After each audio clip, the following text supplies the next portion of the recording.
Welcome back to the Midnight Mysteries sleeping experience. We're here to help you have the best night's sleep you've ever had. But first, like the video and comment where you're watching from as well as how late you're watching. Now get comfortable and have a nice night.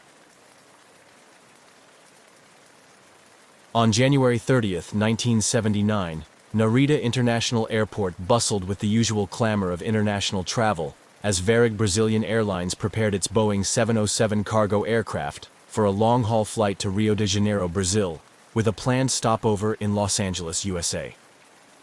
This particular flight, Varig Flight 967, was not just any routine cargo operation.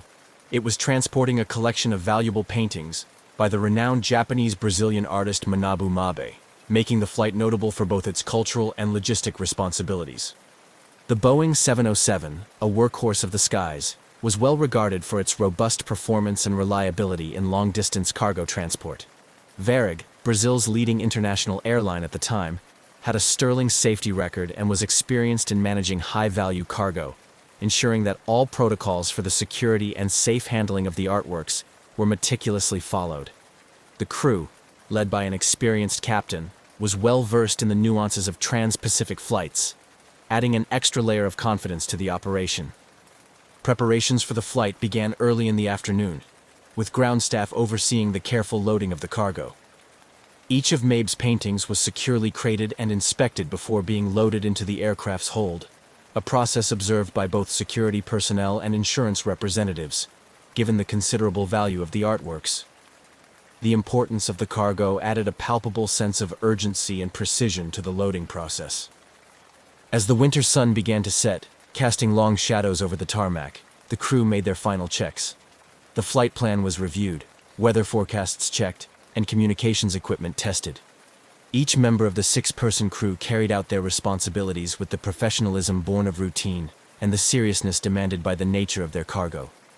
With the cargo secured and all pre-flight checks complete, the Boeing 707 taxied to the runway. The engines roared to life, a deep, steady hum that spoke of power and readiness. At the control tower, the final clearance was given, and with a smooth surge of acceleration, Flight 967 took off, climbing steadily into the dusky sky. The aircraft's lights blinked steadily, a reassuring sign as it headed towards the vast expanse of the Pacific Ocean. The initial phase of the flight proceeded without incident. The aircraft established contact with air traffic control, reporting its position and altitude as it made its way towards the United States.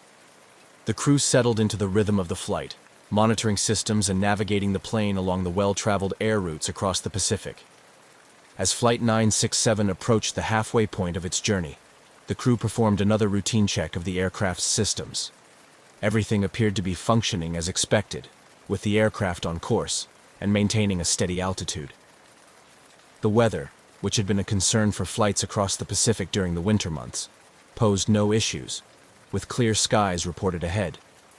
However, just as the crew was preparing for the long mid-flight stretch, the routine nature of their journey took a dramatic and mysterious turn. After a final routine communication with Tokyo Air Traffic Control, in which the captain confirmed their position and expected route, the aircraft suddenly ceased all communications. This abrupt silence was out of character for such an experienced crew, and immediately raised concerns. At the Air Traffic Control Center, controllers attempted to re-establish contact, repeating calls to Flight 967. But there was no response, only the static hiss of an open but unresponsive channel. As minutes turned into hours without any word from the aircraft, the situation escalated rapidly from concern to emergency. The disappearance of Flight 967 initiated a flurry of activity on the ground. Varig's Operations Center, in coordination with international aviation authorities, began piecing together the aircraft's last known movements. Search and rescue operations were considered as the airline communicated with maritime and aviation assets in the region to be on the lookout for the missing aircraft. This initial response set the stage for what would become an extensive and perplexing search effort, spanning multiple countries and vast expanses of ocean. As the reality of the situation set in, the mysterious disappearance of Flight 967 with its invaluable cargo of artwork became a pressing enigma, prompting questions and theories that ranged from simple mechanical failure to more sinister possibilities of foul play. The fate of the aircraft and its crew, along with the artistic treasures it carried, had become an urgent and baffling mystery, captivating the attention of the world. The last known contact with Varig Flight 967 came as the Boeing 707 was approximately halfway over the Pacific Ocean, en route from Tokyo to Los Angeles. After routine communications with air traffic control, the aircraft, like a ghost, vanished from radar screens. The disappearance was both sudden and total, leaving no trace of the aircraft or any indication of trouble.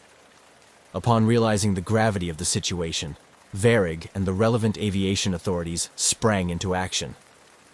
Initial hopes were that the aircraft might have diverted due to an emergency, seeking an alternate landing at one of the numerous available airstrips scattered across the Pacific Islands. However, as hours turned into days without any sign of the aircraft or distress calls, these hopes dimmed.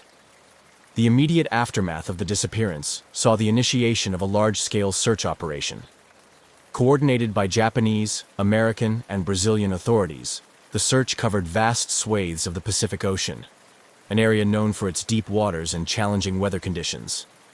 The operation included aircraft from the U.S. Coast Guard, Japanese self-defense forces, and several commercial ships that altered their routes to aid in the search. Despite the extensive resources deployed, the search teams faced significant challenges. The Pacific Ocean's vastness and the lack of precise last-known coordinates complicated efforts. The Boeing 707 had disappeared in one of the most remote parts of the world, where radar coverage was spotty and satellite tracking of aircraft was not yet a standard practice. This lack of real-time tracking data severely hindered the search efforts, as rescue teams had to rely largely on estimated positions, which expanded the search area exponentially. Search planes flew over the ocean, scouring the waters for any sign of debris or oil slicks that might indicate a crash site. Ships equipped with sonar systems crisscrossed the estimated flight path, hoping to detect underwater wreckage. However, the depth and topography of the ocean floor made these efforts like searching for a needle in a haystack. As the search continued without success, the focus shifted to understanding what could have caused such an experienced crew flying a well-maintained aircraft to vanish without a trace. Theories abounded, ranging from catastrophic mechanical failure to more sinister scenarios involving sabotage or hijacking. The disappearance of Flight 967 was particularly puzzling due to the valuable cargo it carried, paintings by the famous artist Manabu Mabe, valued at several $million. This led to speculation that the disappearance might have been orchestrated to steal the artwork, although there was no concrete evidence to support such a theory. The possibility of an insurance scam was also considered, given the high value of the cargo. However, investigations into these angles did not yield any verifiable conclusions. Aviation experts also considered technical and mechanical failures as potential causes. The Boeing 707, though reliable, was susceptible to issues common to all aircraft, such as structural failure, decompression, or a catastrophic engine failure. Yet, without debris or flight data recorders, these theories remained speculative at best. Another line of inquiry focused on the pilot's actions. It was considered whether the pilot could have deliberately diverted the course, similar to other historical incidents of pilot suicide or defection. However, the background checks on the crew revealed no psychological, financial, or personal pressures that might lead to such drastic actions. As weeks turned into months, the mystery deepened. The lack of any substantial evidence, coupled with the fading trail, led to a gradual scaling down of search operations. The disappearance of Flight 967 became a cold case, leaving a void filled with unanswered questions and profound implications for aviation safety and security. The impact on the families of the crew was devastating. They had to cope with not only the loss of their loved ones, but also the torment of not knowing what had happened. The absence of closure was a heavy burden, and many family members continued to push for the continuation of the search, holding on to hope that some trace of the aircraft would be found. Meanwhile, in the broader aviation community, the disappearance led to calls for better tracking and monitoring of aircraft, especially over remote and oceanic routes. The incident highlighted the critical need for advancements in aviation technology, including the implementation of more comprehensive satellite tracking systems that could prevent another aircraft from disappearing without a trace. The mystery of Varig Flight 967 thus not only marked a tragic chapter in aviation history, but also served as a catalyst for discussions about improvements in flight safety and tracking technologies that could one day ensure that no flight ever vanishes again. As the initial shock of the disappearance of Varig Flight 967 began to settle, the aviation community and international authorities intensified their efforts in a desperate bid to locate the missing aircraft. The profound implications of a vanished Boeing 707, particularly one carrying invaluable artwork, compelled a massive, coordinated search operation involving multiple countries and sophisticated technology. The immediate aftermath of the disappearance saw an array of resources being mobilized across the Pacific. The search area, determined by the last known position of the aircraft and its projected flight path, encompassed a vast swath of ocean notorious for its depth and unpredictable weather conditions. The U.S. Coast Guard, Japanese maritime forces, and several Pacific Island nations deployed aircraft and ships in a concerted effort to comb the area. Despite these robust efforts, the initial days of the search yielded no tangible results. Compounding the difficulty was the unpredictable Pacific weather, which frequently hampered search operations. High winds and rough seas often made it dangerous for ships and problematic for aircraft. The vastness of the area, combined with these challenging conditions, meant that even the most advanced technology of the time struggled to make significant progress in locating any debris or signs of the aircraft. Simultaneously, international cooperation took on new levels of urgency and complexity. Diplomatic channels were activated to ensure that all possible resources were made available. Satellite imagery analysis was enlisted, with several countries contributing their satellite capabilities to scour the ocean for any anomalies that might suggest wreckage. This period marked one of the early instances where global satellite resources were pooled in such a manner for a search and rescue operation, setting precedents for future collaborations. As days turned into weeks, the lack of results began to fuel a range of emotions from frustration to despair, particularly among the families of the crew members. The Brazilian government, facing internal pressure and the eyes of the international community, continued to urge for an extended search. They argued that the disappearance of a Brazilian aircraft and the loss of Brazilian nationals required a sustained effort, despite the growing costs and logistical challenges. The search operation also had to contend with numerous false leads and reports. Several times, satellite images or aerial reconnaissance missions thought they had spotted potential wreckage, leading to rapid reallocation of resources to these locations, only to find them unfruitive. Each false alarm tested the resolve of the search teams and added to the emotional roller coaster experienced by the families and the general public following the saga. During this intensive search phase, experts from various fields, including oceanography and aeronautical engineering, were consulted to refine the search parameters. Drift analysis based on ocean currents was conducted to predict where debris might have moved from the assumed crash site.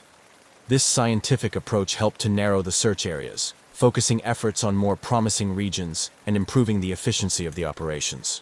Despite these sophisticated methods and the tireless efforts of all involved, the search had to confront the inevitable limitations imposed by the nature of the search area and the available technology. Deep-sea searches were particularly hampered by the ocean's depth and the seabed's complexity in the presumed crash area, which included underwater mountains and valleys that could easily hide aircraft wreckage. As weeks turned into months with no significant findings, the initial unified resolve began to wane. The daunting reality of the task, combined with the high costs and logistical difficulties, led to discussions about scaling down the search efforts. International partners expressed concerns about the feasibility of continuing such an extensive search indefinitely, especially in the absence of any promising clues. This phase of the search operation culminated in a critical meeting involving representatives from all participating nations and agencies. The decision was made to transition from an active search to a more passive phase, where resources would be directed only towards specific leads, rather than broad sweeps of the ocean. This decision was met with a mix of understanding and resignation, acknowledging both the enormity of the task and the slim chances of success in finding Flight 967 after so much time had passed without a trace. The conclusion of this phase did not mean the end of efforts to find Varig Flight 967, but it marked a somber acknowledgement of the limitations faced by even the most determined and resourceful search operations. The mystery of Flight 967 would continue to linger, a haunting reminder of the uncertainties that still pervade even the most routine of human endeavors like commercial flight. The disappearance of Varig Flight 967 opened numerous investigative channels, as authorities worked tirelessly to unravel the mystery behind the vanished Boeing 707. The focus was divided between mechanical and structural theories, potential human factors, and even the more sinister possibilities of foul play, given the valuable cargo of artwork on board. Criminal investigations were initiated alongside technical inquiries to explore all conceivable angles that could explain the aircraft's sudden and complete disappearance. The Brazilian, Japanese, and American authorities coordinated their efforts, examining if the disappearance could have been orchestrated for the theft of the valuable paintings by Manabu Mabe, estimated to be worth millions of dollars. This theory was particularly compelling given the nature of the cargo, leading to a detailed scrutiny of everyone involved with the flight, from the ground crew that handled the cargo to the personnel who had access to the flight plans. Simultaneously, mechanical failure remained a strong contender in the list of possibilities. Investigators pored over maintenance records and interviewed the airline's maintenance staff to check for any signs of oversight or malpractice that could have led to a catastrophic failure mid-flight. Given the Boeing 707's robust design and Varig's reputation for rigorous maintenance standards, this line of inquiry required thorough examination to ensure no stone was left unturned. The aircraft's last moments were also under intense scrutiny. Data from air traffic control and radar recordings were analyzed to reconstruct the flight's path and altitude changes. Experts considered whether a sudden structural failure could have caused the aircraft to break apart or dive uncontrollably into the ocean. The possibility of an onboard fire or explosion, which could incapacitate the crew and lead to rapid depressurization, was also explored. Alongside technical and criminal investigations, the psychological profiles of the crew were meticulously examined.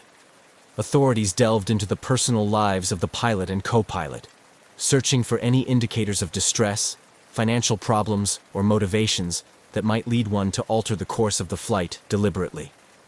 This aspect of the investigation sought to understand not just the mechanical workings of the aircraft, but also the human elements at play. The investigation's complexity was compounded by the international nature of the flight's route and the jurisdictions involved. Differences in investigative techniques and interagency cooperation sometimes slowed down the process, highlighting the challenges of managing an international aviation mystery. Throughout the investigative phase, theories continued to circulate and evolve. Some experts suggested that the disappearance might have been caused by a deliberate act, perhaps a hijacking gone wrong, or an insurance scam involving the artworks. Others speculated about less likely scenarios, including a spontaneous decision by the pilot to divert the course due to a perceived emergency. The lack of definitive answers led to an atmosphere rife with speculation. Media outlets around the world reported on every development, often sensationalizing the mystery without providing concrete information. This intense public scrutiny added pressure to the investigative teams, but also ensured that the disappearance of Flight 967 remained in the public eye, fostering a sustained interest in uncovering the truth. As months turned into years without conclusive evidence or wreckage, the investigations gradually scaled back. However, the mystery of Flight 967 continued to engage the professional and amateur sleuth communities alike. Online forums, documentaries, and annual conferences dissected every piece of available data, propelling the story into the realm of legendary aviation mysteries. While the official investigations provided no definitive conclusions, they significantly influenced future aviation security measures and protocols for transporting valuable cargo. The disappearance of Flight 967 became a case study in aviation safety courses around the world, teaching new generations of pilots and airline executives about the complexities and unforeseen dangers of air travel. Despite the lack of closure, the investigative efforts into the disappearance of Varig Flight 967 underscored the importance of comprehensive safety and security protocols in aviation, leaving an indelible mark on the industry and continuing to inform practices to this day. As the mystery of Varig Flight 967's disappearance continued to baffle the world, its impact resonated deeply within the aviation industry, particularly in terms of security and cargo transport. The vanished Boeing 707, carrying millions of dollars worth of artwork, prompted a significant reevaluation of cargo security protocols worldwide, leading to enhanced measures designed to protect valuable air freight and ensure the safety of those tasked with its transport. The incident underscored vulnerabilities in the system that could potentially be exploited for criminal purposes. In response, international aviation bodies, including the International Civil Aviation Organization, ICAO, and individual national aviation authorities, began to intensify their focus on securing air cargo. New regulations were introduced, requiring more rigorous background checks for airport and airline personnel, especially those handling valuable or sensitive cargoes. The aim was to create a more robust barrier against theft, smuggling, and other illegal activities. Technological advancements were also accelerated as a direct consequence of the Flight 967 mystery. Innovations in tracking technology became a priority, with significant investments made into real-time tracking systems that could monitor aircraft even over remote areas like the open ocean. These systems were designed to prevent a repeat of situations where a plane could disappear without a trace, providing continuous updates on an aircraft's position, speed, and altitude. The implementation of these tracking systems saw the introduction of the Global Aeronautical Distress and Safety System, GADSS, which was recommended by ICAO and began to be implemented by airlines globally. GADSS was designed to ensure that aircraft could be tracked in real time anywhere in the world, making it virtually impossible for a plane to vanish without leaving a digital footprint. Furthermore, the loss of Flight 967 catalyzed improvements in how cargo was screened and loaded onto aircraft. Security measures were tightened, with enhanced scanning equipment and more stringent inspection procedures put in place at major airports around the world. These procedures not only aimed to detect potential threats like explosives or contraband, but also ensured that the documentation and handling of valuable items like artworks were thoroughly controlled and monitored. Airlines and insurance companies, recognizing the financial risks associated with transporting high-value items, started requiring additional security measures and higher assurance levels before agreeing to carry such cargoes. This often included escorts for valuable items, sealed and tamper-proof containers, and dedicated storage areas within aircraft where access was strictly controlled. The training of airline and airport staff in security procedures also saw significant enhancements. Personnel were now regularly drilled on emergency and security protocols, including scenarios involving hijacking, theft, and other security breaches. These training programs were designed to ensure that staff could respond quickly and effectively to protect passengers, crew, and cargo under a variety of adverse conditions. Despite these advances and heightened security measures, the disappearance of Flight 967 continued to haunt the aviation community. The event became a case study in many security training programs, used to illustrate potential vulnerabilities and the importance of vigilance and adherence to protocols. The lessons learned from the incident not only influenced cargo security, but also had broader implications for passenger safety and airline operations. The legacy of Varig Flight 967 is a complex tapestry of mystery, precautionary tales, and technological progression. It highlights the interconnectedness of safety, security, and operational integrity in the modern aviation landscape. While the aircraft itself was never found, the changes brought about in its wake have undoubtedly made air travel safer and more secure, ensuring that such a disappearance remains a rare and unlikely event in the future.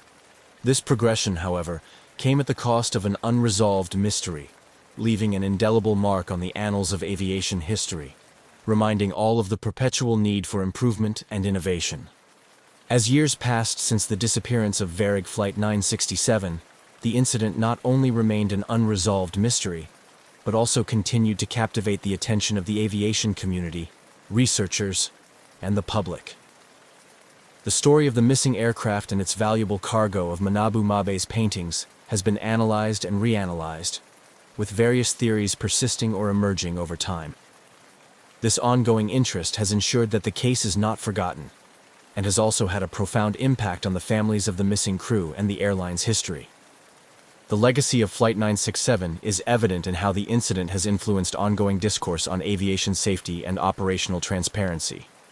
Every year, new students of aviation safety study the case, using it to understand the complexities of international air travel regulations, the importance of stringent cargo security measures, and the challenges of deep-water search and rescue operations. Conferences and symposiums often feature sessions dedicated to discussing the case, focusing on what improvements have been made and what lessons can still be learned.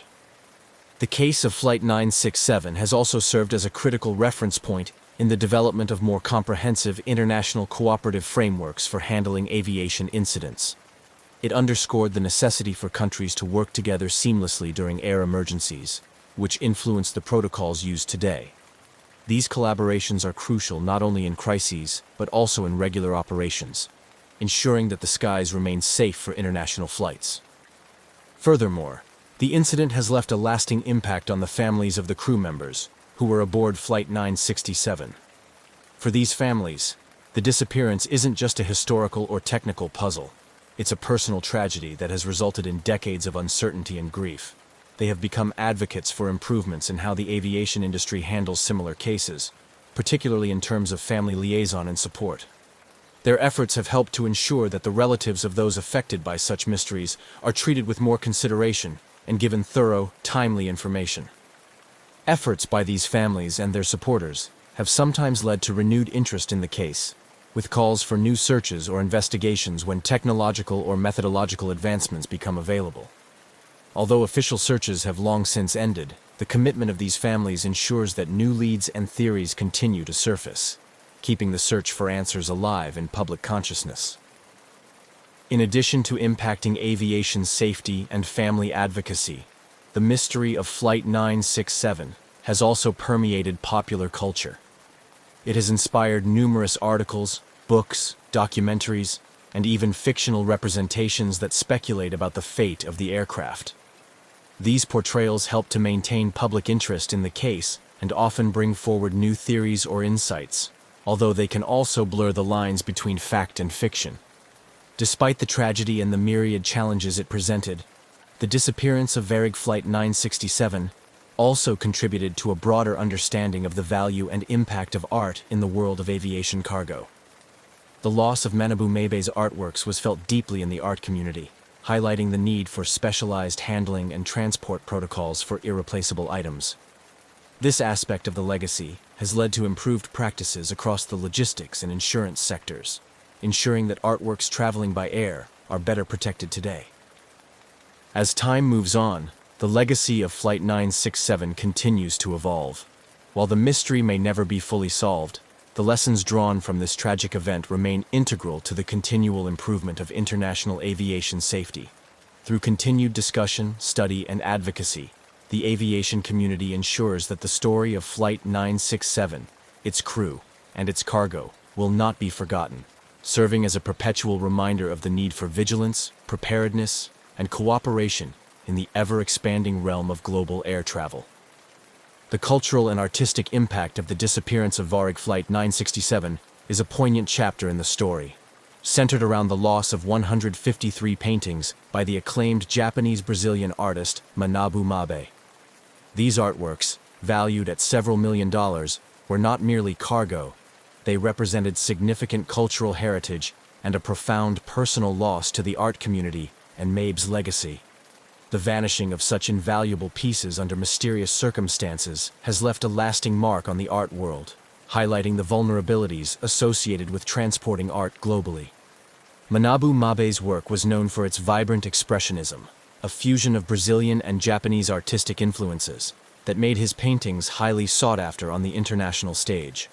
The lost artworks were being transported back to Brazil after an exhibition in Tokyo, symbolizing a cultural bridge between Asia and South America and an important career milestone for Mabe.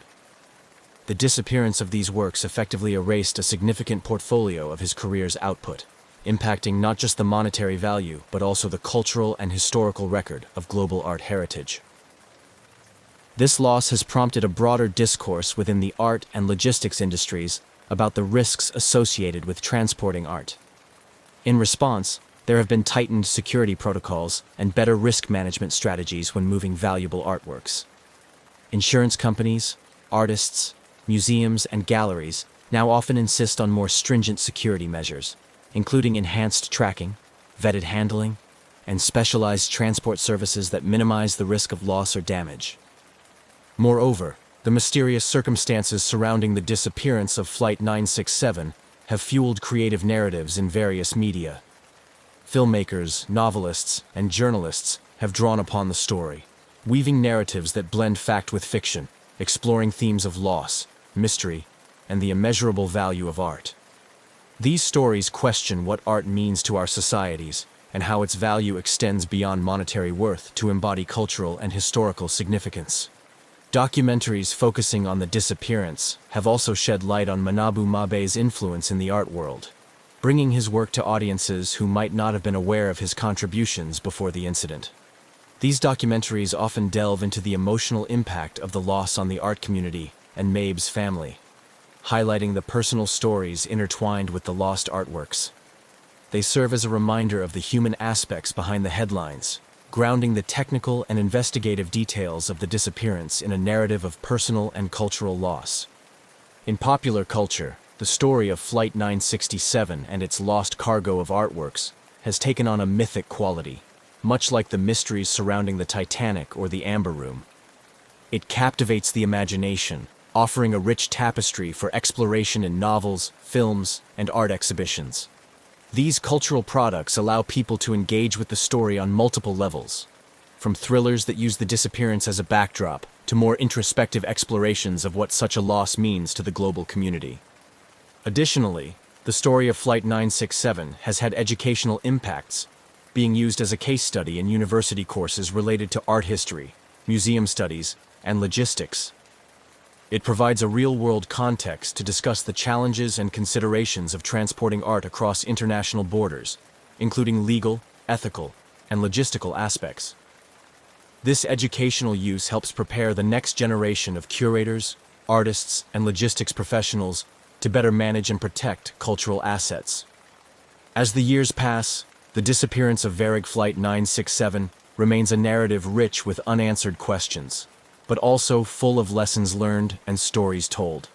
It continues to influence not only the fields of aviation and logistics, but also the arts, serving as a stark reminder of the fragility and value of cultural artifacts. This legacy ensures that despite the mystery, the significance of the event and the art lost with it will not be forgotten. In the vast arid expanse of the Sahara Desert, a place where the sun reigns with relentless heat and the winds sculpt sand into endless waves, the last thing one might expect to find is a modern jet aircraft, silent and still, its metallic surfaces glaring under the intense sun.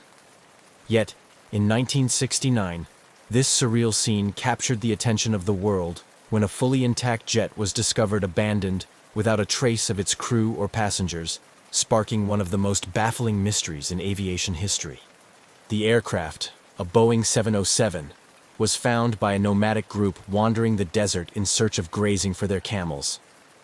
The nomads were familiar with the sight of planes flying overhead, a common enough occurrence with international routes crisscrossing the sky above the desert. But the sight of a large, intact jet on the ground was unprecedented. Curiosity drew them closer, and what they found was a plane that seemed prepared for a normal flight, yet eerily void of life. The scene around the jet was undisturbed, with no signs of a crash landing. The aircraft appeared to have made a perfectly controlled landing on the sands. The boarding stairs were down, as if inviting the passengers to disembark. Inside, the cabin was orderly with safety cards tucked into seat pockets and overhead bins closed. The only thing missing was the people. No crew, no passengers were found, and no personal belongings were left behind. Local authorities were quickly notified about the discovery. The news of the abandoned jet spread rapidly, attracting local police and eventually, international aviation investigators to the site.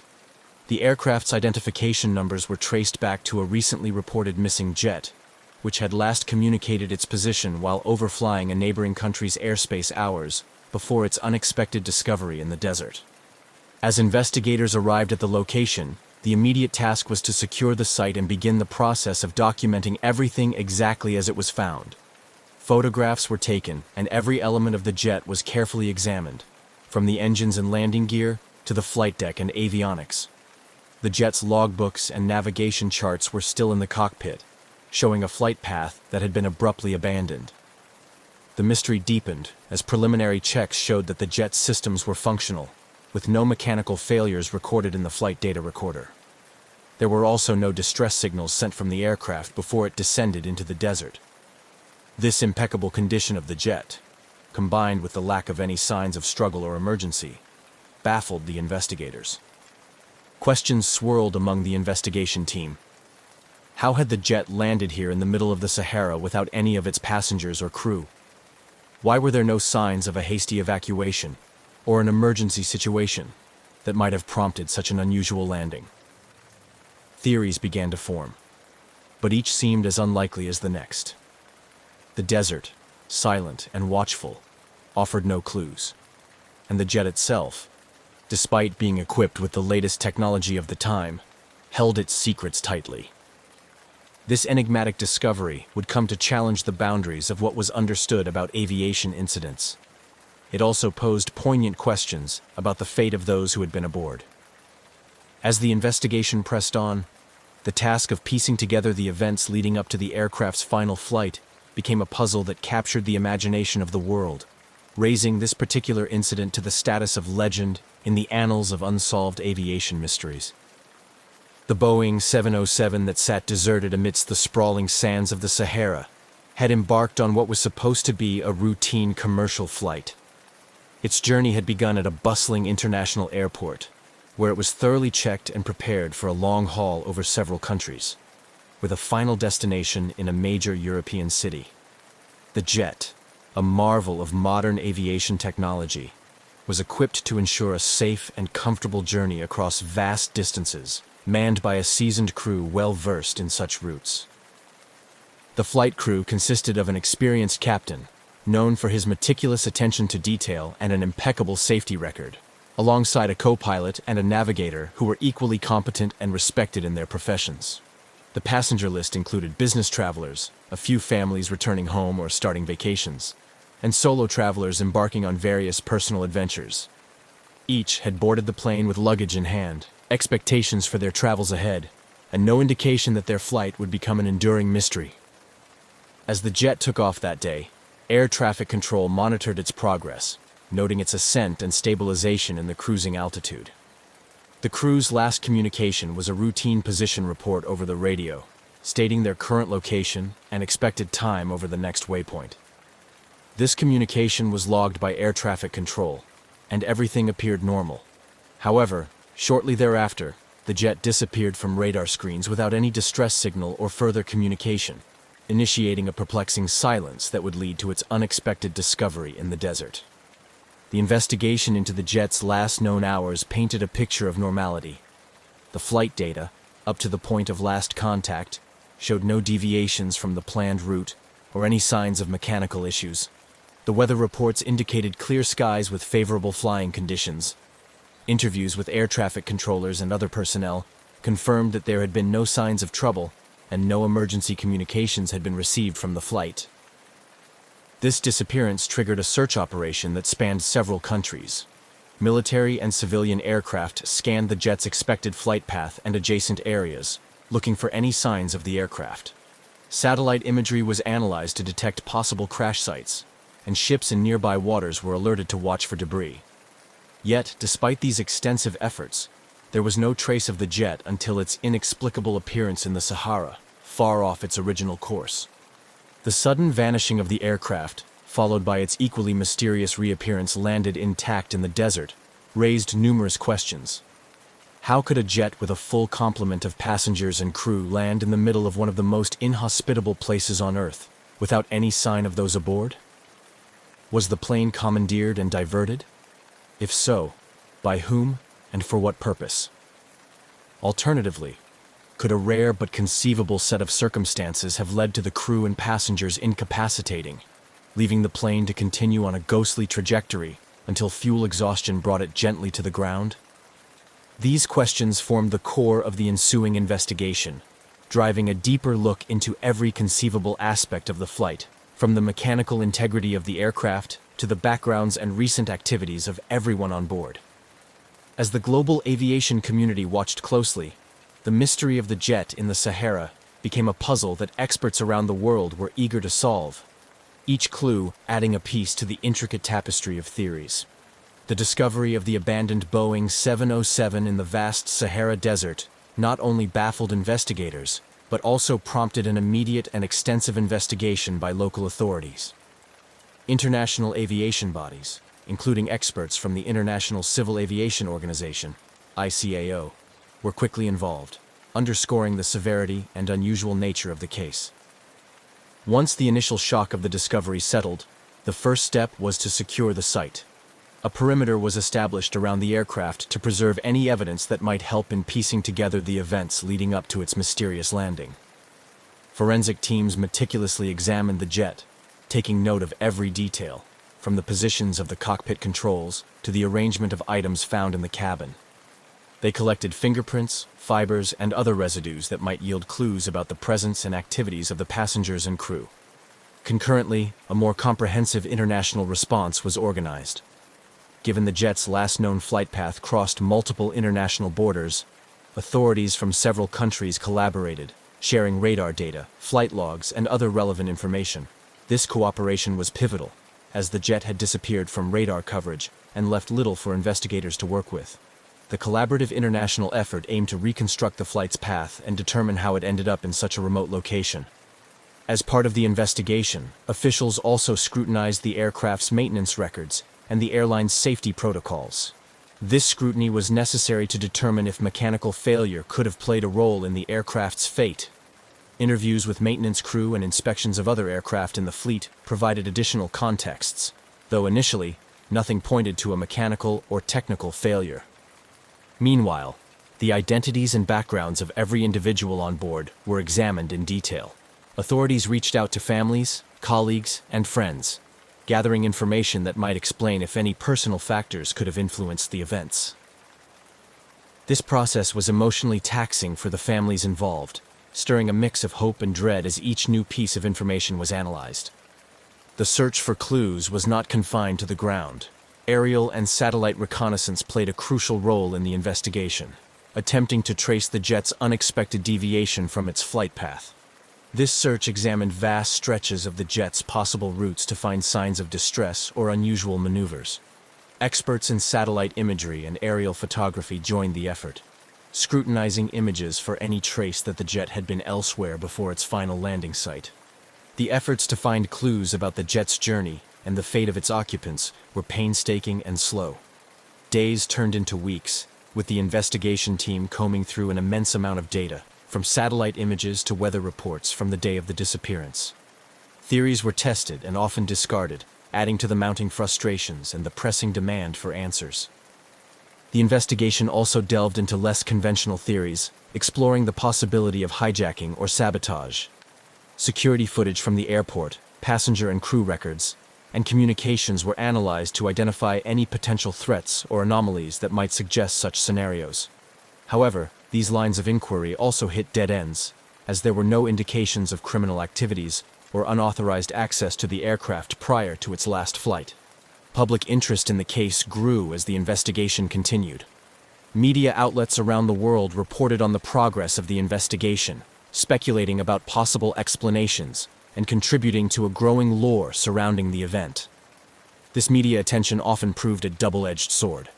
While it helped keep the investigation in the public eye and sometimes prompted valuable tips or insights, it also generated pressure on the investigators and distress among the families of the missing. Throughout this extensive and detailed investigation, the commitment to uncovering the truth never wavered. Each lead, no matter how small or seemingly inconsequential, was followed in the hope of solving the enigma of the jet that landed itself in the Sahara. This relentless pursuit of answers underscored the complexity and determination of those involved in unraveling one of the most perplexing mysteries in aviation history. As the investigation progressed, the focus intensified on the painstaking task of searching for any physical clues that could shed light on the jet's mysterious landing in the Sahara. The search teams, composed of experts in various fields, conducted thorough ground searches in the vast desert surrounding the found aircraft, hoping to find items that might have been ejected or lost during an unrecorded emergency landing. Ground search teams meticulously scoured the area immediately around the jet. This included combing through the sand for miles in each direction, looking for footprints, discarded items, or any other evidence that might indicate the movements of the passengers and crew after landing. Given the harsh desert environment, this task was arduous. The shifting sands and extreme temperatures posed significant challenges, often erasing what little trace might have existed. Simultaneously, aerial and satellite searches provided a broader view of the area.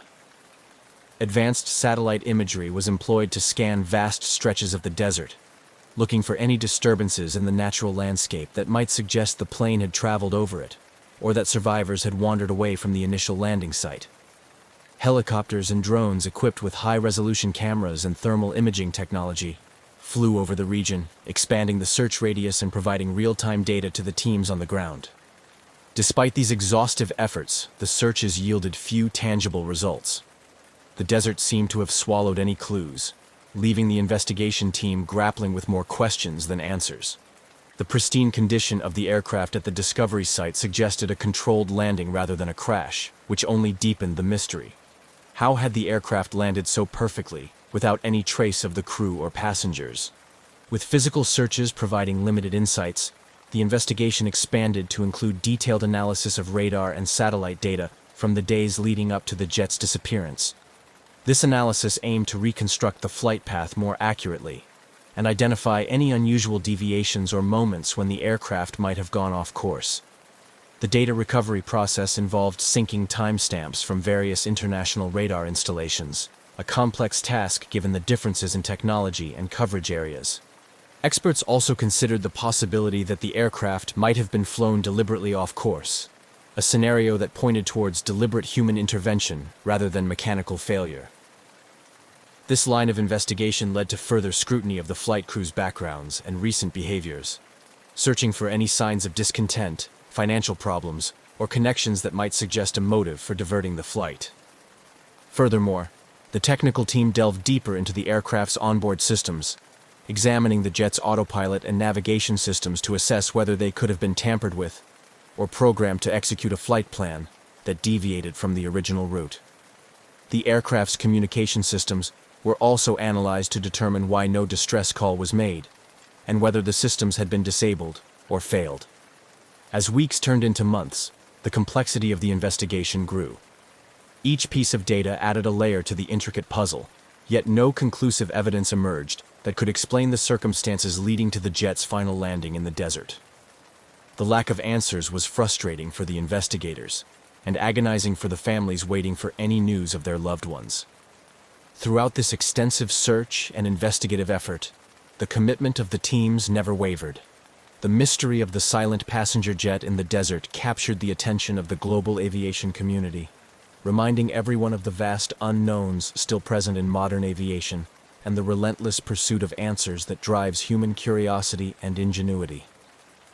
As the exhaustive physical and technical investigations continued without yielding conclusive results, the range of theories regarding the disappearance of the jet and its passengers began to proliferate. Each theory attempted to fill the void left by the lack of concrete evidence, ranging from plausible explanations involving hijacking and sabotage to speculative scenarios including supernatural elements. Among the more grounded theories was the possibility of hijacking or sabotage. This line of thought was driven by the meticulous analysis of the aircraft's last known communications and radar signatures, which showed no signs of distress or deviation until shortly before it disappeared. Investigators pored over passenger lists and crew backgrounds, searching for any links to criminal networks or previous behavior that might suggest a motive for redirecting the aircraft. However, despite deep dives into the personal lives of those on board, no clear connections or motives emerged. Another compelling theory revolved around a catastrophic mechanical or technical failure that somehow did not compromise the aircraft's ability to land intact. Experts in aviation mechanics scrutinized the aircraft's maintenance records and interviewed the ground crew who had serviced the plane prior to its final flight. They examined scenarios where critical systems could fail in such a way that communication was lost while basic flight control was maintained. Yet, the condition of the jet upon discovery, undamaged and apparently landed with precision, made this theory difficult to support. Simultaneously, some investigators considered the potential for an elaborate insurance fraud scheme, where the aircraft was landed intentionally in a remote area to be later declared lost.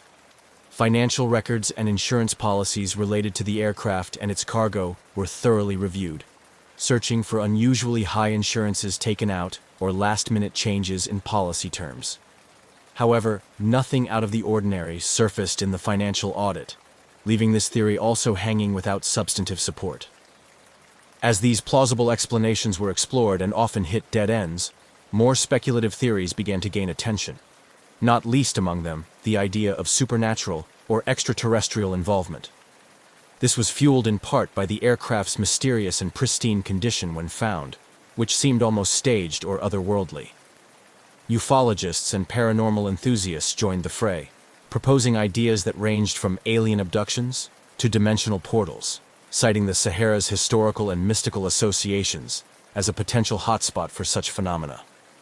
In response to these wilder theories, some sections of the scientific community advocated for a more measured approach, suggesting psychological factors like mass hysteria or a shared delusion among the crew and passengers might explain the disappearance. Psychologists were brought in to analyze behaviors recorded on the flight's CCTV and any personal communications sent by those on board before the flight.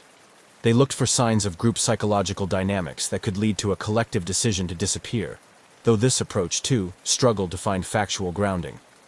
The variety of theories, each with its proponents and detractors, created a vibrant, if chaotic, tapestry of possibilities that captured the public's imagination.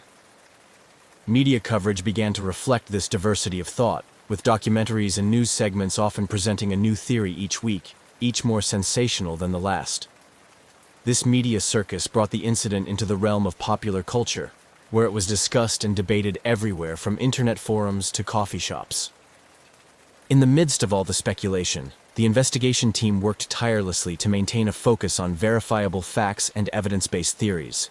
They coordinated with international aviation and safety organizations to ensure that all possible leads were thoroughly explored. The complexity of the case required them to be open-minded yet skeptical, willing to follow where the evidence led but cautious of falling into conjecture without proof. Through it all, the mystery of the silent passenger jet in the Sahara remained an open question, a puzzle that seemed to resist every attempt to solve it. As months turned into years, the incident continued to be a source of fascination and frustration, a reminder of the limits of human knowledge and the enduring allure of the unknown. The investigation into the abandoned jet in the Sahara continued, gradually shaping the aviation industry's approach to flight safety and emergency response. The unusual circumstances surrounding the jet's mysterious landing prompted a critical reassessment of existing protocols, emphasizing the need for enhanced tracking and communication technologies. In response to the incident, aviation authorities worldwide began to scrutinize and subsequently strengthen the protocols for tracking aircraft over large, uninhabited areas like deserts and oceans. This led to the accelerated adoption of more advanced real-time tracking systems that could maintain contact with aircraft regardless of their location. Technologies such as ADSB, Automatic Dependent Surveillance Broadcast, which provides air traffic controllers with real-time updates on an aircraft's position, became standard requirements on commercial jets. The incident also highlighted the importance of improving onboard communication systems to ensure that pilots could maintain contact with ground control under any circumstances. Enhancements were made to satellite communication technologies, allowing for a continuous two-way communication channel between the aircraft and ground control, even from the most remote parts of the world. These technical improvements were accompanied by revisions to emergency response strategies. The mysterious circumstances of the jet's landing, with no distress call or indication of trouble, led to the development of more robust procedures for investigating and responding to sudden silences or disappearances of aircraft. Simulation exercises and training programs were updated to include scenarios involving unexplained landings and disappearances, preparing both aircrews and ground personnel to handle similar situations more effectively. The media's role in covering the incident also had a profound impact on public perception of aviation safety. Initial sensational reporting gave way to a more measured discourse as the investigation unfolded, helping to educate the public on the complexities and challenges of maintaining safety in modern aviation. This shift in media narrative helped to rebuild trust in air travel, which had been somewhat shaken by the mysterious event. In popular culture, the incident inspired various forms of artistic expression. Filmmakers, novelists, and television producers drew upon the eerie and unresolved nature of the story, creating works that captured the public's imagination and explored themes of isolation, technology, and human courage. These cultural products contributed to a broader societal engagement with the themes of the incident, ensuring that the story remained part of the public consciousness. Additionally, the incident became a focal point for discussions about transparency and government accountability in handling unexplained events. Advocacy groups pushed for more open access to information regarding aviation anomalies, arguing that public scrutiny can play a crucial role in improving safety standards. This led to somewhat more transparent practices, with authorities becoming more forthcoming about incidents in their investigations. The legacy of the abandoned jet in the Sahara is a complex tapestry of technological advancement, cultural impact, and improved safety protocols. It serves as a poignant reminder of aviation's vulnerabilities and the constant need for vigilance, innovation, and cooperation to ensure the safety of air travel.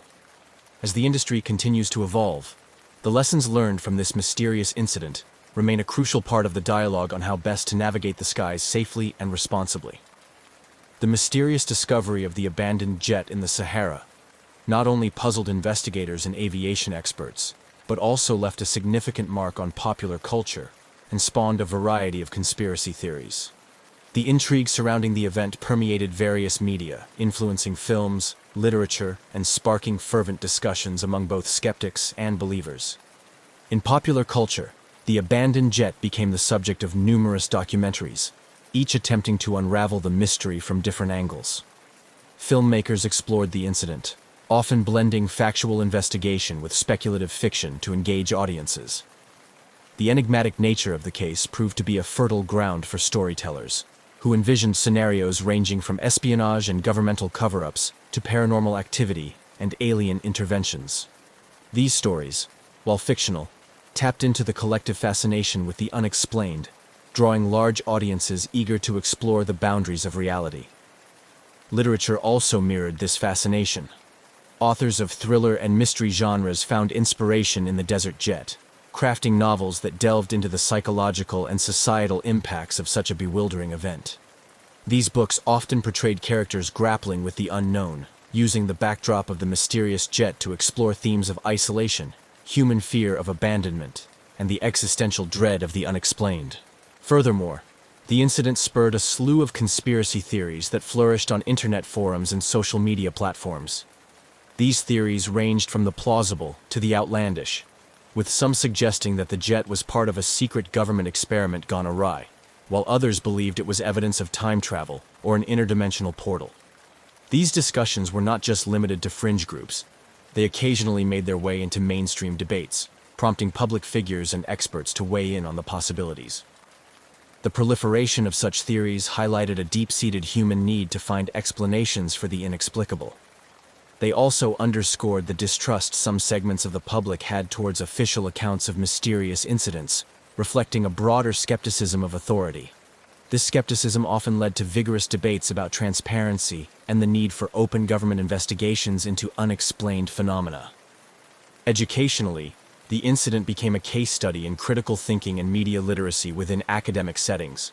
Teachers and professors used the event to encourage students to analyze sources, differentiate between evidence-based conclusions and speculation, and understand the impact of media on public perception. This educational aspect was crucial in fostering a more discerning and questioning approach among students, preparing them for a world where distinguishing between fact and fiction is increasingly complex. The cultural impact of the mysterious jet in the Sahara extended beyond entertainment and education.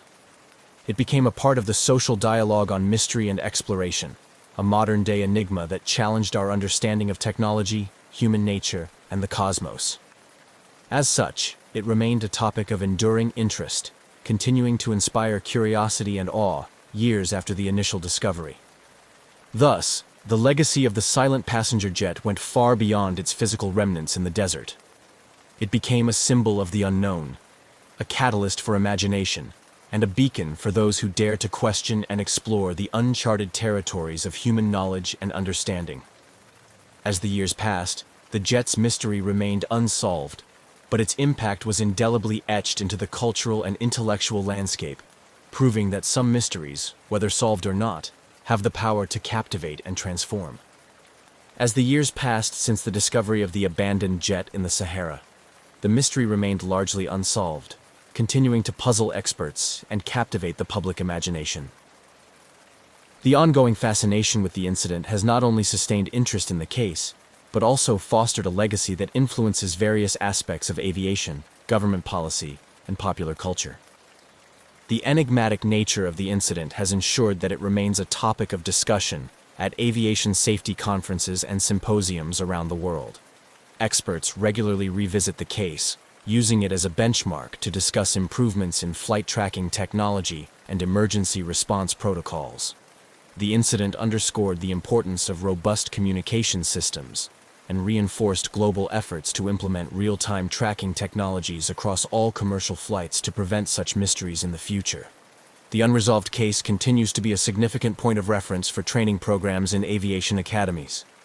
Instructors use the scenario to teach students about crisis management, decision-making under duress, and the procedures for handling unusual in-flight events.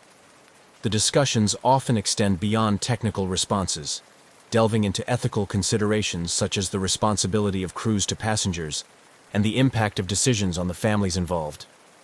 In the realm of policy and governance, the incident has prompted ongoing debates about transparency and public access to information regarding aviation anomalies.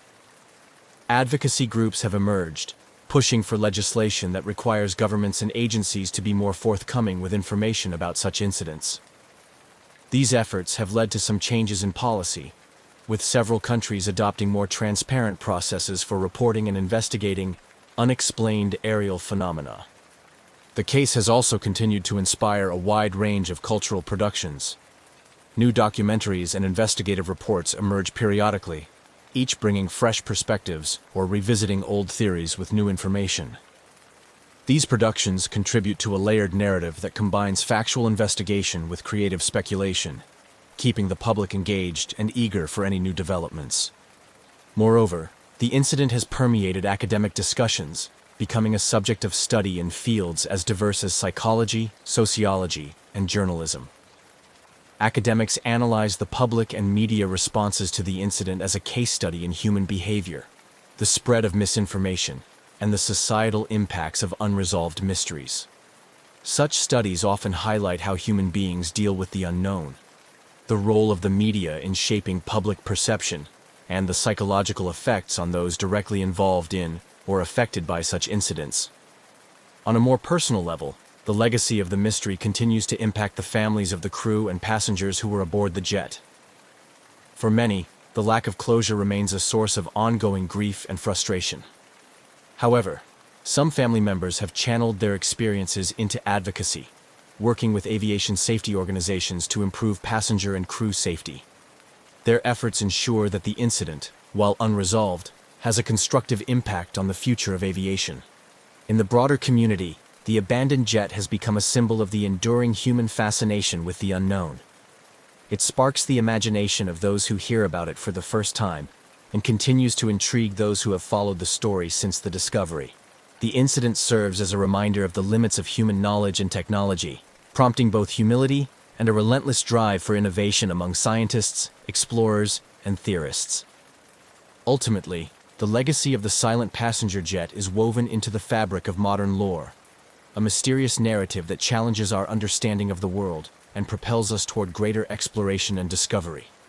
Whether or not the mystery is ever solved, its impact is undeniable, influencing how we think about, respond to, and communicate our encounters with the unknown. As we move forward, the story of the jet in the Sahara serves as a profound lesson in the complexities of our technological age and the mysteries that still lie beyond our grasp. On the evening of June 23, 1950, Northwest Orient Airlines Flight 2501 was preparing for one of its regular long-haul flights across the United States. The aircraft, a Douglas DC-4 propliner, was a workhorse of commercial aviation, known for its reliability and robustness. It was scheduled to fly from New York City to Seattle with a stopover in Minneapolis, carrying 55 passengers and a crew of 3. As the passengers boarded at LaGuardia Airport, the mood was typical of a late evening flight. Some were weary business travelers preparing for a sleep during the flight, while others were families looking forward to their vacations or homecomings. The crew, led by the experienced Captain Robert Lind, completed their pre-flight checks with practiced efficiency. Captain Lind, a veteran with an impeccable record, was well familiar with the route, having flown it numerous times. The ground crew loaded the last pieces of luggage into the cargo hold as the stewardesses made final adjustments inside the cabin, ensuring everything was secure for takeoff. The weather reports indicated clear skies in New York, but there were reports of potential thunderstorms over Lake Michigan. Such weather was not uncommon during the summer months, and the crew was prepared to handle the usual turbulence that might arise from such conditions. As the last of the evening light faded, Flight 2501 took off smoothly from LaGuardia, ascending into the night sky. The powerful engines of the DC-4 hummed as the aircraft climbed, its lights becoming just another twinkling among the stars. The flight plan took the aircraft westward, over the expansive landscapes of the United States, scheduled to cross over several states before reaching the wide expanse of Lake Michigan. As the plane settled into its cruising altitude, Captain Lind communicated with air traffic control to confirm their route and report their position. The passengers, now more relaxed, were either dozing off or quietly engaging in their own activities. Some read books under the dim cabin lights, while others chatted softly with their neighbors. Several hours into the flight, as Flight 2501 approached Lake Michigan, the weather began to change. The clear skies gave way to increasing cloudiness, and distant flashes of lightning were visible on the western horizon. Captain Lind reviewed the latest weather updates and discussed the situation with his co-pilot. They decided to request a lower altitude from air traffic control, hoping to avoid the worst of the approaching storm system. The air traffic controller at Chicago's radar center acknowledged their request and began the process to authorize a change in altitude. However, this routine communication soon took a critical turn. As Flight 2501 crossed over into Michigan airspace, the weather conditions deteriorated rapidly. The aircraft began to encounter severe turbulence as it entered the storm, with passengers instructed to fasten their seat belts and secure any loose items. Despite the growing severity of the weather, the crew of Flight 2501 maintained their professionalism. Captain Lind and his co-pilot worked diligently to navigate through the increasingly rough conditions, adjusting their instruments and preparing for a more turbulent ride. In the cabin, the stewardesses did their best to reassure passengers, their calm demeanor helping to keep everyone as comfortable as possible under the circumstances. The last radio contact with Flight 2501 occurred shortly after their request to descend to a lower altitude. Captain Lind reported their position and intentions to air traffic control, his voice calm but firm over the radio. Then, as the storm enveloped the aircraft, communication was suddenly lost. The radar blip that represented Flight 2501 on the controller's screens blinked once more, then disappeared. Back at the radar center, controllers frantically tried to re-establish contact with the aircraft. Calls went unanswered, and the screen showed no sign of Flight 2501. As minutes turned into hours without any word from the plane, the situation became increasingly dire. Search and rescue operations were initiated as the reality of the situation set in. Northwest Orient Airlines Flight 2501, with all 58 souls on board, had vanished over Lake Michigan. This disappearance would trigger one of the largest search operations in the history of American aviation, and mark the beginning of a decades-long mystery that would captivate the nation and remain unresolved to this day. The story of Flight 2501 is not just a tale of a missing airplane. It is a narrative filled with human elements, technical challenges, and the profound mystery of the unknown. As Flight 2501 progressed over Lake Michigan, the storm intensified. Captain Lind's last transmission to air traffic control had been routine, requesting a descent to a lower altitude due to the worsening weather. There was no indication of panic or trouble beyond the storm itself. Yet, within minutes of this communication, the aircraft vanished from radar screens, leaving only silence where there should have been the steady crackle of radio contact. On the ground, the sudden disappearance of Flight 2501 sent shockwaves through the air traffic control community. Controllers made repeated attempts to contact the aircraft, issuing calls that went unanswered. With each passing minute, the urgency escalated. Radar operators widened their scans, searching for any sign of the plane, but found nothing. The situation quickly escalated to a full-scale emergency. The disappearance of an aircraft is a critical incident that triggers a rapid response from multiple agencies. Within hours, the U.S. Coast Guard was mobilized, along with state and local rescue units. The initial search was chaotic, hampered by the very storm that had ensnared Flight 2501. Boats and aircraft that could navigate the turbulent waters and gusty winds were dispatched. The night was dark, the rain heavy, reducing visibility and making the search efforts increasingly difficult. As dawn broke, the storm had passed, leaving behind calmer waters and clearer skies. The search area was vast, covering a significant portion of Lake Michigan where the plane was last reported. The operation involved aircraft flying low over the water, crews scanning the surface for any sign of wreckage or survivors. Boats equipped with sonar trawled back and forth, their crews hopeful, but growing more anxious as time passed without a sign. On shore, the situation was equally tense. At the Northwest Orient Airlines headquarters, officials gathered to coordinate their response with the ongoing search efforts. Families of those on board were contacted, many converging at the airline's offices seeking information and comfort. The atmosphere was fraught with grief and tension, as airline staff tried to provide updates on the search and support for the families. The media began to cover the story extensively, with reporters stationed at airfields, Coast Guard stations, and the airline's offices. The public's interest in the story grew as the hours turned into days without any sign of Flight 2501. The lack of news added to the speculation and concern about what might have happened to the aircraft. Was it a victim of the storm, or was there another explanation for its sudden disappearance? As the search continued, debris began to surface. Small items such as seat cushions, life jackets, and minor fragments of metal were recovered from the lake. Each piece was carefully logged and examined, but none provided any significant clues that could explain the disappearance. The discovery of these items confirmed the grim reality that the aircraft had met a catastrophic end, but the main wreckage, fuselage, engines, and the majority of the structure remained elusive. The Civil Aeronautics Board, CAB, responsible for investigating civil aviation accidents, took charge of the investigation. Teams of experts were brought in to analyze the weather conditions at the time of the disappearance, the aircraft's maintenance records, and the crew's backgrounds. The investigation was exhaustive, delving into every conceivable aspect of the flight and its operation. Yet, the lack of substantial wreckage hindered the ability to draw definitive conclusions about the cause of the crash. Theories about what happened to Flight 2501 varied widely. Some experts speculated that a sudden downdraft, a common danger in thunderstorms, could have forced the plane into the lake.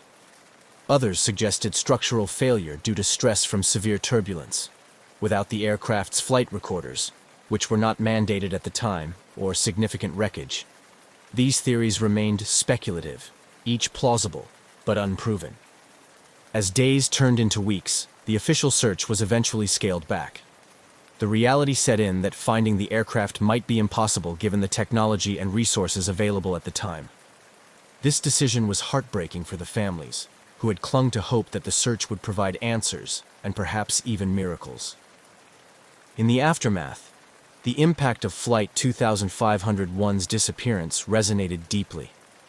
It led to changes in how weather was reported to aircraft, and sparked discussions about improving safety protocols for flights over large bodies of water. It also highlighted the need for more robust search and rescue capabilities, including the eventual requirement for flight recorders, which would become known as black boxes, on commercial aircraft. The story of Flight 2501 thus became a catalyst for change in aviation safety, even as it remained one of the great unsolved mysteries of commercial aviation. The families of the lost passengers and crew continued to remember them, holding annual memorials and pressing for ongoing searches. Their loss was not forgotten. and the mystery of Flight 2501 continued to inspire both caution and curiosity in the aviation community.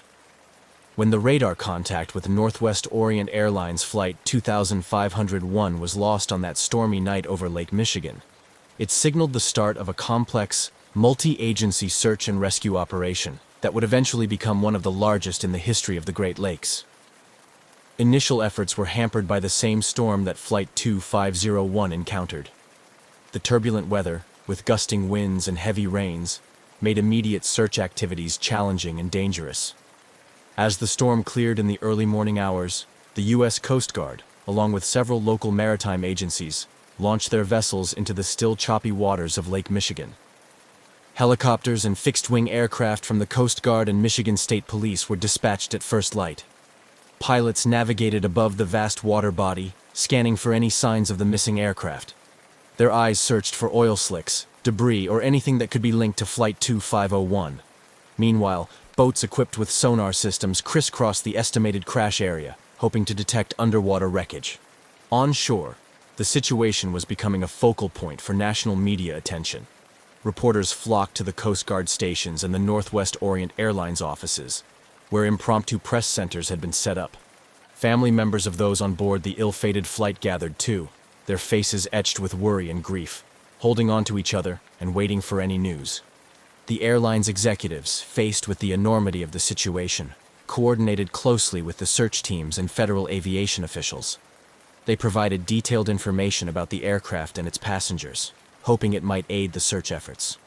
Northwest Orient Airlines also set up support services for the families, offering counseling and regular updates about the search operation. As the search entered its second and third days, the scope expanded. The U.S. Navy joined the operation, bringing in additional ships and aircraft equipped with more advanced search technology.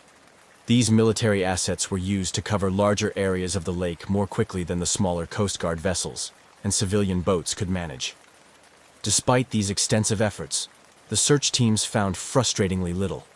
Small pieces of debris began to surface, items that were confirmed to be from Flight 2501, bits of upholstery, shards of window glass, and personal effects floating among the waves.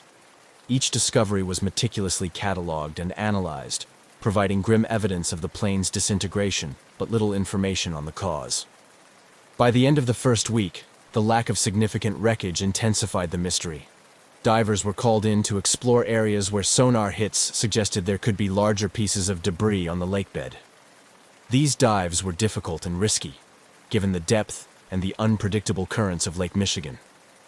The divers worked in challenging conditions, sometimes battling poor visibility and strong underwater currents that made each dive a potentially perilous endeavor.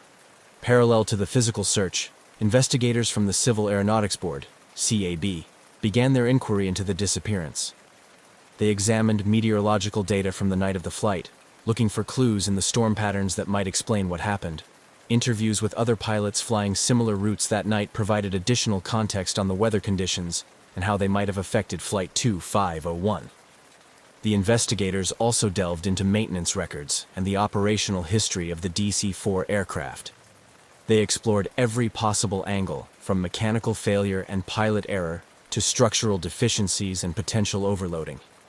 Each hypothesis was systematically tested against the known facts of the flight's last hours, but without the main wreckage or flight recorders, conclusive answers were elusive. As weeks turned into months, the intensity of the search diminished. The daily briefings to the press and families became less frequent, and the flotilla of search vessels thinned out.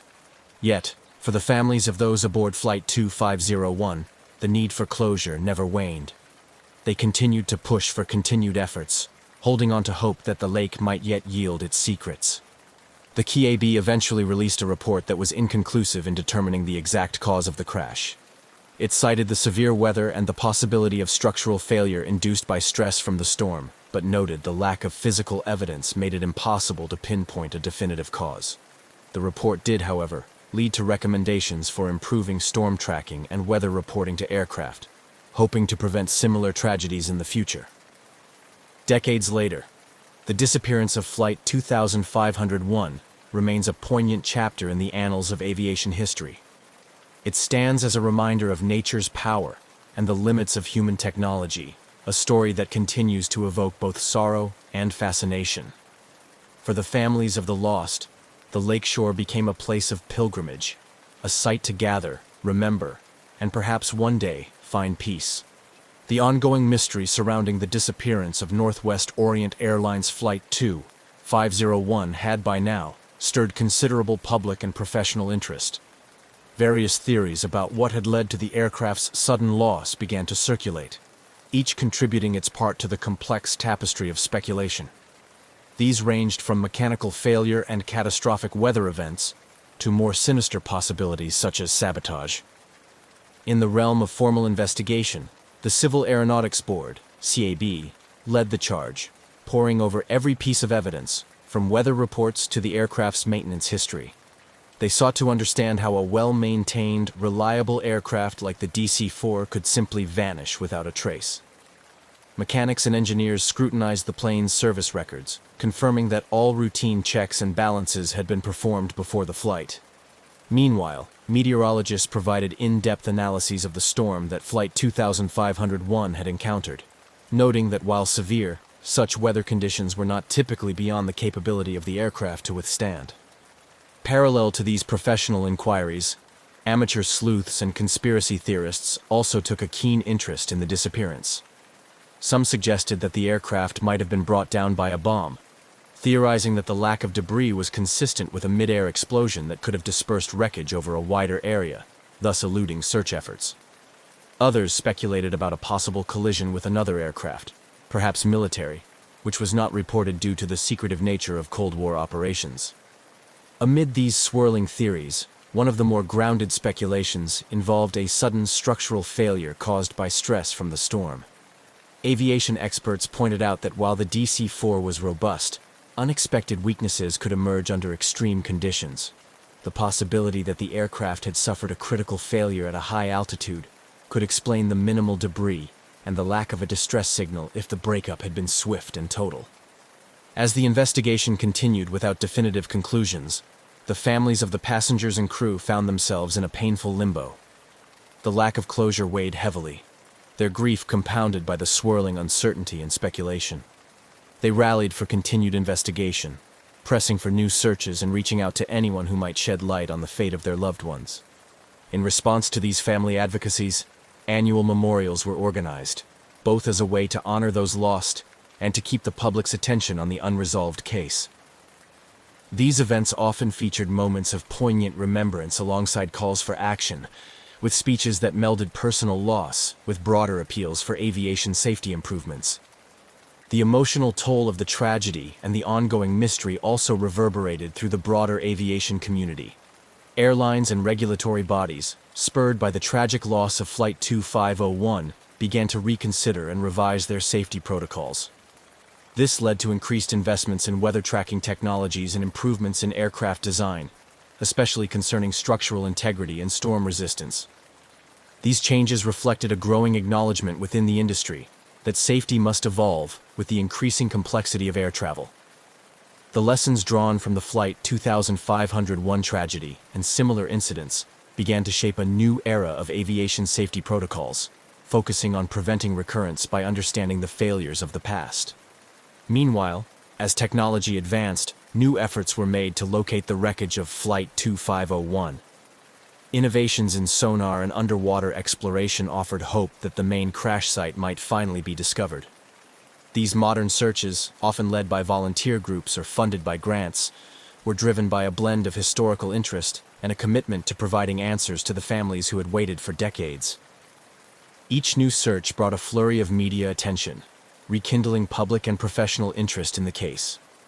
Documentaries and news specials delved into the story, interviewing aging relatives of the passengers, retired investigators, and experts in aviation archaeology. These programs often concluded with a note of hope that somewhere beneath the waters of Lake Michigan, the answers to the mystery of Flight 2501 waited to be discovered. Through these continued efforts, the story of Northwest Orient Airlines Flight 2501 remained alive, a somber reminder of nature's unpredictability and the relentless pursuit of closure in the face of unfathomable loss. Each chapter in the ongoing saga added layers to the legacy of the flight, intertwining threads of technological progress, human resilience, and the enduring quest for understanding. The ongoing quest to understand the disappearance of Northwest Orient Airlines Flight 2501 had significant repercussions across the aviation industry, highlighting critical areas for improvement in both technology and regulatory practices. The tragedy, unresolved and haunting as it was, catalyzed a series of changes designed to enhance the safety and reliability of air travel. In the wake of the disappearance, there was a concerted effort to improve weather forecasting and its integration into pilot briefings. The severe storm that Flight 2501 encountered was known to air traffic controllers and the Meteorological Service. Yet the existing protocols for communicating such critical information to aircraft were deemed insufficient. This led to more stringent requirements for real-time weather updates and mandatory weather briefings for flights traversing known problematic routes. Simultaneously, this incident underscored the vulnerability of aircraft to severe weather conditions and prompted research into better structural designs and materials that could withstand extreme turbulence. Aircraft manufacturers began collaborating more closely with meteorologists to understand how aircraft could be designed or modified to survive unexpected severe weather encounters. Moreover, the lack of debris and difficulty in locating the wreckage highlighted the limitations in search and rescue operations at the time. This realization pushed for advancements in emergency location technology. The push for equipping aircraft with more reliable emergency locator transmitters (ELTs) gained momentum. These devices, designed to emit signals in the event of a crash, were made more robust and effective, ensuring they could withstand impacts and operate under a broader range of conditions. The tragedy also played a pivotal role in the eventual development and mandatory installation of flight data recorders, FDRs, and cockpit voice recorders, CVRs, known colloquially as black boxes. While these were not new concepts in 1950, the Flight 2501 disaster underscored their potential value in solving aviation mysteries. By the late 1950s and early 1960s, regulations began to change, gradually making these devices standard equipment on commercial aircraft, providing investigators with crucial data in the aftermath of accidents. Aside from technological and procedural enhancements, the Flight 2501 incident had a profound impact on regulatory practices. It prompted a re-evaluation of how flight over large bodies of water was managed, leading to more rigorous safety protocols. New regulations were put in place requiring more comprehensive life-saving equipment on board and rigorous survival training for flight crews. For the families of the passengers and crew lost with Flight 2501, these changes were a bittersweet outcome. While they might not bring back their loved ones, these improvements in aviation safety provided a legacy of increased security for future air travelers. Their advocacy had not only kept the memory of the flight alive, but also ensured that the lessons gleaned from this tragedy would lead to tangible enhancements in flight safety. Memorials were erected in honor of those lost, serving as poignant reminders of the personal cost of aviation accidents. These memorials became sites of reflection, not only for the grieving families, but also for the communities and professionals within the aviation industry, reminding everyone of the ever-present need for vigilance and improvement. As technology continued to evolve, so did the efforts to locate Flight 2501's wreckage. Periodic expeditions were launched, fueled by advancements in underwater technology and driven by a mix of historical interest, technical challenge, and a deep-seated desire for closure.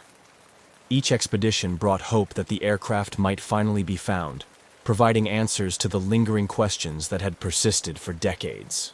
Documentaries and news articles periodically revisited the story, each iteration renewing public interest and understanding of the impact such tragedies have on technology, regulation, and human lives.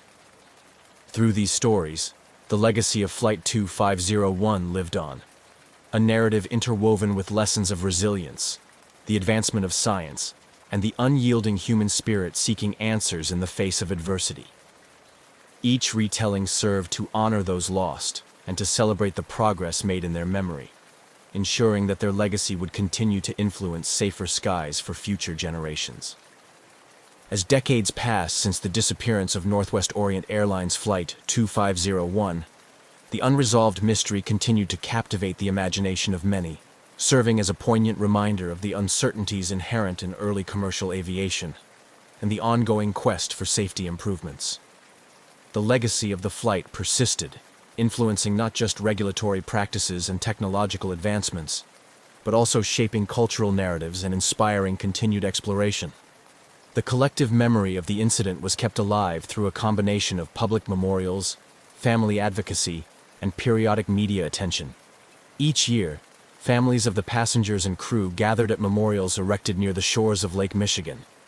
These ceremonies were somber, yet meaningful occasions, where personal stories were shared, candles were lit, and flowers were laid in remembrance of those lost. The gathering served as a testament to the enduring impact of the tragedy on the community and provided a support network for the families affected by the disaster. These memorials also attracted historians, safety experts, and aviation enthusiasts, each drawn by the story's historical significance and the lessons it offered. The narrative of Flight 2501 became a case study in the evolution of flight safety, discussed in academic papers and featured at conferences focused on aviation history and technology. Through these forums, the incident was analyzed and reanalyzed, highlighting how each piece of the story contributed to a broader understanding of the risks and necessary precautions in air travel. Meanwhile, technological advancements in sonar and underwater exploration technology spurred new interest in locating the wreckage of Flight 2501. Every few years, renewed efforts were made to search the depths of Lake Michigan, driven by both improvements in technology and a hopeful desire to provide closure to the families. These searches were often collaborative efforts involving local historical societies, volunteer groups, and occasionally government agencies. The search teams used advanced side-scan sonar equipment capable of creating detailed images of the lakebed, a far cry from the technology available at the time of the disappearance. Documentaries and investigative reports played a significant role in maintaining public interest in the flight. Filmmakers and journalists delved into the archives, interviewing surviving family members, former investigators, and aviation experts. They pieced together the story with a mix of historical footage, dramatic reconstructions, and expert analyses, presenting the tale to new audiences and ensuring that the lessons learned from the tragedy continued to resonate. The narrative of Flight 2501 also found its way into popular culture, inspiring episodes of television shows, novels, and even theatrical productions. These portrayals varied from highly factual retellings to more speculative interpretations, exploring themes of fate, tragedy, and the human spirit's resilience. Through these stories, the broader public engaged with the mystery and the profound impact it had on the lives of those involved. In the realm of policy and regulation, the influence of Flight 2501 was significant. The incident had been a catalyst for change, pushing the aviation industry to adopt stricter safety protocols and better emergency response strategies. These changes were continually updated as new technologies and methodologies emerged, part of the industry's ongoing commitment to learning from past tragedies. The introduction of global positioning systems, GPS, and automatic dependent surveillance broadcast, ADS-B, technologies in aviation marked significant milestones in the industry's evolution. These systems provided real-time tracking of aircraft anywhere in the world, a far leap from the radar and communication technologies of 1950. Flight 2501 had underscored the critical need for such advancements, and as these systems became standard, they significantly enhanced the safety and management of flight operations. The continued interest in Flight 2501 also encouraged regulatory bodies to maintain rigorous oversight of aircraft maintenance and crew training programs. The aviation industry's growth was tempered with caution, with each new technological advancement or operational procedure tested against the backdrop of incidents like Flight 2501. The tragedy became a yardstick by which safety measures were evaluated and improved.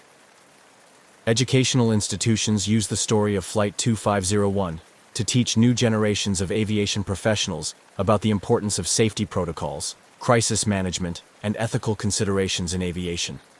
Universities and training academies incorporated the case into their curricula, using it as a foundation for discussions on everything from engineering solutions to psychological preparedness for emergencies. As technology continued to advance, the possibility of one day locating Flight 2501 remained an achievable goal. The development of autonomous underwater vehicles, AUVs, and remotely operated vehicles, ROVs, equipped with high-definition cameras offered promising new tools in the search for submerged wreckage.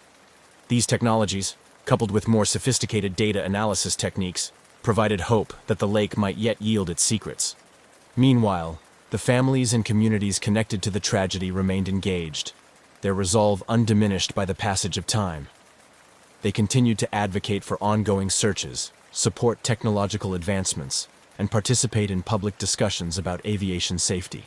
Their involvement ensured that the memory of those lost on Flight 2501 was honored not just as a past event, but as a continuing influence on the present and future of aviation.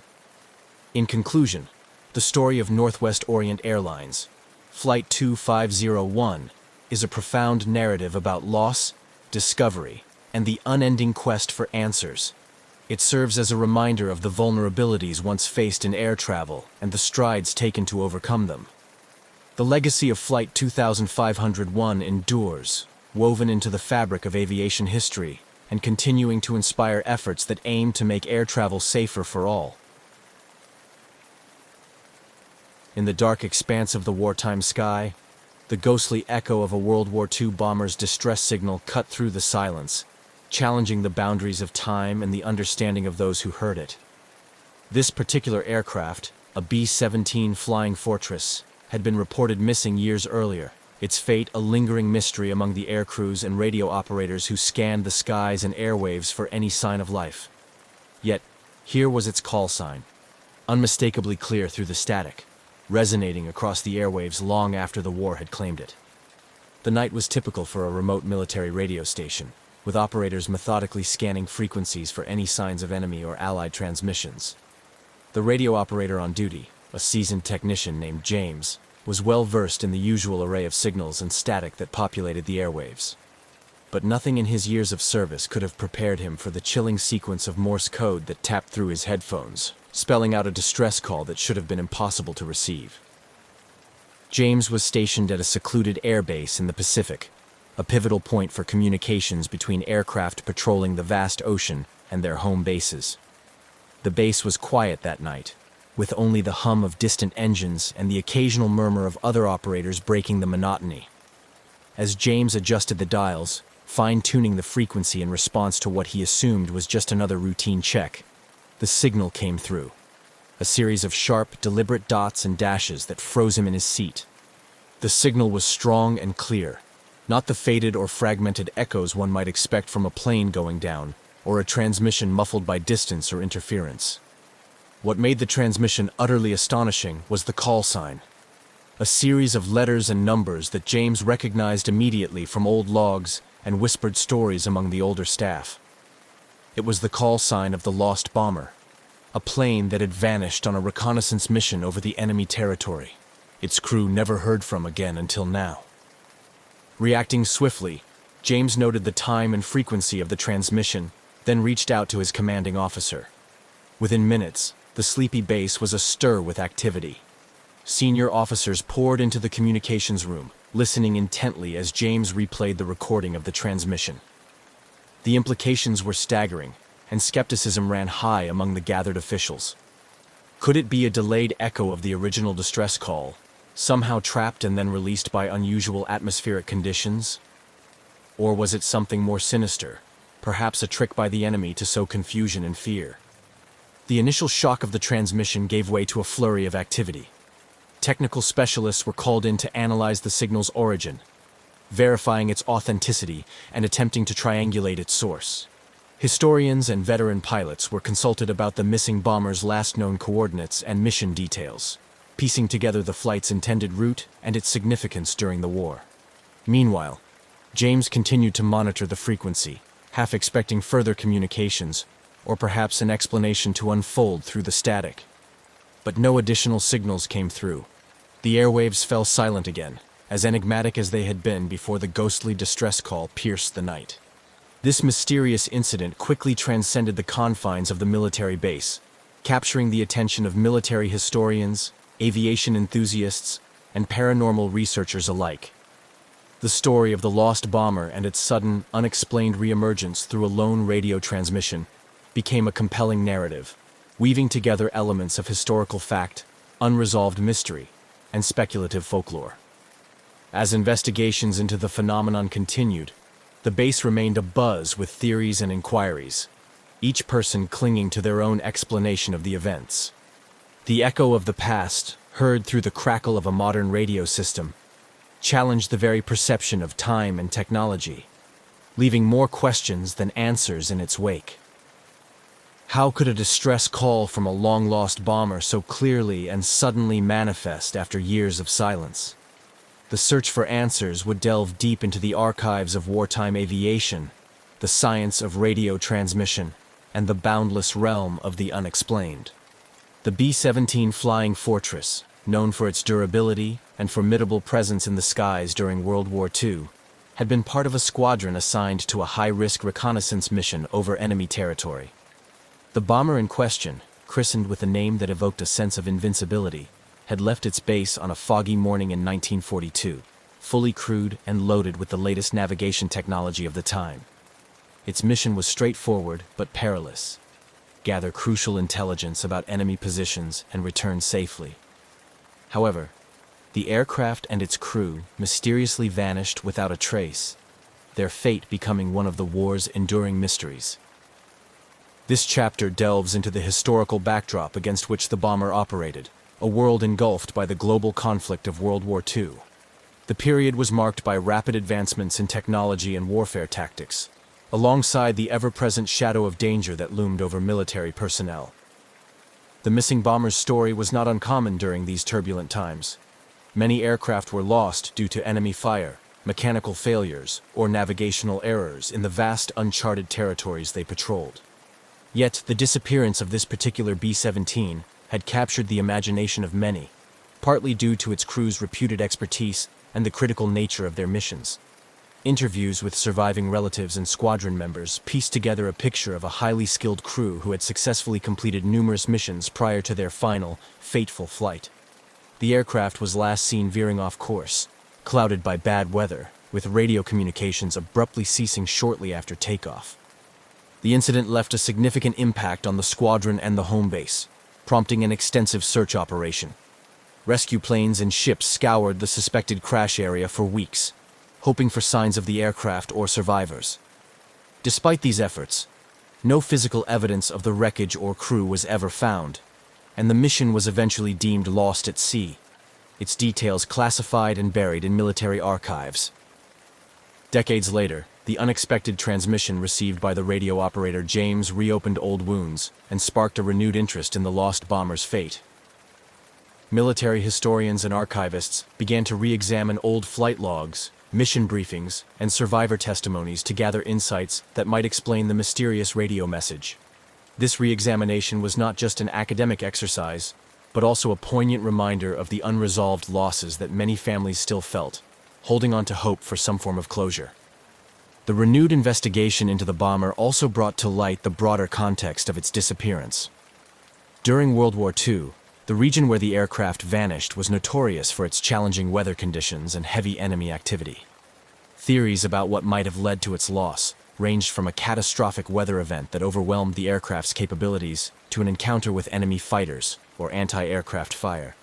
Amid these historical explorations, the legacy of the crew and their mission was commemorated in various ways. Museums and war memorials included the bomber's story in their exhibits, honoring the bravery and sacrifice of those who flew such dangerous missions. Annual remembrance events also featured tributes to the lost aircraft and its crew, often attended by family members and former military comrades who shared personal anecdotes and honored their memory. As the past was painstakingly pieced together from snippets of history, the narrative of the missing B-17 and its crew evolved from a footnote in military history into a symbol of the unresolved mysteries of war. Each piece of evidence brought more questions, painting a complex picture of courage, loss, and the indelible mark left on those who wait for answers. The intrigue surrounding the ghostly transmission only deepened the mystery, suggesting that perhaps, in some form, the past was reaching out, prompting a new generation to uncover forgotten stories ensconced in the annals of wartime aviation. Upon receiving the startling and unexplainable transmission, the atmosphere at the remote military base was charged with a mix of skepticism and eerie fascination. The radio operator, James, who had initially picked up the distress signal, was immediately surrounded by a mix of commanding officers and technical staff, all eager to make sense of the report. The urgency of the situation led to a flurry of activity, as military protocols for handling unexpected transmissions, especially those that could be of historical significance, were swiftly enacted. The base commander took the lead, initiating a formal investigation to verify the authenticity of the signal and determine its potential origins. The first step was to confirm that the equipment James was using had been functioning correctly. Technicians conducted a thorough check of the radio systems, scrutinizing every component to rule out the possibility of a malfunction or error that could have fabricated the reception of the old bomber's signal. Parallel to the technical checks, the operations team reviewed communication logs from the night of the incident to cross-reference other signals and ensure there was no overlap or interference from other transmissions. They also extended their inquiry to neighboring bases and ships that might have been on the same frequency, seeking any corroborative evidence that could confirm the signal's legitimacy. As the initial shock wore off, skepticism began to permeate the discussions among the base staff. Experienced military personnel debated the likelihood of a signal surviving intact for years and suddenly emerging on their equipment. The technical experts, while confirming that the equipment was in perfect working order, were hard-pressed to provide a plausible explanation for how a World War II-era transmission could have been received in such a clear form after decades. Despite the doubts, the story of the missing bomber and its mysterious reappearance via radio waves captivated the imagination of everyone at the base. Theories abounded, ranging from delayed radio echoes, a phenomenon where signals bounce off ionospheric layers and reappear years later, to more speculative ideas involving time slips or supernatural interventions, which were popular in local folklore. To deepen their understanding, the investigation team decided to reach out to veterans and historians who might shed light on any similar occurrences or provide insights into the lost bomber's last mission. This led to interviews with elderly servicemen who had flown during the same period, some of whom recalled unexplained losses and tales of ghostly communications in other war theaters, which were usually dismissed as the stressed imaginations of pilots and operators. Amidst the technical and historical investigations, the psychological impact on James and others who had heard the transmission was palpable. The incident had stirred a mix of fear and curiosity, prompting discussions about the often ignored human element in military operations. Psychologists were brought in to help manage the emotional aftermath, facilitating sessions that helped personnel process what many felt was a brush with the inexplicable. As the days passed, the incident drew attention beyond the immediate military community. The story leaked to the press, and soon, headlines about the ghost transmission began to appear, piquing public interest and leading to a deluge of theories from outside the military. This public engagement spurred the military to be more forthcoming with their findings, balancing the need for transparency with the operational security that such investigations demanded. Despite thorough investigations and widespread speculations, the source and nature of the transmission remained an enigma. The lack of definitive answers only fueled more interest and debate, cementing the incident's place in the annals of military mysteries. This unexpected brush with the past had not only reopened a chapter thought long closed, but also reminded those involved of the enduring echoes of history that still resonate in the present, challenging our understanding of time, technology, and the tales left behind by those who came before. After the initial shock and flurry of investigations following the reception of the eerie transmission, the focus shifted towards a deeper technical analysis. This phase involved a thorough examination of the radio equipment used by James, the radio operator, and a scientific exploration of the atmospheric conditions that might have enabled such an anachronistic communication. Experts from the communications technology field were brought in to scrutinize the radio systems and any possible loopholes that might explain the phenomenon. The primary goal was to determine if there was any chance that the radio equipment could have malfunctioned in such a way that it picked up a stray signal and misinterpreted it as being from the World War II bomber. Engineers tested the sensitivity of the receivers and evaluated whether they could accidentally capture echoes from the past, a theory that some found plausible given the high-powered nature of wartime transmitters. Simultaneously, atmospheric scientists looked into rare but documented phenomena such as skywave propagation, where radio waves are reflected back to Earth by the ionosphere, allowing signals to travel over long distances beyond the horizon. This line of inquiry examined whether specific atmospheric conditions on the night of the transmission could have allowed for a long-delayed echo effect, where signals from the past are bounced back many years later. They delved into historical meteorological data to see if similar conditions had occurred in the past and correlated them with reports of unexplained transmissions. To rule out the possibility of a hoax or interference, cryptographers and communications experts analyzed the content and structure of the Morse code message received by James. They confirmed its authenticity as matching the style and urgency typical of World War II distress signals.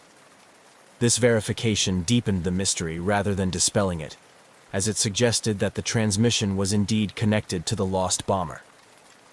Throughout this technical exploration, workshops and meetings were held at the base, where experts presented their findings to military personnel and invited academics.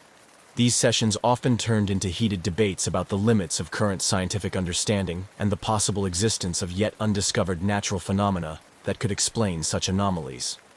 The technical analysis also extended to a review of all recorded anomalies in military communications equipment across the globe. This comprehensive audit aimed to identify any patterns or similar occurrences that could shed light on the incident. However, no other instances of comparably delayed transmissions were found, which underscored the uniqueness of the situation and complicated the formulation of a conclusive explanation. Despite extensive testing and theorizing, the technical analysis yielded no definitive answers. The equipment was found to be in perfect working order, and no fully satisfactory scientific explanation could be provided for the transmission's origins. This outcome left many questions unanswered and prompted a shift towards considering more speculative explanations. As the investigation continued without clear resolution, the incident began to attract attention from outside the scientific community. Interest groups ranging from amateur radio enthusiasts to conspiracy theorists took up the cause, each offering their own theories on what might have happened. This broad spectrum of interest kept the story alive in the public imagination and ensured that it remained a topic of lively discussion in various circles. The inability of the technical analysis to provide clear answers only added to the allure of the mystery, transforming the incident from a mere anomaly into a legend. This legendary status was bolstered by the historical and emotional weight of the missing World War II bomber and its crew, whose fate remained a poignant reminder of the countless similar mysteries still unresolved from the era of the war. As the technical analysis yielded no definitive explanations, attention shifted toward a broader historical investigation. This new phase aimed to dig deeper into the history of the missing World War II bomber, exploring the crew's backgrounds, the aircraft's service record, and any past incidents or communications that might shed light on the mysterious transmission. Archivists and military historians began to comb through old flight logs, mission briefs, and service records, looking for clues that could link the lost bomber to the recently received distress signal. They revisited the day the bomber went missing, analyzing the geopolitical context and the specific mission it was part of. This meticulous review revealed that the bomber had been on a reconnaissance mission intended to gather crucial intelligence.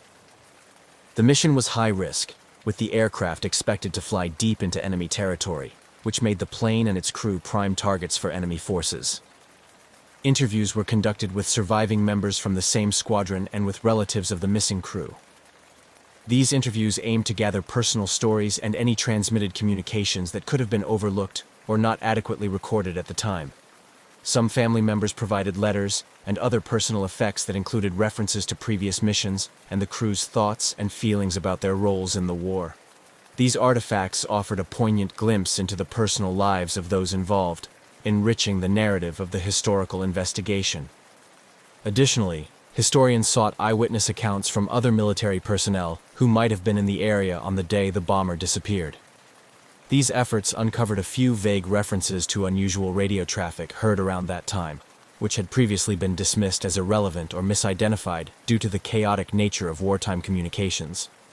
The investigation also extended to exploring similar historical incidents, where aircraft disappeared under mysterious circumstances, only to re-emerge in folklore or speculative sightings. This comparative analysis was useful not only in understanding the phenomenon, but also in placing the current incident within a broader historical and cultural context.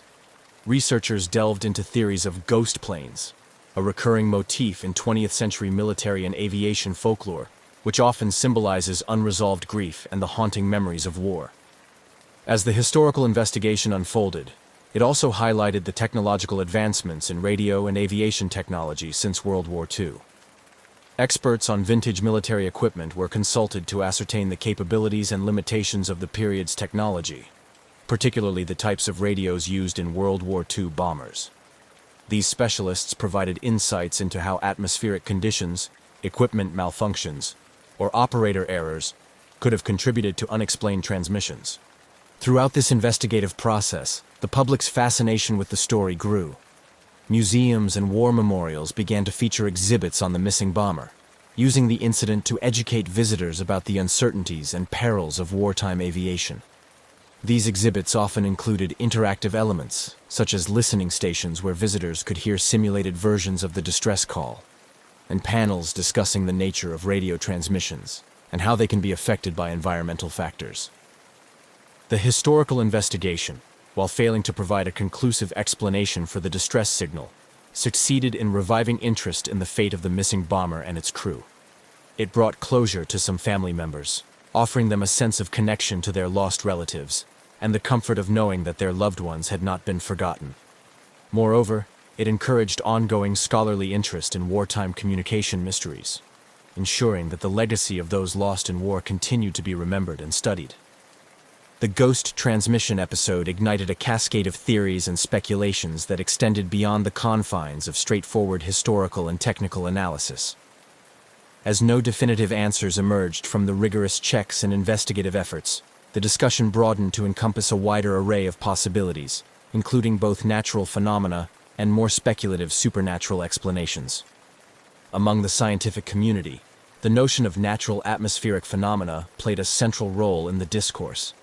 Experts in atmospheric science and physics considered the possibility that unique atmospheric conditions might have allowed a radio transmission from decades ago to be reflected or refracted back to Earth. Phenomena such as sky wave propagation, where radio waves bounce off the ionosphere and travel vast distances, and even more obscure theories like ducting, where radio waves are trapped in layers of different temperatures and humidity, were discussed as potential explanations. These theories were bolstered by incidents in radio history, where signals thought to be lost or sent long ago were received much later, due to unusual atmospheric conditions.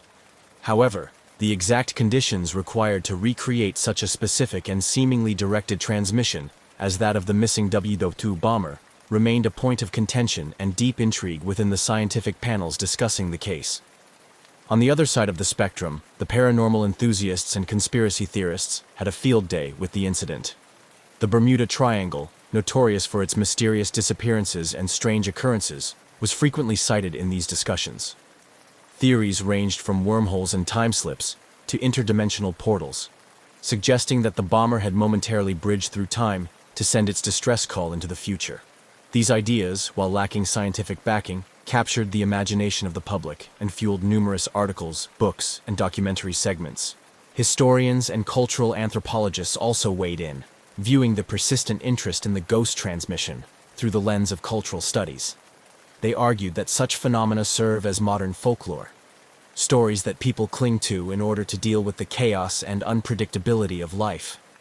The bomber's story, they suggested, had morphed into a kind of ghost story for the technological age, embodying the collective anxiety about war and the unknown.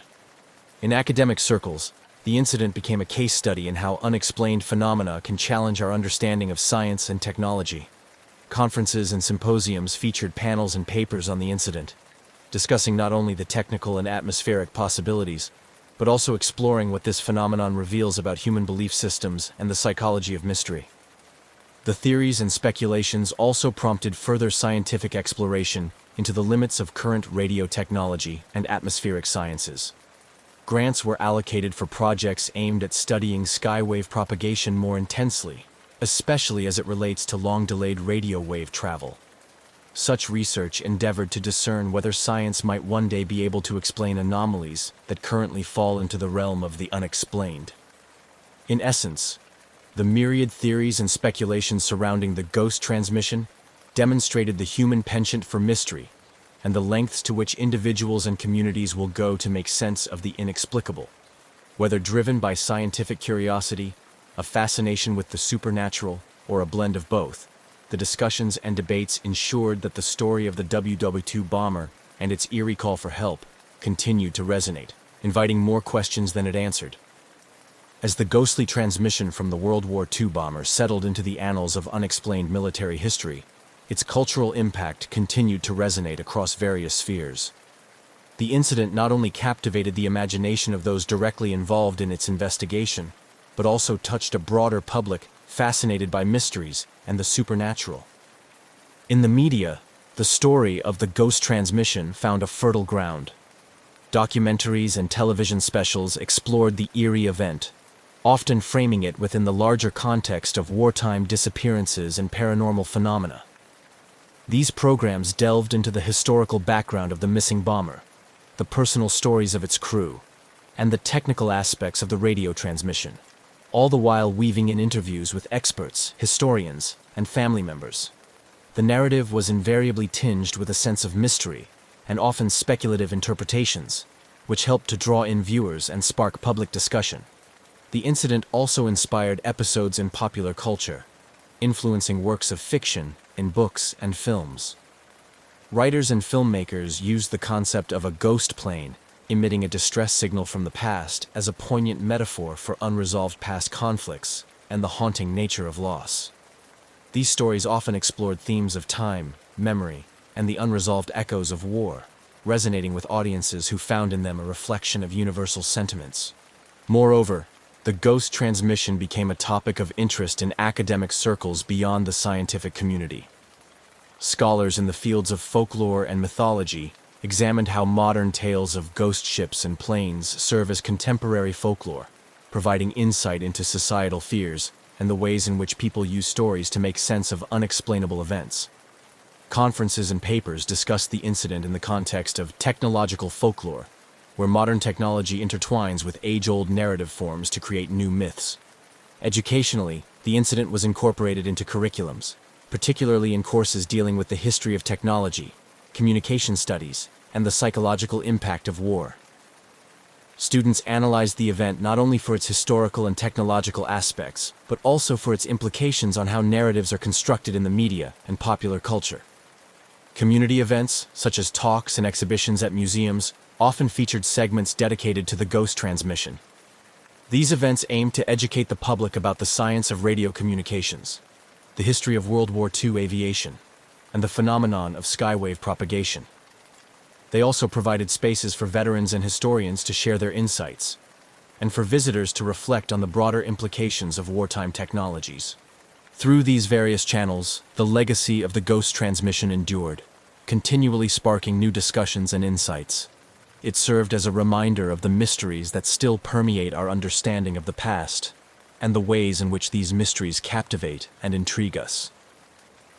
As new technologies and methodologies emerge, the possibility remains that future investigations could one day provide answers to this enduring World War II mystery, turning legend back into history. Yet, until such time, the ghost transmission remains a symbol of the enigmatic intersection between history, technology, and the supernatural. The enduring intrigue surrounding the ghost transmission from the World War II bomber encapsulates a fascinating blend of unresolved history, technological mystery, and human curiosity. As years have passed since the eerie incident was first reported, it continues to foster a sustained interest among amateur sleuths, historians, and paranormal enthusiasts, who each bring their own perspectives and theories to the table. The mystery of the transmission has not only become a staple in discussions about unexplained military phenomena, but has also encouraged a broader dialogue about the limits of our understanding of past events. The fact that no conclusive explanation has been found keeps the story alive in the collective imagination, serving as a potent reminder of the wartime sacrifices and the mysteries that may never be fully unraveled. Amateur historians and radio enthusiasts, in particular, have taken up the challenge, dedicating themselves to parsing through old military records, building replicas of WW2-era radio equipment, and even organizing listening events in hopes of catching similar anomalies. These community-led initiatives often result in gatherings where individuals share findings, swap theories, and keep the history of the incident relevant for new generations. Furthermore, the story of the ghostly World War II transmission has spurred ongoing research and technological exploration. Advances in radio technology and atmospheric science may one day provide the tools needed to uncover what really happened, or at least to offer more plausible explanations for such phenomena. This possibility excites both the scientific community and the general public, who are eager to see how new technologies might finally solve old mysteries. In addition to scientific and amateur investigations, the incident remains a poignant subject in remembrance and memorial activities. Annual events commemorating the crew of the missing bomber often include mentions of the ghost transmission, reminding attendees of the enduring mysteries of war and the unbreakable connection to the past those mysteries represent. These ceremonies provide a space for reflection on the impact of war and the personal stories of those who serve, linking the past directly with the present through shared narratives and communal memory. The ghost transmission also continues to inspire cultural works, including novels, films, and art installations that explore themes of time, memory, and the unknown. These works often pose deeper existential questions about reality, perception, and the nature of communication across time, engaging audiences in a multifaceted exploration of the incident's implications. This cultural resonance underscores the broad impact of the ghost transmission, demonstrating its capacity to inspire and challenge across various mediums and audiences. Conferences and academic symposiums regularly feature the ghost transmission as a subject of interest, attracting experts in communications, wartime history, and psychology. These forums often explore the psychological impact of such phenomena on soldiers and civilians alike, discussing how unexplained events can affect morale and foster a sense of the supernatural amidst the horrors of war. The discussions also delve into the role of technology in shaping our understanding of historical events, questioning how advances in equipment might alter our perception of what is possible or real. Online communities play a significant role in perpetuating the legacy of the ghost transmission. Forums and social media groups dedicated to military history, paranormal phenomena, and World War II technology provide platforms for ongoing discussion and discovery. Here, enthusiasts from around the world share theories, discuss new research, and even collaborate on projects aimed at uncovering more about the incident. This global engagement ensures that the mystery remains a lively topic of discussion, continually refreshed by new insights and perspectives. Ultimately, the legacy of the ghost transmission underscores a collective fascination with the unknown and a relentless pursuit of truth, however elusive it may be. Whether or not the mystery is ever solved, the story serves as a testament to the complexity of historical events and the human desire to make sense of the inexplicable. As it stands, the ghost transmission from the World War II bomber remains a captivating chapter in the annals of wartime history, a puzzle that continues to challenge, intrigue, and inspire those who encounter it. In commercial aviation, few places in the world are as busy and precisely controlled as the skies above Los Angeles International Airport. Known simply as LAX, this sprawling hub is home to hundreds of daily takeoffs and landings, where air traffic controllers choreograph streams of incoming and outgoing flights with near-flawless coordination. At around 3,000 feet, just a few miles from final approach, pilots are focused, systems are configured for landing, and every second is part of a rehearsed and monitored ballet. So when an American Airlines pilot, flying a routine approach into LAX on August 30th, 2020, looked out his window and reported seeing something wildly out of place, the entire system paused to take notice. Tower, American 1997. We just passed a guy in a jetpack. The transmission was calm, clipped, and strangely casual, but the words hung in the air like vapor. A guy. In a jetpack. At 3,000 feet, on the approach path to one of the busiest airports in the world. The controller, caught between routine chatter and disbelief, asked the pilot to confirm. He did. Moments later, another voice crackled over the radio. A JetBlue pilot, on a nearby approach vector, chimed in with the same observation. A humanoid figure, upright, flying alone through open sky. No wings, no visible support, just flying. At first, there was an air of disbelief. Not denial exactly, but that pause between hearing something unusual and truly processing it. Pilots are trained observers. They know the difference between a bird, a balloon, and a person. Their reports don't come from imagination or exaggeration. They come from discipline, training, and 1,000 hours behind the yoke. If they saw something, it wasn't a joke. And they weren't the only ones. LAX Tower immediately alerted law enforcement and the Federal Aviation Administration. The term jetpack lit up radios and inboxes in minutes. Within the hour, the FBI had been notified. It wasn't just a strange sighting. It was a potential breach of highly controlled Class B airspace, a safety concern that could not be ignored. Jetpacks, as far as most people understood, were the stuff of comic books and air shows. Yes, the technology existed in experimental form, but they weren't widely available, and their limitations were well known. Short flight times, low altitude, extreme fuel consumption. The idea of someone hovering at commercial altitudes for any length of time was, to experts, next to impossible. And yet, there were now multiple eyewitnesses from 2 commercial aircraft, all describing the same thing. LAPD dispatched helicopters to canvass the area. News crews began calling aviation authorities. The story was strange, yes, but this was Los Angeles, a place where helicopters fly low, stunts are commonplace, and the occasional oddity in the sky isn't entirely unheard of. But this was different. This was controlled airspace. This was close to final approach, where jets are vulnerable and margins are slim.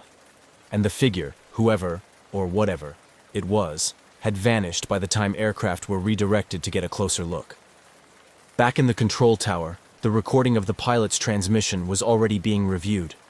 The audio was shared among aviation circles and online forums within hours. "We just saw the guy pass by us in the jetpack," the JetBlue pilot added later, as the transmission looped back through public replay. The reports were consistent.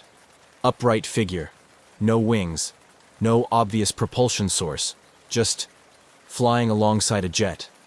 Within days, the sighting was national news. Headlines toggled between amused curiosity and serious safety concern. Was this a rogue inventor, a publicity stunt, a drone designed to look like a person? Or something more advanced than what the public knew? The FAA launched an investigation, as did the FBI, citing potential violations of airspace regulations and serious risks to flight safety. But no individual came forward. No known jetpack test flight had been scheduled or cleared in the region, and no wreckage, equipment, or follow-up sighting was found that day. The skies above LAX returned to normal, but the radar logs now included a gap, a moment when something unexplainable shared airspace with a Boeing 737. For the pilots involved, it was a brief moment, an odd blip in an otherwise standard descent. But for investigators, it was the beginning of a deeper mystery, one that would repeat itself in the months to come. Because this wasn't the last time Jetpack Guy would appear over Los Angeles. In fact, it was just the first. 6 weeks after the initial report, the skies over Los Angeles once again played host to something no one could quite explain. On October 14, 2020, another commercial aircraft, this time a China Airlines flight on final approach into LAX, reported an object strikingly similar to the one described by American and JetBlue pilots weeks earlier. The pilot's voice came through air traffic control frequencies with the same blend of calm professionalism and subtle disbelief. "We just saw a flying object, looked like a person in a jetpack." Once again, the figure had been spotted thousands of feet above the ground, dangerously close to the descent path into one of the busiest airports in the world. The timing, the location, and the description all echoed the earlier sighting. But despite an expanded response and active surveillance by the LAPD, no trace of the jetpack-like figure was found. It was becoming harder to dismiss the incident as a one-off error or a case of mistaken identity. These weren't casual eyewitnesses. These were commercial airline pilots with thousands of flight hours logged, trained to recognize potential hazards, and required to report them with accuracy and clarity.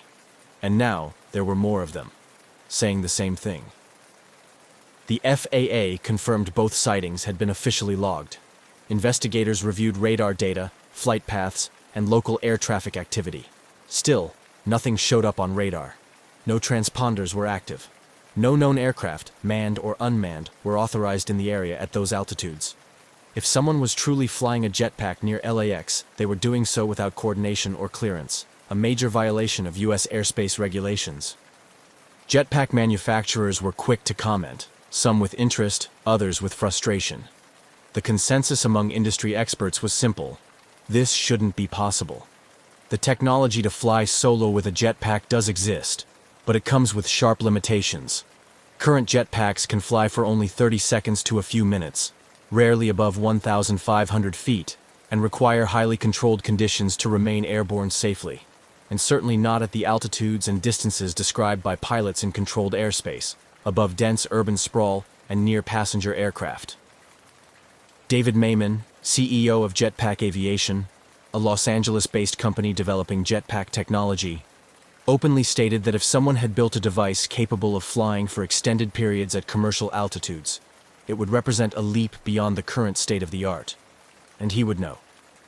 His company's jetpacks, while impressive, are not capable of the range, altitude, or stealth described in these incidents. As aviation authorities scrambled for explanations, the general public latched onto the mystery. News outlets began calling the figure Jetpack Guy. It became a social media curiosity. Memes and mock videos popped up, some humorous, others speculative. But behind the levity was a growing concern. Whoever, or whatever, was in the skies near LAX wasn't just turning heads. They were entering protected airspace, putting aircraft, passengers, and crews at risk. By November, the FAA and FBI had launched a joint investigation. Every agency with a stake in aviation safety was now watching closely. They reviewed reports, canvassed local airports, questioned operators of experimental aircraft, and scanned satellite imagery. Helicopters were deployed in the area with infrared and high-resolution cameras. Still, no definitive source. Then came a new lead. Around the same time as the second sighting, a video surfaced online showing what appeared to be a human-like figure drifting along the coast near Palos Verdes, south of LAX. Captured by a local flight school during a training exercise, the video showed a floating object, dark in shape and upright in posture, slowly moving through the air at around 3,000 feet.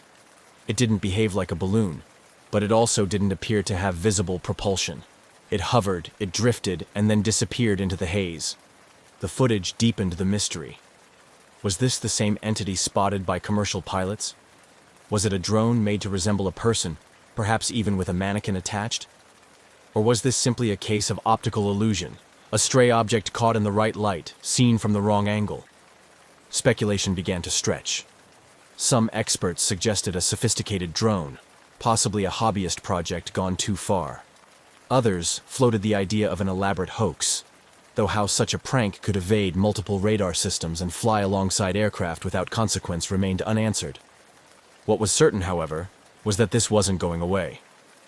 LAX controllers continued to warn pilots to report any unusual aerial activity, and pilots, now aware of the prior sightings, were watching more closely.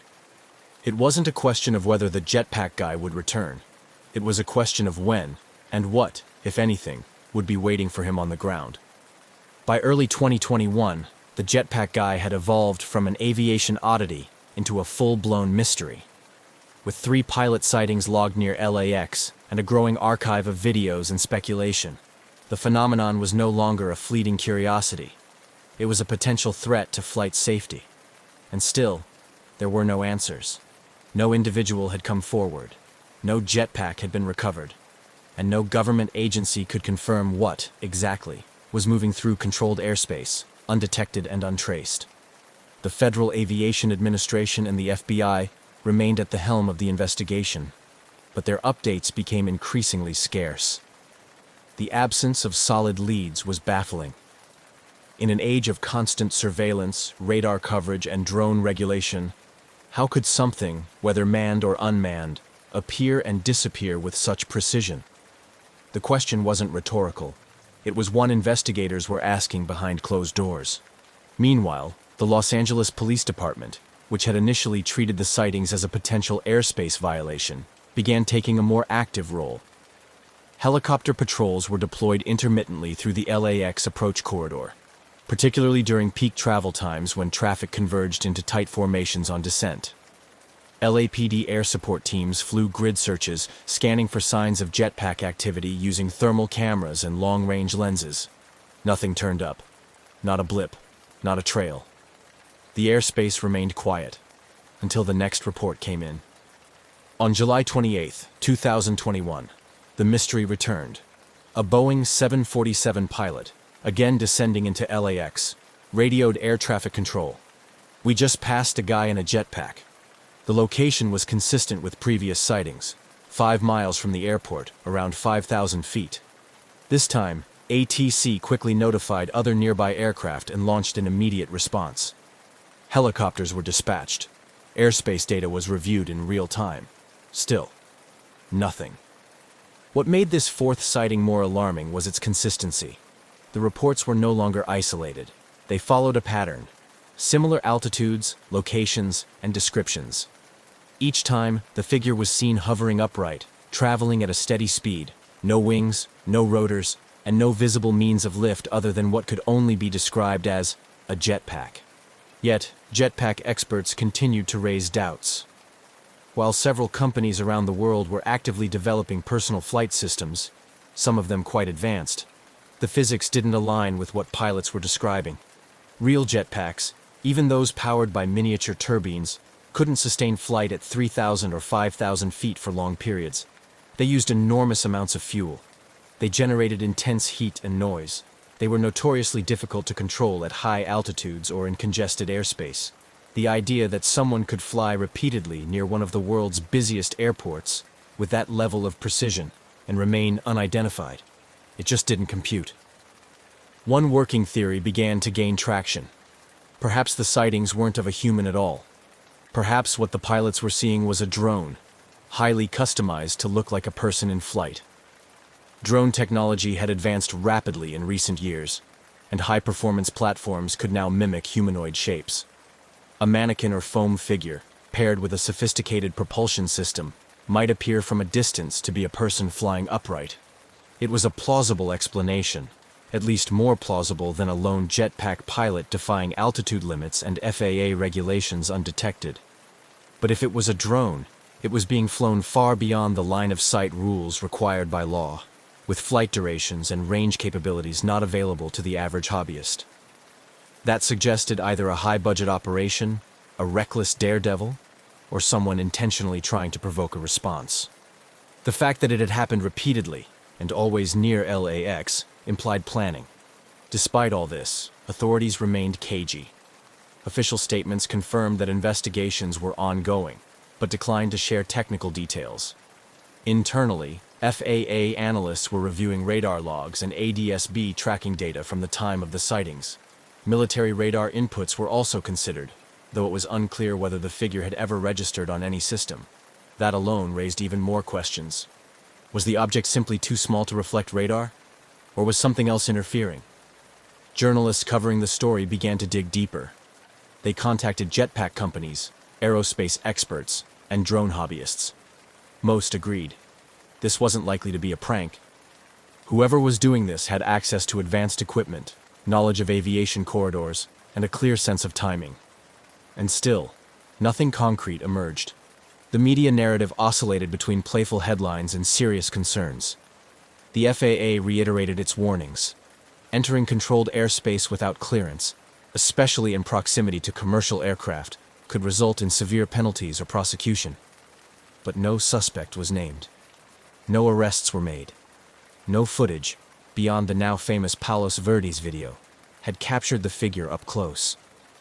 By mid-2021, the jetpack guy had become aviation's high-altitude phantom, real enough to be seen, but elusive enough to vanish without a trace. Pilots were instructed to continue reporting any sightings. Radar techs kept their eyes on unusual returns. And overhead, the descent into Los Angeles continued, one jet at a time, gliding through the sky where something unknown had passed not long before. By the end of 2021, the mystery of the so-called jetpack guy had transformed from an odd aviation anecdote into an unsolved case drawing attention from pilots, investigators, and even intelligence analysts. Despite 4 confirmed pilot reports, ground searches, and a viral video, there was still no definitive explanation. And then came something new. A clue, but of a different kind. In December 2020, a video began circulating on aviation forums and social media. It had been captured several months earlier by flight instructors near Palos Verdes, south of LAX. In the grainy footage, a humanoid-shaped figure appears to hover motionless at high altitude over the ocean. There were no wings, no contrail, no visible propulsion. It simply floated. The figure's legs dangled loosely, as if from a mannequin, and it drifted with the wind, eerily steady in its upright posture. Some experts quickly pointed to the possibility that the object wasn't a person at all, but a balloon. A very specific kind of balloon. Perhaps a novelty inflatable shaped like a human or superhero. Others weren't convinced. The object's stability and behavior in the air suggested more than passive drifting. Still, the theory gained ground. Could this explain the pilot sightings? Could a life-sized balloon, caught in a thermal or carried by upper-level winds, be the entire mystery? The FBI quietly acknowledged the theory in early 2021, noting that one working theory was that the sightings involved a balloon made to resemble a jetpack-equipped figure. But they didn't confirm that this explained everything.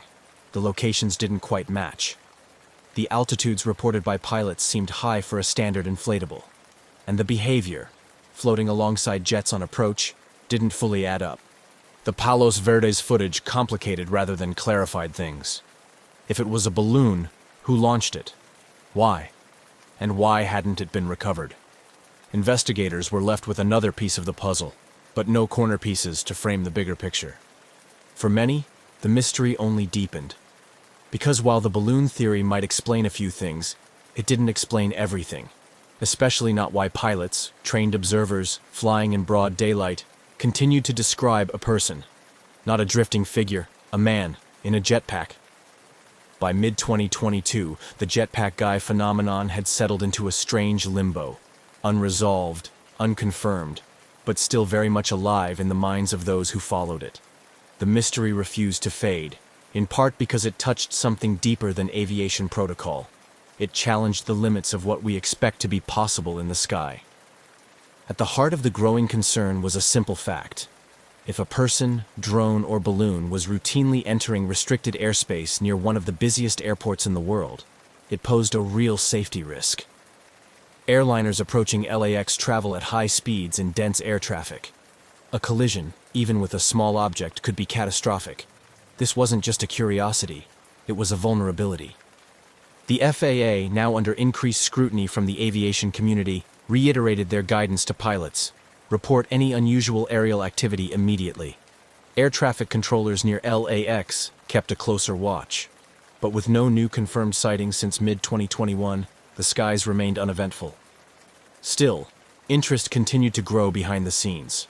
Private drone operators and engineers began analyzing the case, offering their own theories. Some suggested that the sightings could have been a drone platform equipped with a lightweight mannequin or dummy, built specifically to resemble a flying person. Such a craft could, in theory, be operated remotely with high precision, especially with modern GPS stabilization. It wouldn't require a pilot on board, just a skilled technician on the ground. But that theory, too, had holes. A drone large enough to appear man-sized at 3,000 to 5,000 feet would need serious thrust, not to mention a power source capable of lifting it that high and keeping it stable. Regulations on drone flight make such an operation illegal without special waivers, and even then, not in a commercial corridor. So if it wasn't a man, and it wasn't a drone, what was it? Even among the most grounded investigators, the question remained open. Every technical explanation seemed to solve one part of the puzzle, but created new questions elsewhere. And through it all, the mystery persisted. A silent figure in the sky, appearing where no one should be, then vanishing without a trace. As the investigation into the jetpack guy sightings dragged on without resolution, a quiet frustration began to set in. Aviation authorities were running out of conventional explanations. And while the media had largely moved on, pilots, engineers, and a growing community of amateur sleuths continued to pull at the thread.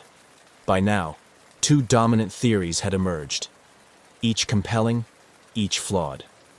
The first was the drone theory, that someone had built or modified a drone to look like a human in a jetpack, perhaps using foam, a mannequin, or lightweight materials. It would explain the upright posture, the lack of wings, and the controlled movement. But it didn't account for the altitude or the extended flight time. Most drones, even high-end custom builds, struggle to reach the heights reported, let alone hover stably there while being mistaken for a person. The second theory was the balloon explanation. A novelty balloon, shaped like Iron Man or a human figure, drifting into approach paths on upper air currents. A few of these had been known to cause confusion before, mistaken for UFOs or strange objects at a distance. And unlike drones or jetpacks, balloons require no power source, no pilot, no effort. But again, the details didn't fit perfectly. The reported behavior by pilots, flying parallel to aircraft, maintaining altitude, showing no signs of uncontrolled drift, wasn't typical of a balloon at all. And then, there were the radar returns, or lack thereof. Despite the sightings being in tightly monitored airspace, none of the figures were ever confirmed by ground radar or air traffic control systems. Not once. No transponder signal, no visible target. Just trained pilots calling out what they saw, then watching it vanish. This gap, between what was seen and what could be tracked, left room for speculation. Some online theorists proposed secret military testing. Others jumped to fringe ideas, cloaking technology, advanced flight suits, or even extraterrestrial probes. Most of these were dismissed outright, but their existence showed how far the public imagination had stretched trying to fill in the blanks. No matter how rational the conversation started, it always seemed to circle back to the same question. How could something be seen so clearly, by multiple pilots, and yet leave no trace behind? By early 2023, the jetpack guy had become more myth than man.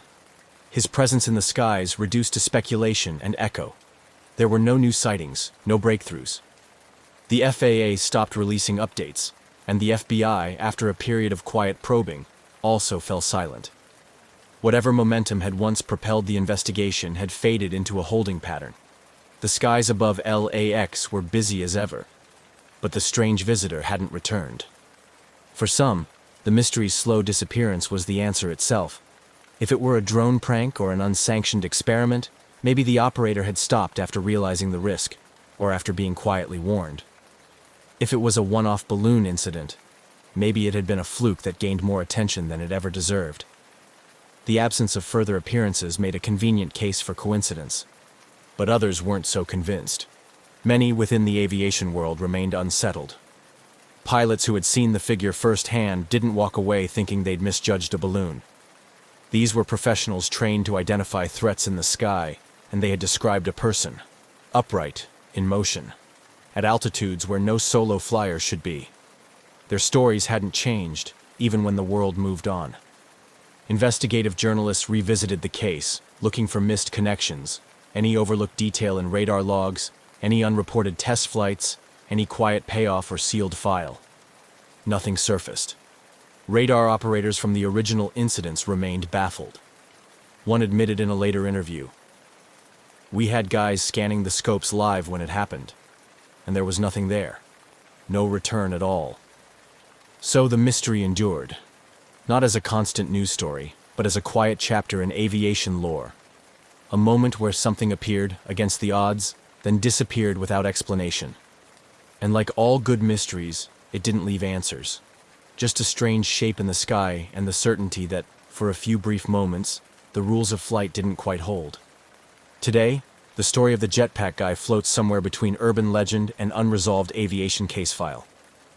There's no confirmed identity, no recovered equipment, no public resolution.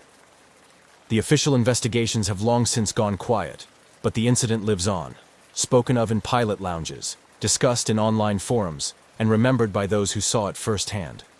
In aviation circles, it serves as a kind of parable, a reminder that even in one of the most regulated, monitored, and controlled spaces on Earth, the sky above a major airport, something unknown can still slip through.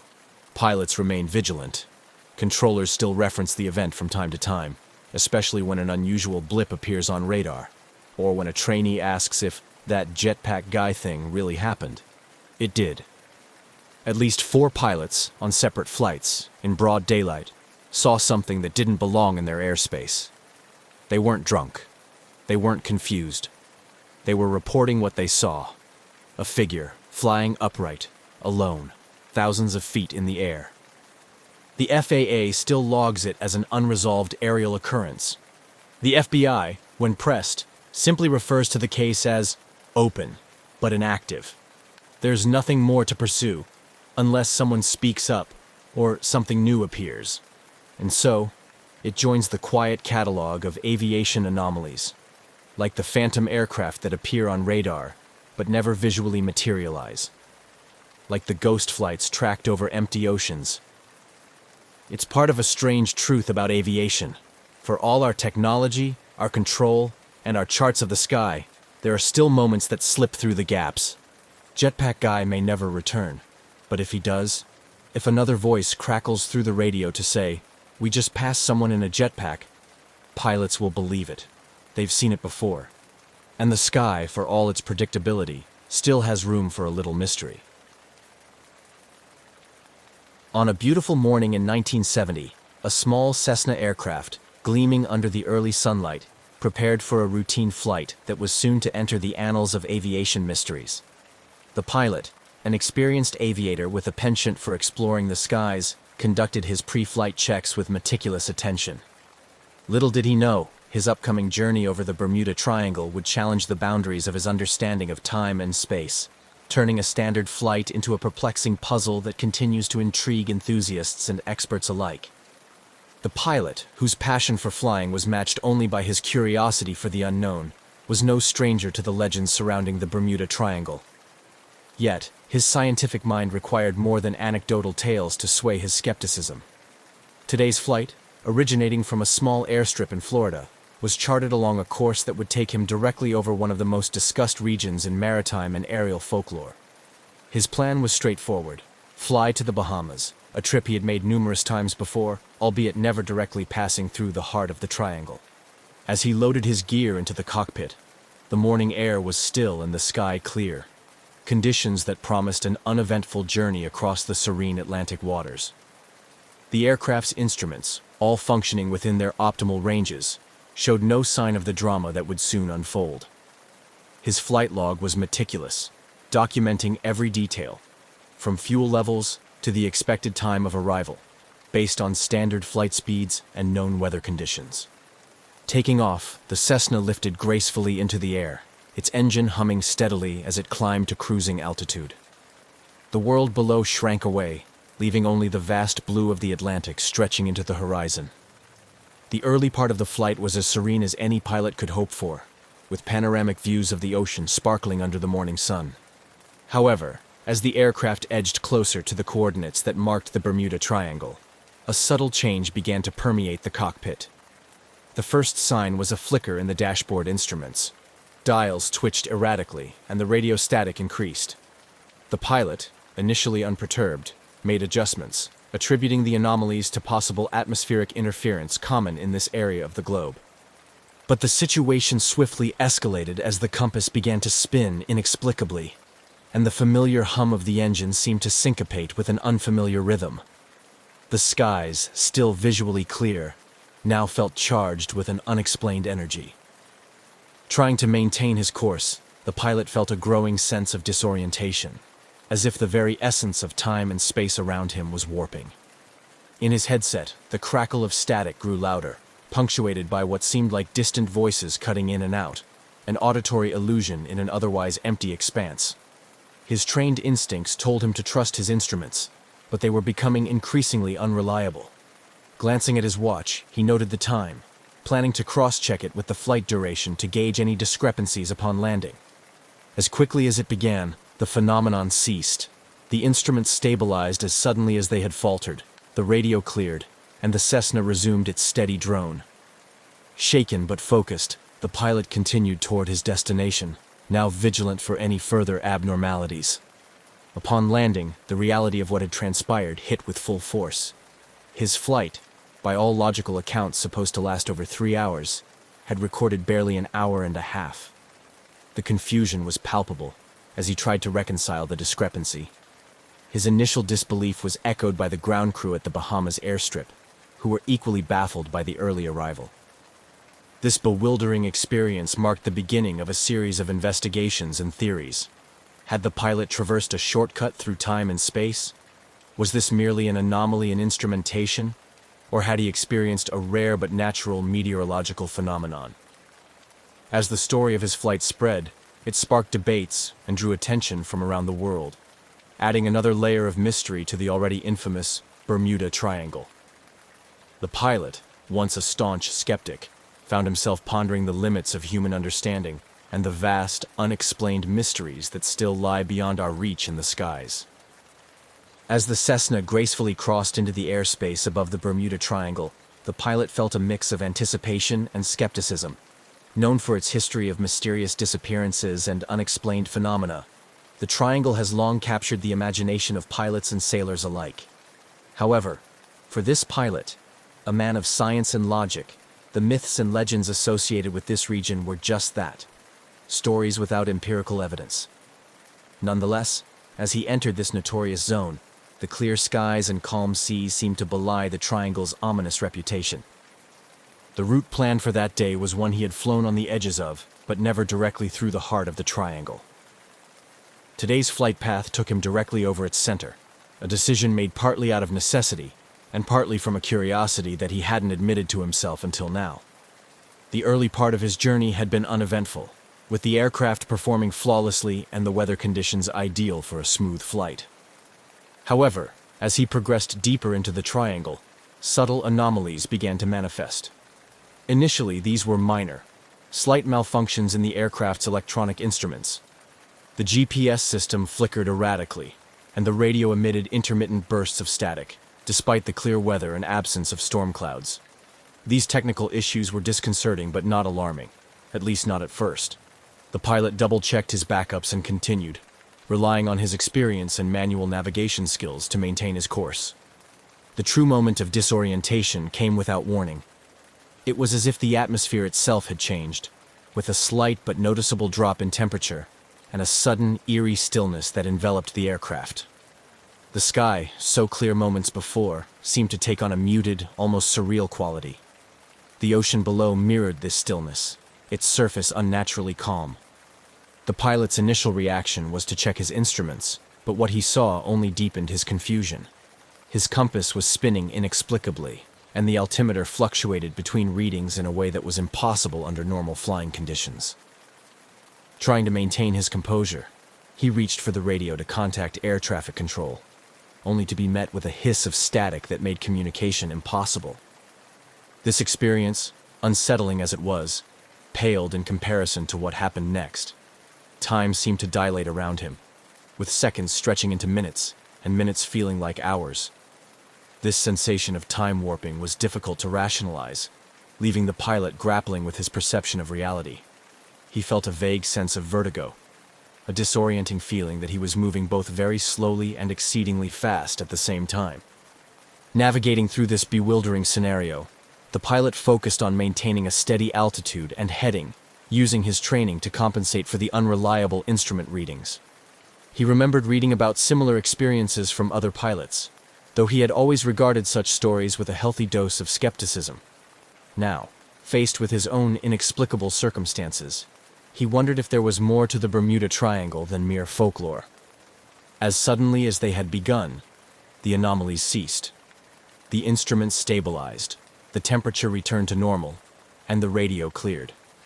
The ocean's surface once again showed the gentle undulations of normal sea conditions, and the sky brightened to its previous vibrant blue. Shaken but relieved, the pilot continued his journey, now eager to reach his destination and land safely, his mind racing with questions about what had just occurred. The remainder of the flight was uneventful, allowing the pilot some time to reflect on his experience. Had he experienced a natural phenomenon unique to this region, or was there something more, something unexplained, that could account for the bizarre conditions he encountered? These questions would linger in his mind, fueling both his own curiosity and the inevitable discussions that would follow his report of the incident. As the small Cessna emerged from the enigmatic clutches of the Bermuda Triangle, the pilot felt a surge of relief. The instruments stabilized, the skies remained clear, and the air traffic communications resumed their normal clarity. Yet, the feeling of disorientation and the haunting quiet of the past hour lingered in his mind. He knew the flight was far from over, not just in distance, but in the mental and emotional processing of what had just occurred. Upon landing at his destination in the Bahamas, far earlier than scheduled, the pilot was greeted with a mixture of confusion and concern from the ground crew. His premature arrival threw the routine operations into disarray, and as he stepped out of the aircraft, the weight of his experience began to truly sink in. The ground crew, aware of his intended flight path and expected time of arrival, immediately questioned the discrepancy. The pilot, still grappling with his own confusion, attempted to provide a coherent explanation. The discrepancy in time was stark.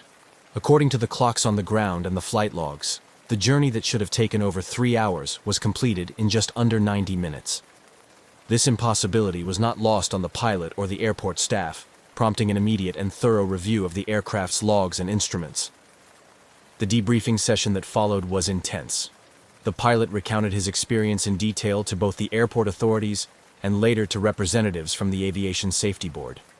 His account included the initial instrument malfunctions, the strange atmospheric conditions, the sensation of time dilation, and the abrupt return to normalcy. His report was met with skepticism, but the undeniable fact of his early arrival demanded serious consideration. Technical experts examined the Cessna with fine-tooth combs, searching for any faults that could explain the anomalies reported. All systems were found to be in perfect working order, and no mechanical issues were identified that could have accounted for the acceleration in flight time. The GPS data, recovered from the onboard navigation system, confirmed the aircraft's accelerated passage through the designated flight path, further deepening the mystery. The situation called for an investigation that went beyond routine mechanical checks. Meteorologists and physicists were consulted to understand if unusual atmospheric conditions could have created a kind of jet stream, or if known phenomena like gravity waves could explain the time discrepancy. However, all scientific explanations fell short of providing a satisfactory answer. The conditions reported by the pilot, particularly the spinning compass and fluctuating altimeter, suggested influences beyond standard meteorological or geographic anomalies.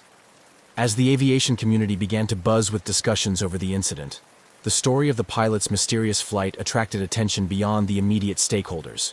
The media caught wind of the story, and soon it was being reported across various platforms, inciting a flurry of speculation and intrigue. The Bermuda Triangle's notorious reputation for mysterious disappearances and unexplained phenomena provided fertile ground for theories, ranging from rational skeptical inquiries to wild speculations about supernatural occurrences. Amid the growing public fascination, the pilot found himself at the center of a whirlwind of attention. His experience was dissected and debated in online forums, television specials, and by experts in aeronautics and meteorology. Some embraced his account as possible evidence of an unexplained anomaly associated with the Bermuda Triangle, while others dismissed it as an error in perception or an exaggeration. However, within the scientific community, a few were intrigued enough to propose more radical theories. These included the possibility of a temporary rift in the space-time continuum, or an encounter with a rare natural anomaly that had yet to be understood or documented. These theories, while speculative, opened the door to further research and discussion about the limits of current understanding of physics and atmospheric science. Throughout this period, the pilot cooperated fully with all inquiries, maintaining his stance that his experience was accurately reported despite the absence of a clear explanation. His credibility as a seasoned pilot lent weight to his account, forcing even the most skeptical to consider the possibilities of what might have occurred during that anomalous flight. As the investigation continued without definitive conclusions, the incident remained a fascinating topic of discussion, a case study that challenged existing knowledge and expanded the dialogue about the mysterious forces that might operate within the infamous Bermuda Triangle. The pilot's story, marked by both his personal integrity and the unexplained phenomena, continued to resonate, offering a compelling narrative of mystery and exploration at the edges of human understanding and scientific explanation. After landing well ahead of schedule under mysterious circumstances, the pilot found himself not just physically disoriented, but at the center of a rapidly unfolding drama that questioned the very laws of physics. As he disembarked from his Cessna, the sense of reality slowly seeping back in, his mind raced with possibilities, each more confounding than the last. The ground staff at the Bahamas airport met him with a mix of skepticism and awe as the word of his inexplicable journey began to spread. The airport's operations room turned into an impromptu briefing area where aviation authorities began a more formal debriefing. They reviewed the aircraft's logs and interviewed the pilot extensively, noting every detail of his account. The aviation experts on hand were initially dubious, suspecting an error in the flight's timing or a malfunction of the aircraft's tracking systems. However, as they delved deeper, the data corroborated the pilot's story. The timings, the flight path, everything he recounted was consistent with the logs. As news of the incident spread, it attracted a barrage of media attention. Journalists, intrigued by the story, descended on the airport, eager for interviews with the pilot and any officials willing to comment. The pilot, still grappling with his own understanding of the event, faced cameras and repeated his story. Each retelling added more layers to the already thick fog of mystery surrounding his flight. The coverage soon ballooned into a sensational news story, with headlines touting the pilot as the man who outran time. Speculation ran rampant, with theories about wormholes, alternate dimensions, and even extraterrestrial intervention being bandied about in the press and on television. The Bermuda Triangle's notorious reputation for unexplained disappearances and bizarre occurrences provided fertile ground for such theories, and the public lapped up every conceivable explanation, no matter how far-fetched. Amidst the media frenzy, serious investigative work continued. The pilot's aircraft was subjected to rigorous mechanical checks, with experts from the Cessna manufacturer brought in to ensure no stone was left unturned. They examined the aircraft's engine, avionics, and structural integrity, but found no abnormalities that could explain the acceleration in travel time. The GPS and other navigation systems were also scrutinized and found to be in perfect working order, deepening the enigma. Aviation analysts and experienced pilots weighed in, discussing the possibilities of rare meteorological phenomena that could have influenced the flight. Some suggested highly localized wind currents that might have pushed the plane at an unusually high speed, while others theorized about unrecognized atmospheric anomalies specific to the Bermuda Triangle area. The scientific community, generally skeptical of supernatural explanations, urged caution and a focus on plausible scientific explanations. Discussions ensued about the limits of current understanding of atmospheric sciences, and some researchers proposed studying the Bermuda Triangle area more extensively, hypothesizing that unknown natural phenomena could be at play. As weeks turned into months, the incident continued to be a hot topic of discussion at conferences and seminars, in academic circles, and among the general public. The pilot was invited to speak at various events, where he shared his experience and engaged with experts trying to unravel the mystery. These interactions were insightful, but they often raised more questions than answers. Ethicists and philosophers also entered the discussion, pondering the implications of such unexplained phenomena on our understanding of reality and the universe. They debated questions about the nature of time and space, and how humanity's grasp of these concepts shapes our understanding of the world. The pilot's story became a case study in the broader debate about the known and the unknown. Throughout this period, the pilot maintained a level-headed demeanor, his credibility bolstered by his detailed and consistent recounting of the event, and by the empirical data that supported his story. Despite the wild theories and media sensationalism, he remained focused on a rational explanation, hoping that ongoing research and dialogue in the scientific community would eventually uncover a logical reason for his bizarre and unprecedented flight experience. As the story aged, it remained a compelling mystery, emblematic of the human quest for knowledge and understanding in the face of the inexplicable. The time-warped flight not only challenged scientific assumptions, but also captured the imagination of people around the world, reminding everyone that the universe still holds many secrets, waiting to be discovered. The baffling case of the time-warped Cessna sparked an investigation that reached far beyond routine aviation inquiries, drawing in experts from various fields including aviation technology, meteorology, physics, and even paranormal research. As the investigations deepened, the pilot's unexpected early arrival continued to perplex investigators and the public alike. The official inquiry was spearheaded by aviation authorities, who first ensured that all data from the aircraft's instruments and flight logs were meticulously analyzed.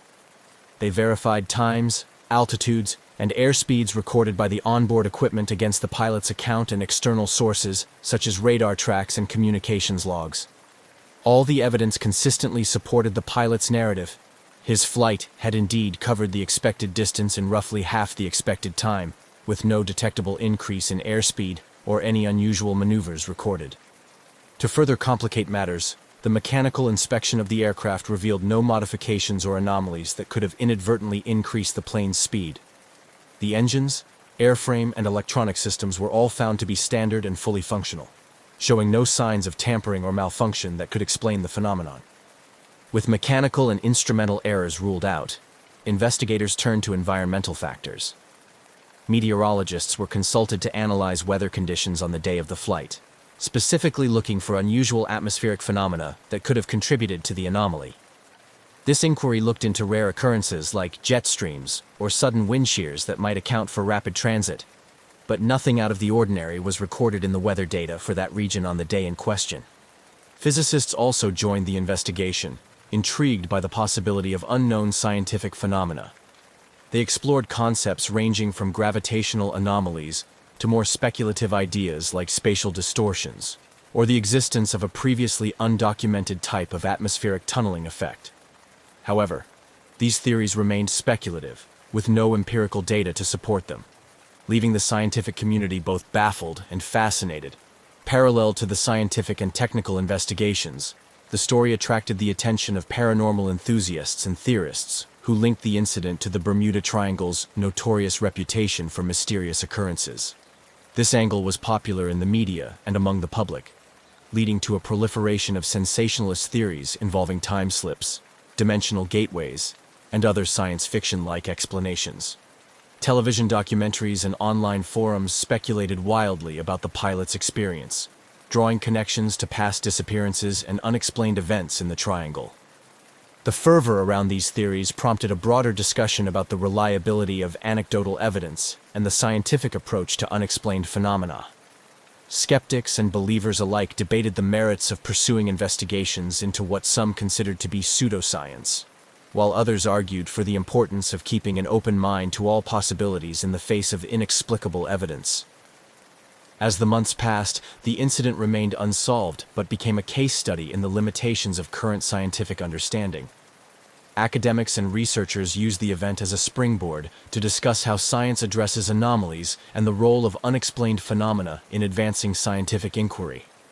Conferences and scholarly articles pondered the implications of the event for the philosophy of science, especially concerning the demarcation between accepted science and fringe theories. Ultimately, the official investigation concluded without a definitive explanation for the pilot's premature arrival. The final report stated that while all known possibilities had been exhaustively explored, the incident still lacked a satisfactory scientific explanation. It recommended ongoing monitoring of similar incidents and encouraged further research into atmospheric and environmental conditions in the Bermuda Triangle. This unresolved conclusion left the door open for continued speculation and interest. The pilot's story remained a captivating mystery, emblematic of the enduring human fascination with the unknown and the limits of our understanding. As a result, the incident continued to inspire both caution and curiosity among pilots and scientists, serving as a reminder of the vast mysteries that still lie beyond the reach of current scientific explanations. As the enigmatic story of the time-warped Cessna circulated, it inevitably sparked a broader conversation about the implications of such unexplained phenomena on both political and military strategies, especially considering its occurrence in the Bermuda Triangle, a region shrouded in mystery and often associated with navigational anomalies. The intense public and media interest in the pilot's story brought the Bermuda Triangle back into the spotlight, prompting authorities to reconsider the navigational warnings and monitoring systems in place for the region. Historically viewed by some as merely a collection of myths, the Triangle's reputation was bolstered by this incident, leading to calls for more rigorous scientific investigations into the area. In response, several governmental and independent agencies initiated studies to explore electromagnetic disturbances and other environmental factors unique to the triangle. These studies aim to demystify the area and provide a clearer understanding of whether the triangle posed a real threat to modern aviation and maritime activities, or if its reputation was built on coincidental mishaps amplified by folklore.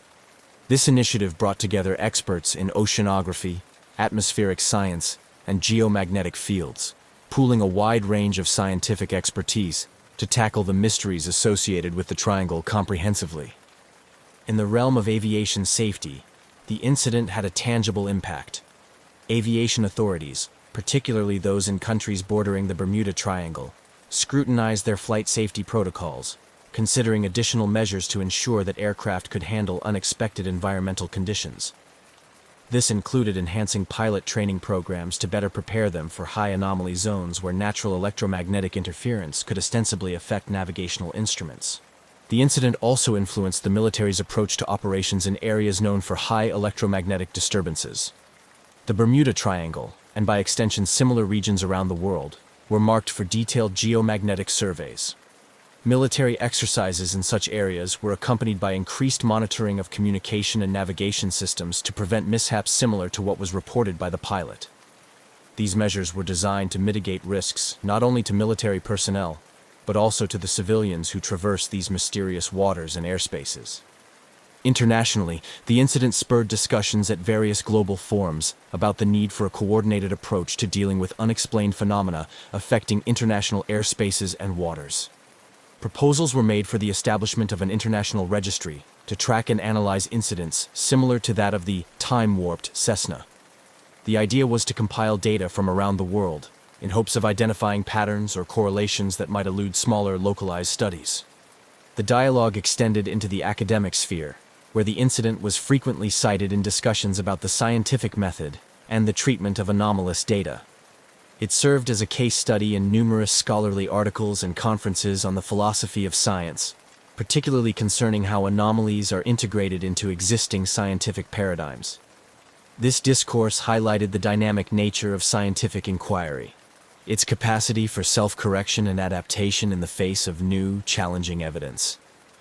The ongoing fascination with the Bermuda Triangle and the pilot's unusual experience underscored a universal truth about human curiosity and the pursuit of knowledge. It reminded the scientific community and the public alike of the vast mysteries that remain unsolved and the continual need for humility and rigor in scientific exploration.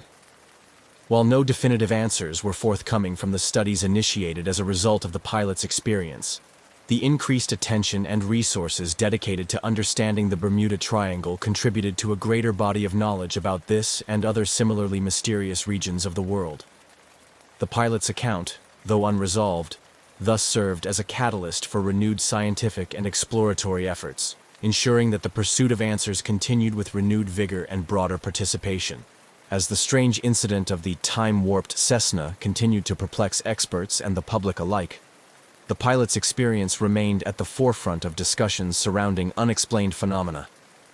With no conclusive explanations emerging from the extensive investigations, the incident transitioned from an acute mystery to a lasting enigma, becoming a subject of ongoing academic and cultural interest. The pilot's encounter sparked a significant increase in research activities focused on the Bermuda Triangle and similar regions known for mysterious occurrences. Universities and independent research institutions embarked on multidisciplinary studies that blended atmospheric science, physics, and folklore studies, aiming to provide a more comprehensive understanding of these enigmatic zones.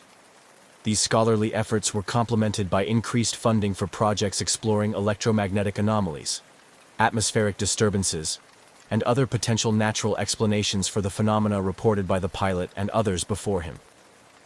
In the realm of popular culture, the incident inspired numerous documentaries, books, and articles. These narratives often blended fact with fiction, sensationalizing the event to capture the imagination of a global audience. However, they also played a crucial role in keeping the discussion alive, encouraging amateur sleuths and professional scientists alike to continue exploring the possibilities.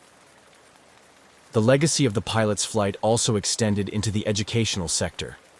curriculums in universities that offered programs in aviation, meteorology, and oceanography began to include case studies of the Bermuda Triangle and the time-warped Cessna as a means of illustrating the complexities of their respective fields. This educational focus helped to demystify some aspects of the triangle while promoting a scientific approach to understanding unexplained phenomena. Furthermore, the incident had a profound impact on the pilot's personal life. He found himself a reluctant celebrity within both the scientific community and the general public. Invitations to speak at conferences and participate in televised interviews became commonplace. While he appreciated the attention to some extent, it also allowed him to advocate for a balanced, scientific approach to investigating unexplained events, warning against the allure of sensational explanations devoid of empirical support. This advocacy was particularly poignant in forums dedicated to aviation safety, where the pilot used his platform to discuss the importance of rigorous training and preparation for dealing with unexpected situations in flight. His experience served as a cautionary tale, underscoring the need for pilots to maintain composure and rely on their training, regardless of the circumstances. Annually, the incident was commemorated in various ways, both to honor the scientific pursuit of answers and to acknowledge the enduring mystery. Conferences and symposia were organized around the anniversary of the flight, bringing together experts from around the world to discuss not only this incident, but also other mysterious aviation events. These gatherings fostered a sense of community among those fascinated by the unexplained, encouraging ongoing dialogue and collaboration. As years passed, the story of the time-warped Cessna remained a popular topic, its details periodically revisited in light of new theories or similar incidents.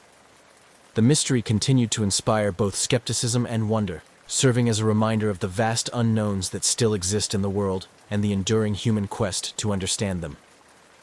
Ultimately, the incident became a part of the larger tapestry of human experience with the unknown, a testament to the limits of current scientific understanding and the perpetual drive towards greater knowledge. Whether viewed through the lens of cautionary aviation tale or intriguing scientific mystery, the legacy of the pilot's extraordinary flight continues to influence and inspire, a narrative forever woven into the fabric of modern mythology surrounding the Bermuda Triangle. On a warm summer morning in August 2005, the island of Cyprus was bustling with the usual tourist activity, its sunny beaches promising relaxation and the azure waters inviting a refreshing dip. At Larnaca Airport, the atmosphere was charged with the typical rush of international travel. Amidst the hustle, Helios Airways Flight 522 was preparing for its routine journey to Prague, with a scheduled stopover in Athens. The Boeing 737, a workhorse of the skies, stood ready on the tarmac, its engines quiet before the day's flight. The flight crew of Flight 522 arrived at the aircraft carrying their customary pre-flight checklists and personal effects. The captain, an experienced pilot with years of service under his belt, was known for his meticulous attention to procedure. Alongside him, the first officer, younger but equally competent, shared duties that ranged from checking the flight instruments to reviewing the weather conditions. Both men had flown this route numerous times, each trip uneventful, each landing routine. As passengers began boarding, the cabin crew, led by a seasoned flight attendant, welcomed them with practiced smiles and polite greetings. Families settling into their seats with young children in tow, business travelers opening laptops to catch up on emails, and vacationers eagerly discussing their plans, all formed the tapestry of the day's passengers. The boarding process proceeded smoothly, with the gentle hum of conversations filling the cabin, and overhead bins being carefully packed with carry-on luggage.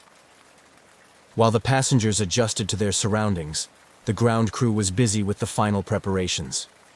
Fuel levels were checked and rechecked, luggage was loaded and secured, and the catering services stocked the galleys with meals for the journey.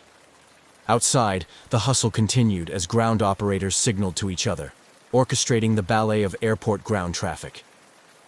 Back in the cockpit, the captain and first officer went through the pre-flight checklist with precision. They confirmed the flight path with air traffic control, set the aircraft's navigational systems, and conducted a final review of the plane's mechanical status. All systems were reported as functioning within normal parameters. With everything appearing in order, the captain made a routine announcement to the cabin, his voice calm and reassuring, informing passengers of the expected flight time and weather conditions en route. As the final checks were completed, the doors were sealed, and the cabin crew performed the last head count. The flight attendant briefed the passengers on safety procedures, demonstrating the use of seatbelts, emergency exits, and oxygen masks, a standard precautionary measure that passengers listened to with varying degrees of attention. With clearance from the tower, the engines roared to life, breaking the morning calm. The aircraft vibrated gently as it began to taxi, the familiar sensations reassuring to frequent flyers and thrilling to those less accustomed to air travel. The Boeing 737 maneuvered towards the runway, its pace steady, the turn onto the runway smooth and practiced. Lined up with the runway, the aircraft paused for a final moment before the captain applied the throttles. The engines responded with a powerful surge, propelling the aircraft forward. As speed gathered, the familiar pull of gravity felt by every passenger marked the moment of takeoff. The landscape below shrank rapidly as the plane ascended into the clear morning sky, the coastline of Cyprus waving a silent goodbye. Helios Airways. Flight 522 was now airborne, climbing to its cruising altitude. The seatbelt signs flicked off, inviting passengers to move about the cabin. The flight attendants began their service, offering refreshments and attending to passenger needs. For everyone on board, the flight promised nothing out of the ordinary. A few hours in the air, a brief stop in Athens, and then onward to Prague. Yet, as the aircraft settled into its path across the Mediterranean, an unforeseen issue began to develop. One that would transform what should have been a routine flight into one of aviation's most puzzling mysteries. Unknown to those on board, a critical problem was emerging, one that involved the very air they breathed.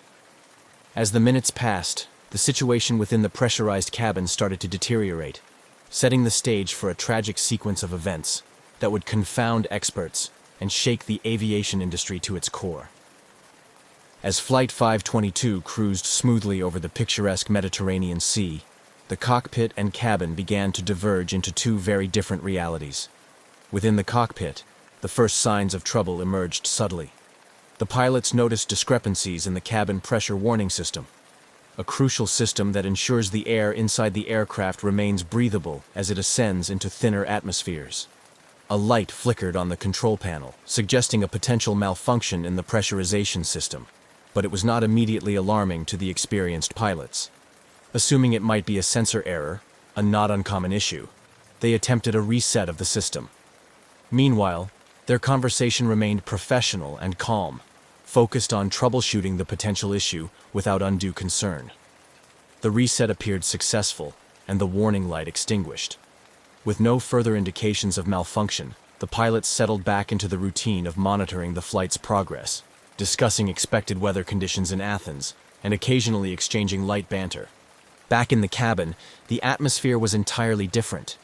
Unbeknownst to the flight crew, the aircraft's pressurization system had failed to operate correctly despite the reset. As the plane climbed higher, the cabin altitude, the equivalent altitude inside the aircraft, began to rise, reducing the oxygen levels. This change was gradual, not immediately noticeable to the passengers or the cabin crew, who were busy with meal services and routine duties. The first real indication of something amiss came from the passengers themselves. Some began to feel symptoms of hypoxia, although they may not have recognized them as such. Hypoxia, a deficiency in the amount of oxygen reaching the tissues, starts with subtle symptoms like headache, dizziness, and fatigue. Symptoms easy to attribute to the normal stresses of air travel or a lack of sleep. Meanwhile, in the cockpit, the flight continued as planned. The aircraft had reached its cruising altitude and was now on autopilot, heading towards Athens. The pilots remained unaware of the developing crisis behind them, as communication between the cockpit and cabin had not yet conveyed any sense of urgency. The cabin crew, accustomed to dealing with minor passenger ailments, didn't immediately connect the dots between the various complaints. However, as the aircraft continued its journey, the situation escalated. More passengers began to show signs of discomfort. A child started crying, unable to articulate the nausea and headache overwhelming him. An elderly passenger felt severe dizziness and reached out for help from a flight attendant, who herself began to feel lightheaded and confused. It was then that the cabin crew started to realize that these were not isolated incidents. Concerned, the chief flight attendant tried to contact the cockpit. Yet, upon reaching the cockpit door, she found herself struggling with cognitive and physical symptoms of hypoxia. Her knocks on the locked cockpit door went unanswered as the pilots, now also succumbing to the same invisible threat, were losing their ability to perform critical functions. The flight deck had become an increasingly confused and disoriented environment. The captain and first officer, each experiencing the insidious onset of hypoxia, found it difficult to concentrate or understand the severity of their situation. Commands to check instruments and assess systems became sluggish and incoherent.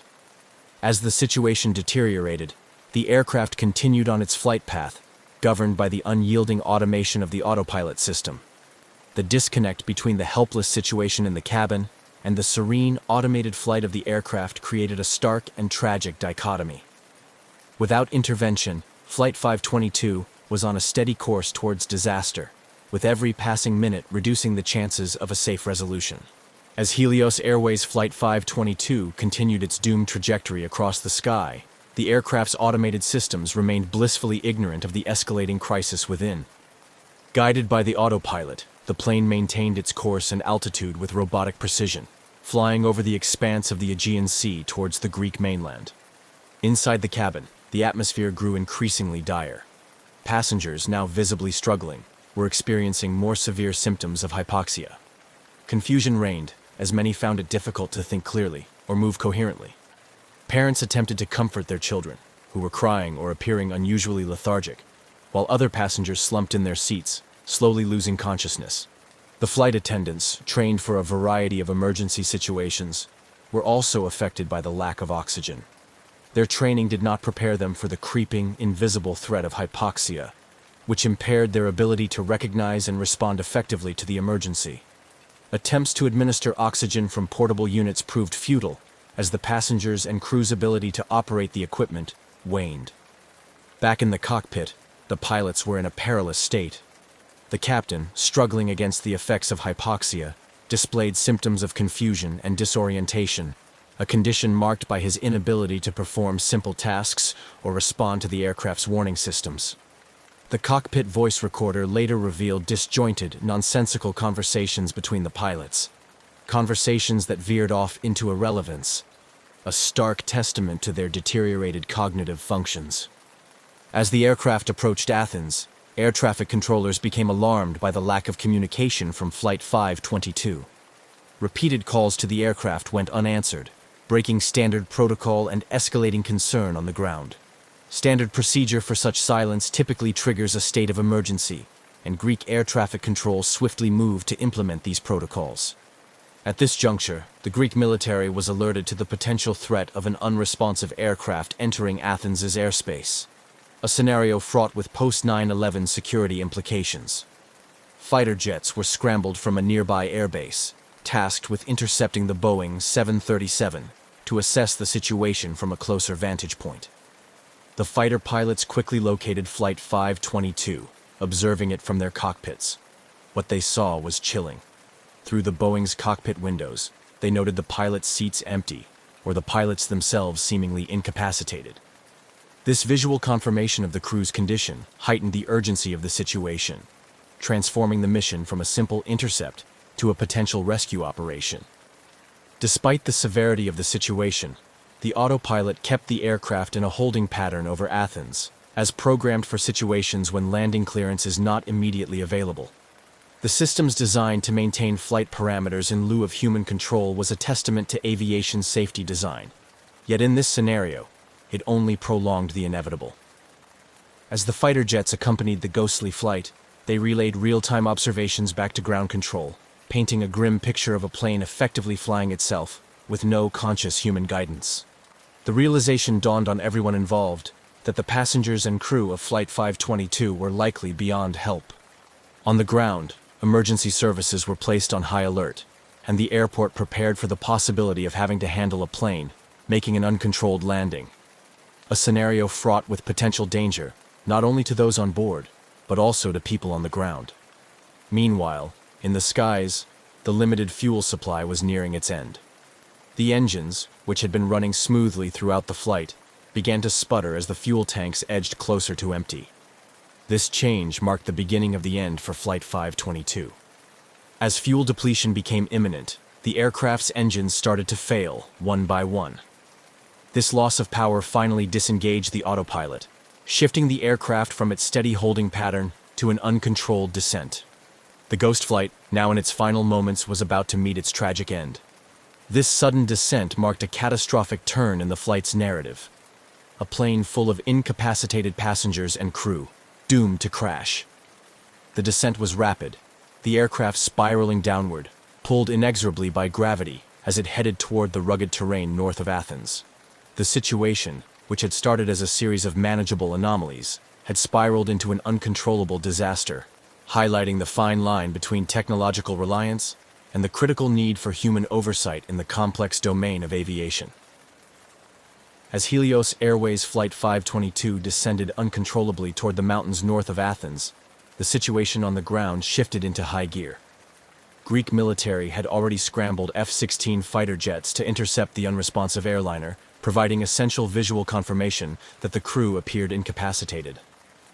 This stark revelation intensified the efforts of all involved, transitioning from a potential hijack or technical failure scenario to an imminent disaster management operation. At the military base, the control room buzzed with activity. Senior officers coordinated closely with civil aviation authorities and emergency response teams, mapping out potential crash zones and strategizing the best immediate response. The military's primary concern was to monitor the aircraft's path and communicate any sudden changes to air traffic control, which was simultaneously trying to clear airspace and manage inbound and outbound flights with heightened security protocols. The F-16 pilots maintained a visual on the Boeing 737, observing its erratic flight path. Their reports were grim. The aircraft's altitude was decreasing rapidly, and its maneuvers were uncoordinated and indicative of a complete loss of control. They described the plane's movements as erratic, with sudden drops in altitude and sporadic turns. The pilots relayed their observations in real time, providing crucial updates every few seconds.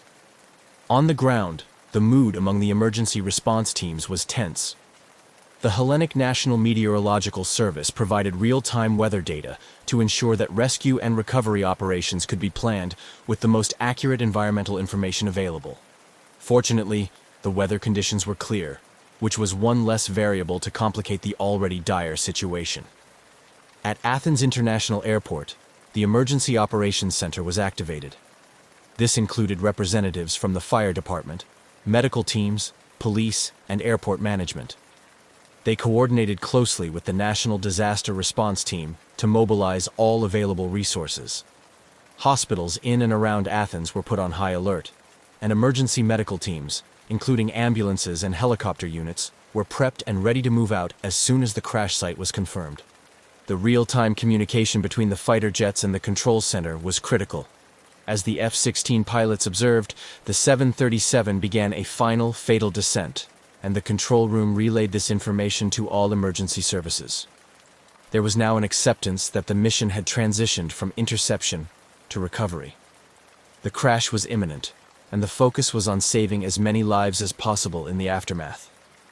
The Greek Air Force and civil aviation authorities worked in concert to track the aircraft's descent path, using radar and the pilot's visual reports to predict the point of impact. This data allowed emergency services to position themselves strategically, optimizing response times to the expected crash site. As the 737 approached the ground, the fighter pilots observed one engine flame out, followed shortly by the second. The aircraft, now devoid of power, was a gliding hulk of metal, descending faster toward the terrain below. The pilots relayed these observations, their voices tense but controlled. Understanding their report carried grave implications. With every passing moment, the aircraft lost altitude, and the mountains north of Athens loomed closer. The fighter pilots could only watch in despair as the airliner they had been escorting, now silent and ghostly, dipped below the ridgeline and disappeared from sight. The impact was not seen, but the sudden silence on the radar confirmed the crash. The impact site was in a rugged area, difficult to access by road, which complicated the initial response.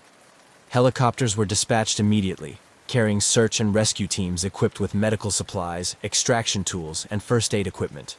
The response teams knew the chances of finding survivors were slim, given the nature of the crash and the condition of the passengers as last observed, but they remained resolute in their duty to provide any possible aid. Ground teams mobilized in all-terrain vehicles, navigating the challenging landscape to reach the site. Coordination was maintained via radio, with updates on their progress relayed back to the control center. The operation was a grim race against time, with each team member aware of the critical nature of their mission. Upon arrival at the crash site, the scene was devastating. The aircraft had disintegrated upon impact, with debris scattered across a wide area. The emergency teams began the grim task of searching through the wreckage, looking for any signs of life or recoverable bodies. The operation, carried out under the harsh shadows of the mountain, was methodical and respectful, each step taken with a profound sense of duty and sorrow. Back at the control center and across Greece, the nation held its breath, mourning the tragic loss and bracing for the toll of casualties. The crash of Flight 522 would leave a deep scar on the country's psyche, prompting immediate questions about aviation safety, emergency response protocols, and the measures necessary to prevent such a disaster in the future. As dawn broke over the rugged terrain north of Athens, the site where Helios Airways Flight 522 had met its tragic end lay eerily quiet. The once pristine aircraft was now a disfigured mass of twisted metal and scattered debris, painting a grim picture against the backdrop of the Greek mountainside. The initial shock of the disaster was slowly giving way to the somber reality of the rescue and recovery operations now fully underway. Emergency responders were among the first on the scene, their arrival marked by the rhythmic thud of helicopter blades cutting through the morning air and the distant rumble of all-terrain vehicles navigating the rough paths. These teams, composed of seasoned rescue personnel, medical staff, and fire and safety officers, were met with a scene of devastation. The aircraft had impacted with such force that it was immediately clear the chances of finding survivors were slim. The area was cordoned off as a secure zone to allow for an organized search and recovery effort. Teams methodically sifted through the wreckage, looking for any signs of life, although hope waned with each passing hour. Body recovery teams worked with respect and care, meticulously documenting the scene and recovering the remains of the passengers and crew who had perished. As the sun climbed higher, the full scale of the tragedy became apparent. The impact of the crash had spread debris over a large area, complicating the search efforts. Personal effects, a child's toy, a woman's scarf, a man's briefcase, were strewn amidst the twisted remnants of the fuselage, each item a poignant reminder of the lives abruptly ended. Meanwhile, at the makeshift command center set up near the crash site, investigators from the Greek Air Accident Investigation and Aviation Safety Board began their meticulous work. Their task was daunting: to piece together the events that led to the crash from the physical evidence at hand and the data retrieved from the aircraft's flight recorders, known colloquially as the black boxes. These devices, crucial to the investigation, were among the first items searched for amidst the wreckage. The black boxes, once recovered, were immediately transported to an analysis facility where experts began to extract and interpret the flight data and cockpit voice recordings. The data revealed a chilling timeline of the aircraft's final moments, including the loss of cabin pressure and the crew's incapacitating hypoxia. The voice recorder captured the pilot's increasingly confused and disoriented communication, painting a harrowing picture of their final struggle. Back in Athens, the tragedy had already begun to dominate the media, with continuous coverage broadcasting the grim details to a nation in mourning. The public's grief was palpable, compounded by a growing demand for answers and accountability. How had a routine flight turned into one of the country's worst aviation disasters? What failures in protocol or oversight could have allowed such a tragedy to occur? In response to the mounting public pressure, the Greek government announced the formation of an official commission to investigate the crash. This body was tasked with not only determining the causes of the disaster, but also recommending changes to prevent future tragedies. The investigation was to be thorough, transparent, and wide-ranging, involving experts from various fields of aviation and safety. As the days turned into weeks, the investigation deepened. Experts examined every aspect of the flight, from the maintenance records of the aircraft to the training and background of the crew. They scrutinized the airline's operational procedures and the actions of the air traffic control personnel. Each layer peeled back added complexity to the understanding of the crash, pointing to a confluence of technical failure, human error, and systemic issues in aviation oversight. The crash of Flight 522 thus became a catalyst for change in the aviation industry, both within Greece and internationally. It highlighted the critical importance of rigorous safety protocols, the need for continuous oversight and improvement in aircraft design and maintenance, and the vital role of effective communication and emergency response planning. As the investigation continued, the families of the victims began their own, more personal journey through grief and loss. Memorials were held, both in Greece and in the home countries of the passengers and crew, where communities came together to mourn and remember the lives lost. The legacy of Flight 522, marked by both tragedy and the lessons learned in its aftermath, would resonate in the annals of aviation history, serving as a somber reminder of the stakes involved in the complex interplay of human factors and technological reliance in modern air travel. As the investigation into the crash of Helios Airways Flight 522 continued, it became a focal point for profound changes in the aviation industry, not only in Greece, but across the globe. The months following the disaster saw an intense scrutiny of airline operational procedures, aircraft maintenance practices, and pilot training programs. The final report, when released, did more than just elucidate the tragic sequence of events. It prompted a serious reevaluation of how airlines and aviation authorities address safety and compliance. The comprehensive analysis conducted by the Investigative Commission revealed a series of failures that led to the crash. The primary issue was identified as a failure in the pressurization system, which was not correctly set for flight. This mistake, compounded by a series of miscommunications and oversight failures, led to the cabin atmosphere becoming hypoxic. Critically, the report highlighted that the flight crew missed several standard checks and did not adequately respond to the warning signals indicating a pressurization problem. Furthermore, the investigation pointed to deficiencies in the airline's training programs, particularly in emergency preparedness and response to pressurization issues. It became evident that the crew's incapacitation was due to a lack of oxygen, something that could potentially have been mitigated with better training and adherence to protocol. The findings led to immediate actions by aviation authorities in Greece and beyond. Regulatory bodies intensified their oversight of airline operational procedures, placing greater emphasis on compliance checks and safety audits. Training programs for cabin and flight crews were overhauled to include more rigorous simulations of emergency scenarios, including pressurization failures. Internationally, the crash spurred regulatory agencies to enhance the requirements for aircraft maintenance checks. There was a renewed focus on ensuring that all safety systems, especially those related to cabin pressurization, were not only fully operational, but also regularly checked and double verified. In response to the disaster, there were calls for better technology to monitor the cabin environment actively. Advances were made in cockpit alert systems to ensure that warning signals could not be missed or misunderstood by flight crews, regardless of their workload or stress levels. Additionally, policies were implemented that required more frequent and detailed communication between pilots and ground control, especially concerning aircraft system status and any deviations from normal flight operations. Beyond the technical and procedural enhancements, the Helios Flight 522 tragedy led to a cultural shift within the aviation industry.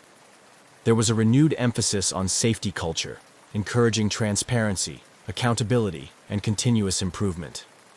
Airlines began to invest more heavily in crew resource management training, focusing on communication, decision-making, and teamwork in the cockpit.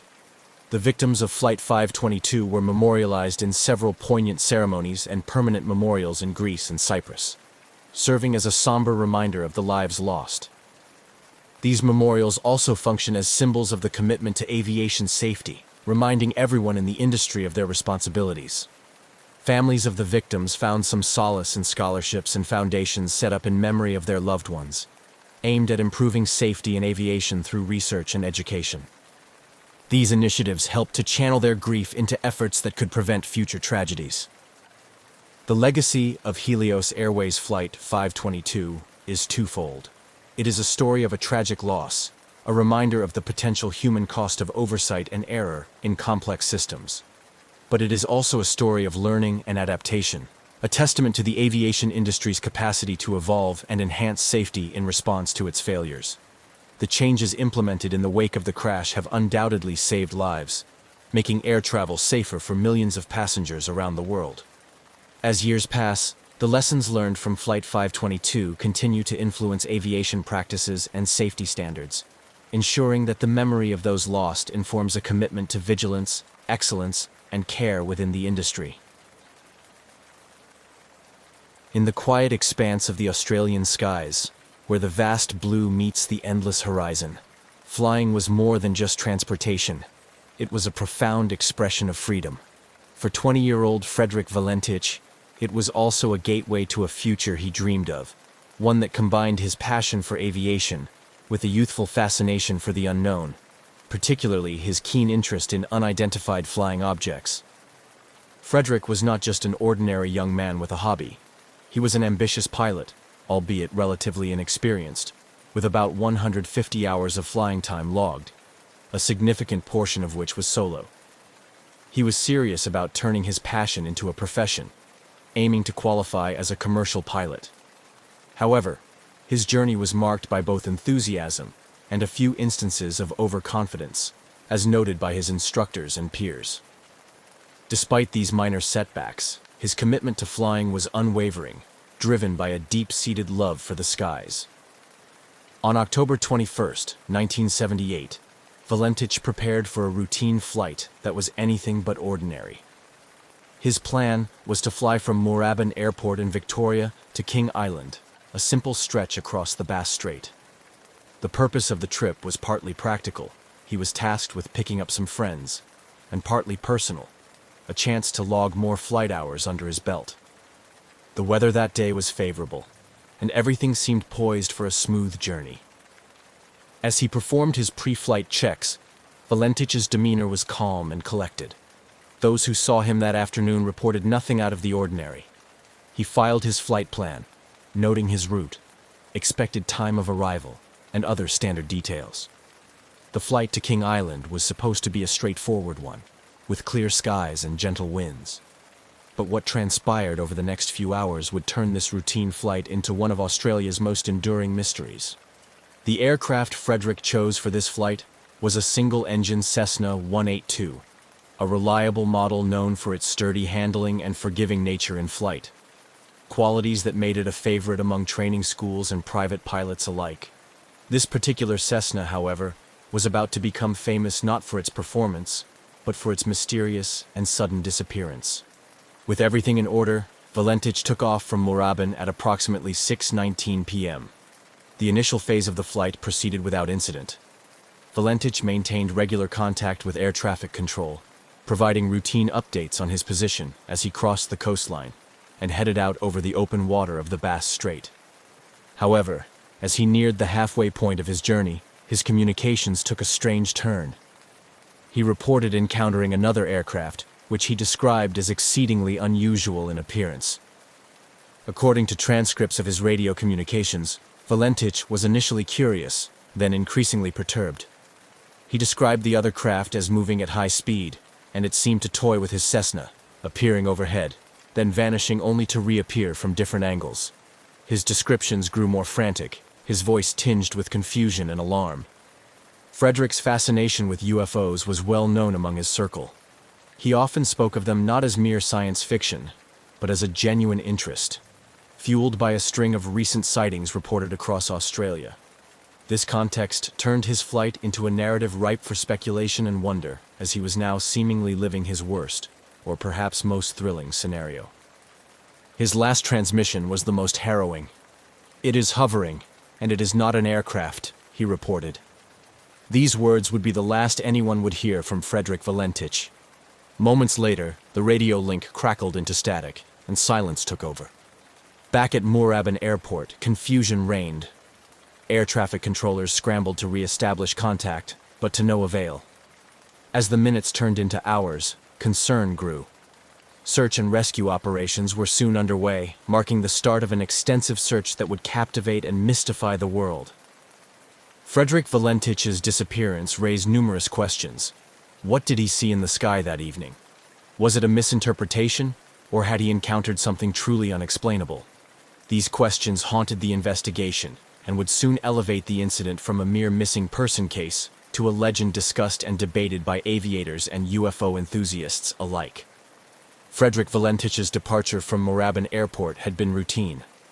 The engines of his Cessna 182 hummed smoothly as he ascended into the early evening sky, leaving the familiar landscape of Victoria behind. His flight plan was straightforward: head southwest towards King Island, a speck of land nestled in the Bass Strait between Australia and Tasmania. It was a flight path he had considered carefully, suited to his experience level and the Cessna's capabilities. As Valentich settled into the cockpit, the world below him transformed. The urban sprawl gave way to the rugged, windswept coastline, and then to the open sea. Flying over water was a different kind of piloting experience, one that demanded constant vigilance and respect for the unpredictable nature of the ocean below. The first half of the flight passed uneventfully. Valentich maintained a steady altitude, checking his instruments routinely while keeping in contact with Melbourne's air traffic control. He reported his position methodically, confirming his progress and ensuring he was on track. The communication was standard procedure, a lifeline to the ground and a record of his journey's progress. However, as Valentich approached the midway point of his flight, something changed. It began subtly. An unscripted pause in his communications, a break in the rhythm that had defined the earlier part of his journey. Then, the tone of his transmissions altered. He contacted Melbourne Air Traffic Control with an unexpected report. He was not alone in the sky. Valentich's voice, usually calm and collected, carried a note of confusion as he described the other aircraft. It was, he reported, an unusual sight, faster than his Cessna and far more agile. The aircraft appeared to be playing a strange game, moving at high speed, ascending past him only to suddenly appear on a different side. Each report Valentich made grew more alarmed. The craft seemed to toy with him, darting in and out of his field of vision with baffling ease. As he tried to make sense of what he was seeing, Valentich continued to describe the aircraft's maneuvers to air traffic control. His descriptions were punctuated with attempts to identify the type of aircraft, but none fit. It wasn't behaving like any conventional airplane he knew. It didn't seem to adhere to the physical limitations of human-made aircraft. The situation escalated as Valentich reported that the aircraft had approached much closer. It hovered overhead, its movements unlike anything he had encountered before. This proximity allowed him to provide more detail about its appearance. It seemed to be metallic, shiny, and was emitting a green light. His voice conveyed a mixture of awe and distress. The aircraft's behavior and capabilities were unlike anything he had studied or heard about. This part of the flight, marked by these bizarre encounters, was critical. Valentich's focus shifted from navigation to dealing with the unexpected presence. Each transmission to Melbourne became more urgent, his sentences clipped as he struggled to maintain composure and control over his aircraft. The exchange reached a climax when Valentich expressed something more than surprise or confusion. There was a palpable tension in his voice. "It is hovering, and it is not an aircraft," he stated firmly, the final words that painted a picture of something beyond ordinary understanding. Then, just as suddenly as it had begun, the communication cut off. The line went dead, leaving only static in its wake. Melbourne Air Traffic Control frantically called out to Valentich, seeking clarification, any response to indicate that he was still there. But there was nothing, only the haunting silence of an open channel with no reply. The disappearance of Frederick Valentich had begun as an ordinary flight, a young pilot in pursuit of hours and experience. But as the sun set over the Bass Strait that evening, it turned into something entirely different, a mystery that would echo through the annals of aviation history. After the chilling final transmission from Frederick Valentich, the atmosphere in Melbourne's Air Traffic Control Centre shifted from routine oversight to acute crisis management. The young pilot's last report, unsettling in its content and abrupt in its conclusion, spurred immediate action from the concerned controllers. Valentich had been clear, albeit deeply troubled, in his last communication. He described an object hovering above him, which he distinctly stated was not an aircraft. His words were marked by a firmness that suggested he was seeing something extraordinary, something that defied his understanding as a pilot. The silence that followed his final transmission was ominous, turning the routine tracking of a small aircraft into a potential search and rescue operation. With no further contact from Valentich, the controllers wasted no time in deploying standard emergency protocols. Initially, they attempted to re-establish communication, hoping for any sign that Valentich was still airborne and simply experiencing radio difficulties. Repeated calls were made, each unanswered, only amplifying the urgency of the situation. As minutes turned into hours without any response, the scope of the operation expanded. The Australian authorities were notified, and a full-scale search and rescue mission was launched by the evening. The operation involved multiple assets, including aircraft and sea vessels, tasked with scouring the area of Valentich's last known position over the Bass Strait. The search teams faced daunting conditions. The Bass Strait, notorious for its unpredictable weather and rough seas, posed significant challenges. The vastness of the area, coupled with the fading light of dusk, further complicated the efforts. Search planes swept over the water, looking for any sign of Valentich or his Cessna, while boats combed the waves below. Despite the extensive resources deployed and the urgency of the search, no trace of Valentich or his aircraft was found that night. The search continued over the following days, with additional teams joining the effort. The Australian Maritime Safety Authority coordinated the operation, expanding the search area and utilizing more sophisticated technology, including radar and satellite imagery. The lack of physical evidence was perplexing. No debris, oil slick, or other typical indicators of an aircraft crash were evident. The sea and air search teams reported back only the emptiness of the open water and the unyielding silence of the sky. The search efforts persisted, driven by hope and the possibility that Valentich might have landed somewhere on the water and was waiting to be rescued. But as days passed with no sign of him or his aircraft, that hope began to wane. The official search operation would eventually be called off, leaving unanswered questions and profound concern for the young pilot's fate. The disappearance of Frederick Valentich became a focal point of intrigue and speculation. It catalyzed a series of investigations, discussions, and theories, both official and among the public. The mysterious circumstances, particularly the pilot's report of an unusual object, fed into broader discussions about unidentified flying objects and their possible interactions with aviation. This chapter of Valentich's journey concludes not with resolution, but with the stark reality of his vanishing, a moment in time that would forever be etched in the annals of Australian aviation mysteries. The silence from his radio on that fateful evening marked the beginning of a story that continues to provoke curiosity and debate to this day. As the reality of Frederick Valentich's disappearance settled in, the focus shifted entirely to a comprehensive search and rescue operation. Initiated by the Australian authorities, the operation spanned several days and involved numerous assets, drawing on a broad spectrum of air and sea resources to comb through the vast, treacherous waters of the Bass Strait. The search efforts were extensive and meticulously planned.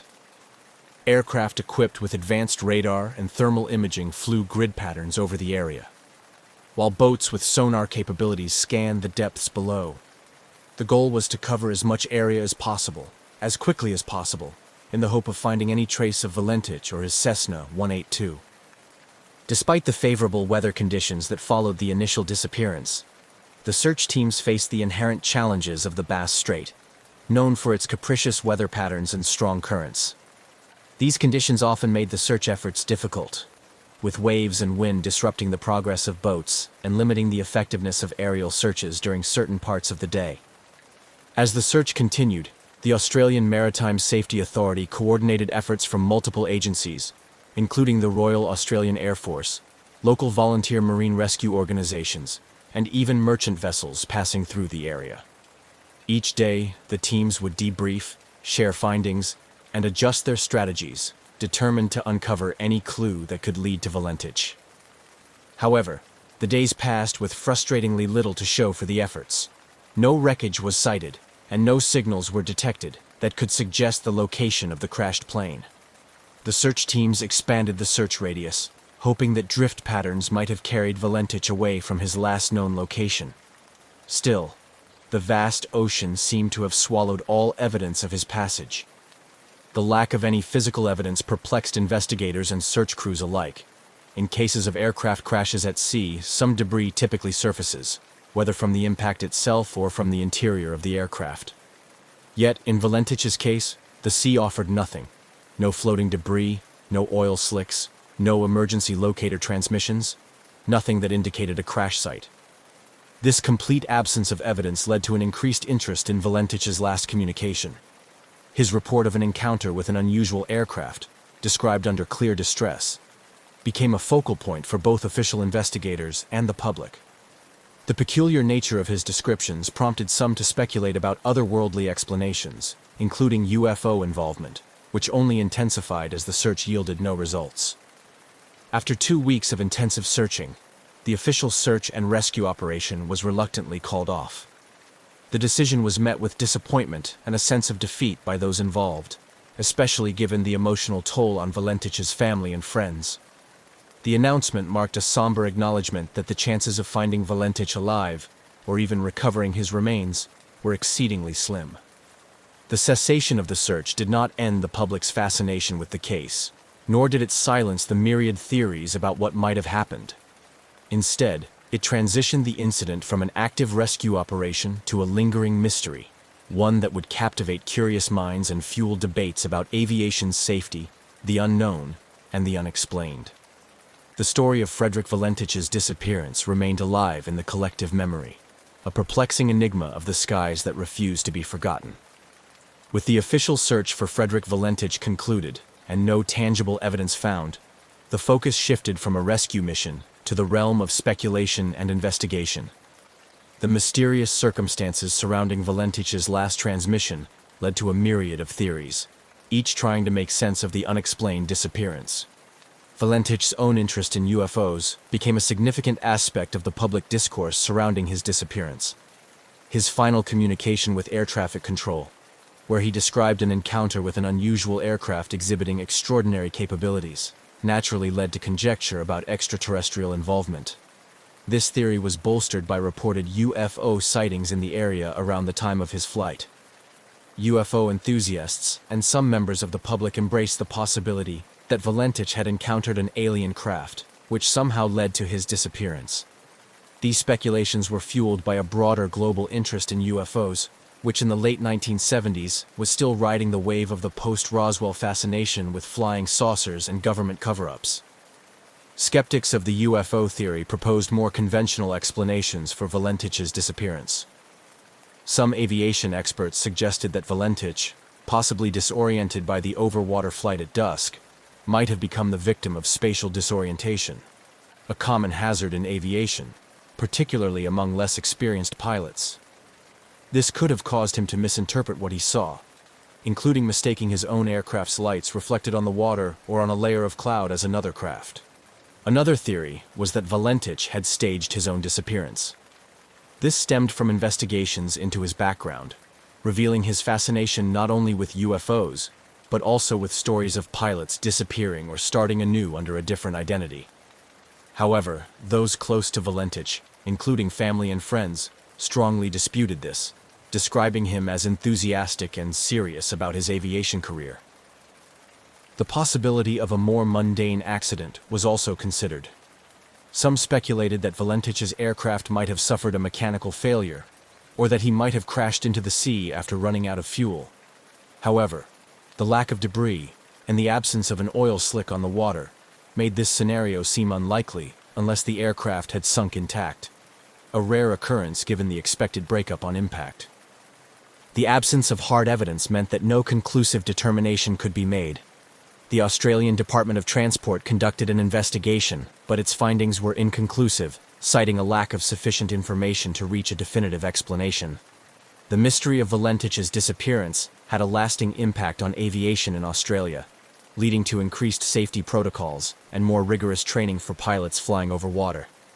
The case also continued to be a topic of academic and investigative interest. Researchers and documentary filmmakers periodically revisited the story, each bringing new technology and theories to bear in the hope of uncovering new information, or perhaps one day finding physical evidence that could bring closure to the case. The Valentich disappearance remains a compelling story, not just for those involved in aviation and UFO studies, but for anyone intrigued by human interaction with the unknown.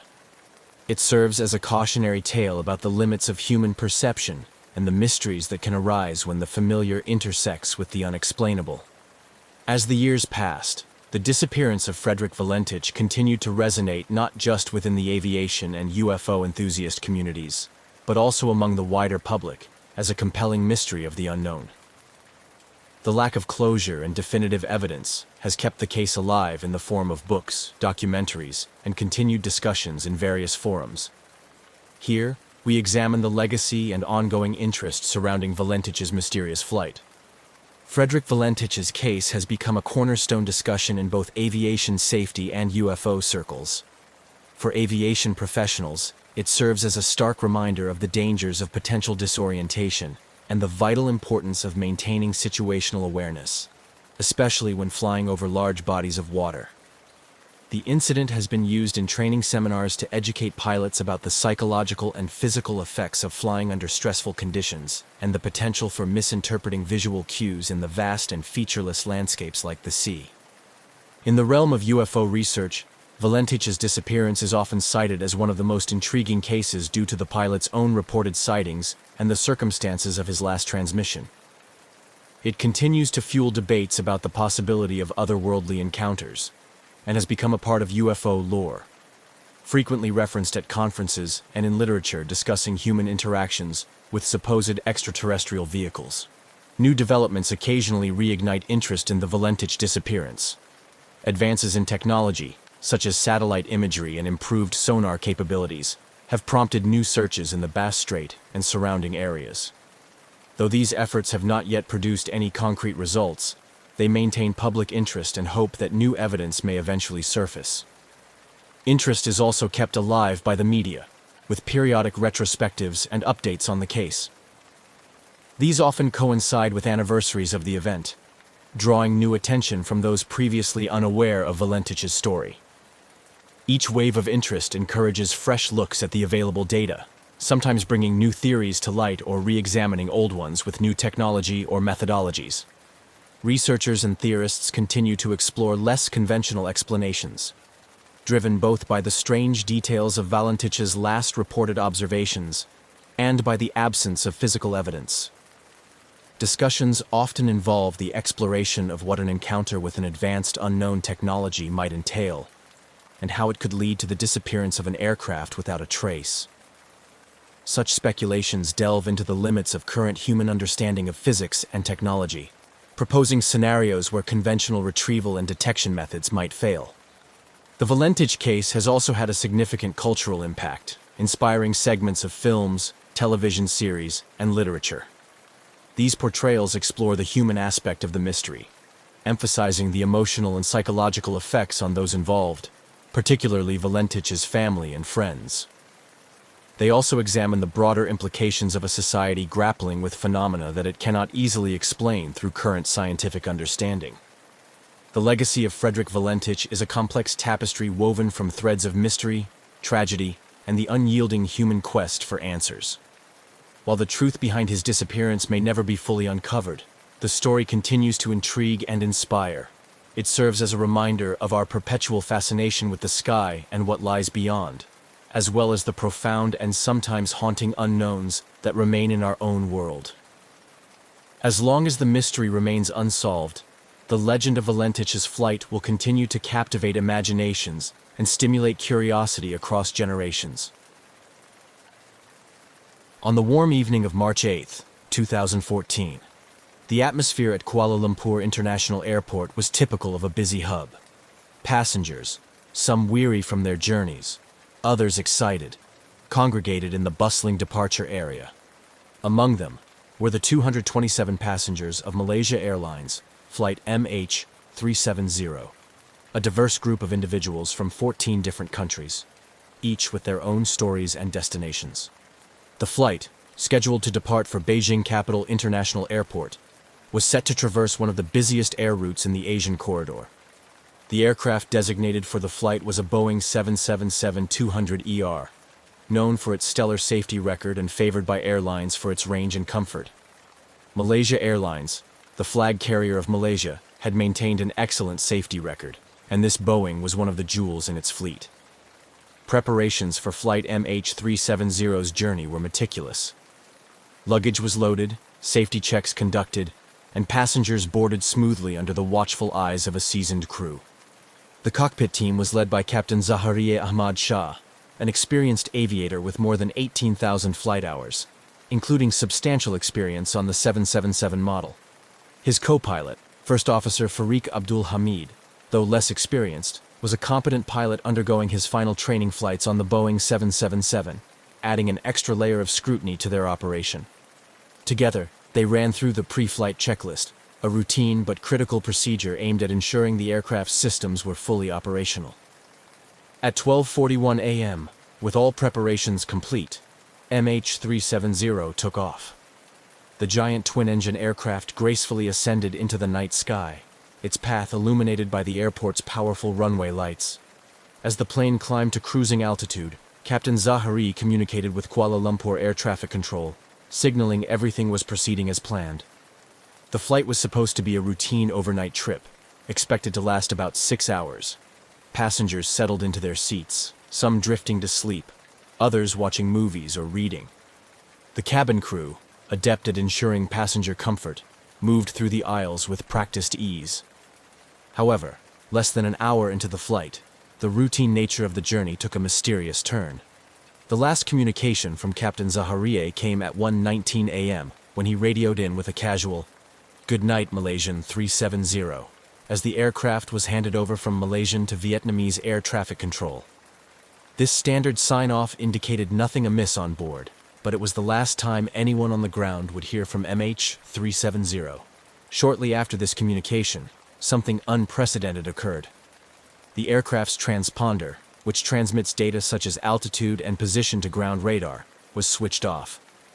At the same time, military radar tracked MH370 as it deviated dramatically from its planned flight path, turning sharply to the west instead of continuing northward to Beijing. This sudden deviation and loss of communication triggered immediate concern among air traffic controllers. Attempts to re-establish contact failed. Calls to the aircraft went unanswered. On the radar screens, MH370's icon blipped once more and then vanished, leaving a haunting void on the displays that monitored the skies. Back at the air traffic control center, the situation quickly escalated to an emergency. Protocols for handling in-flight anomalies were initiated, and search and rescue operations were considered as controllers worked to triangulate the last known position of the aircraft. The skies over the South China Sea, where the plane was last detected, were immediately under scrutiny. As dawn broke and news of the disappearance spread, the world woke up to a baffling aviation mystery. What had happened to Flight MH370? Was it an accident, a hijacking, or something else entirely? The lack of distress signals or any indication of trouble before the disappearance compounded the mystery. The initial shock gave way to a massive international search effort, focusing first on the South China Sea and later expanding to the vast and remote areas of the Indian Ocean. As ships and planes scoured the waters, the families of those aboard clung to hope against the growing odds, and the world looked on in puzzled concern, waiting for any news that might explain one of the most perplexing mysteries in the history of aviation. As the night progressed into the early hours of March 8, 2014, the flight deck of Malaysia Airlines Flight MH370 was a hub of activity, typical of any long-haul international flight. However, unbeknownst to those on the ground and even to most on board, a series of events was unfolding that would lead to one of the most baffling mysteries in aviation history. At 1:19 a.m., after Captain Zahari's routine sign-off to Kuala Lumpur Air Traffic Control with a casual, "Good night, Malaysian 370," the Boeing 777-200ER was expected to make contact next with Ho Chi Minh City Air Traffic Control in Vietnam. This transition between airspaces was a standard procedure, one that occurs countless times per day across the globe without incident. However, Flight MH370 never made that expected communication. Within minutes of signing off with Kuala Lumpur, the aircraft's transponder, which communicates crucial data such as altitude, speed, and identifying information to ground radar, was disabled or malfunctioned. This critical piece of equipment helps air traffic control track and manage the aircraft's flight in busy corridors. The disappearance of MH370 from radar screens immediately after the transponder ceased transmission was particularly alarming because it suggested a deliberate act or catastrophic failure. Simultaneously, military radar managed to track the aircraft as it turned sharply westward, deviating significantly from its planned flight path over the South China Sea, heading towards Beijing. This unexpected maneuver took the plane back over the Malay Peninsula, an opposite direction to its destination. The aircraft continued this way, crossing back over Malaysia and then heading towards the Andaman Sea. This deviation raised immediate concerns among aviation experts and authorities. The sudden change in course, combined with the loss of communication, pointed to a range of possibilities, from a hijacking to a possible onboard emergency that incapacitated the crew. Yet, the absence of any distress signals or communications from the crew left everyone groping for answers. As dawn broke and MH370 failed to arrive in Beijing, the situation escalated into a full-scale international crisis. At Kuala Lumpur International Airport, anxious family members began gathering, desperate for any news about the fate of their loved ones. The lack of definitive information created a tense atmosphere, compounded by growing media presence broadcasting live, feeding a global audience starved for updates. The Malaysian authorities, initially caught off guard by the scale and complexity of the incident, struggled to provide timely and consistent information. The first hours after the disappearance were marked by confusion and conflicting reports about the aircraft's last known position and status. This lack of clarity would later be criticized and seen as indicative of the need for better crisis management protocols in aviation incidents. International involvement grew rapidly. Given the plane's disappearance in a geopolitically sensitive region, several countries whose citizens were on board, as well as those with capable search and rescue operations, offered assistance. The United States, China, and Australia, among others, quickly became involved, bringing sophisticated technology and logistical support to aid in the search. The search area initially focused on the South China Sea, where the plane was last expected to be according to its flight path. However, analysis of subsequent automated satellite handshakes, periodic electronic communications between the aircraft and a satellite, even though the main communication systems were off, suggested a different and more complicated trajectory. These faint signals indicated that the aircraft continued flying for several hours after losing contact, leading to a drastic expansion of the search area. This revelation prompted one of the largest and most expensive search efforts in aviation history, initially concentrated in the South China Sea, and then shifting to vast, uncharted waters of the southern Indian Ocean off the west coast of Australia. The challenges of this expanded search were immense. The ocean depths, remote location, and often treacherous sea conditions made the search efforts incredibly difficult and costly. As the International Task Force scoured thousands of square miles without finding any trace of MH370, the world watched, captivated by the unfolding mystery. Theories abounded, fueled by the scarce and often contradictory snippets of information released by authorities. Each new day brought hope that the vast seas would give up their secrets, but as weeks turned into months, hope began to fade. The profound impact of the disappearance on the families of those aboard was heart-wrenching. The uncertainty and lack of closure took a significant emotional toll, manifesting in public outcries and pleas for continued efforts to find the aircraft and solve the mystery of what happened to Flight MH370. As the realization dawned that Flight MH370 had deviated so dramatically from its intended route without any communication, the complexity of the search operation increased exponentially. This unexpected turn of events shifted the narrative from a routine flight to one of the most enigmatic aviation mysteries in history. The lack of communication post-disappearance, coupled with the aircraft's drastic deviation from its flight path, intensified the urgency and scale of the international search and rescue operation. The international community rallied quickly, with multiple countries contributing resources and expertise. The search initially focused on the South China Sea, where the aircraft was last reported by civilian radar. However, analysis of satellite data soon suggested a completely different and much more complex scenario. The aircraft was not where it was supposed to be, nor had it followed any predictable course after communication was lost. The Malaysian authorities, leading the investigation and response, were under intense international scrutiny. The world demanded answers that were slow to come, complicating the emotional and political landscape.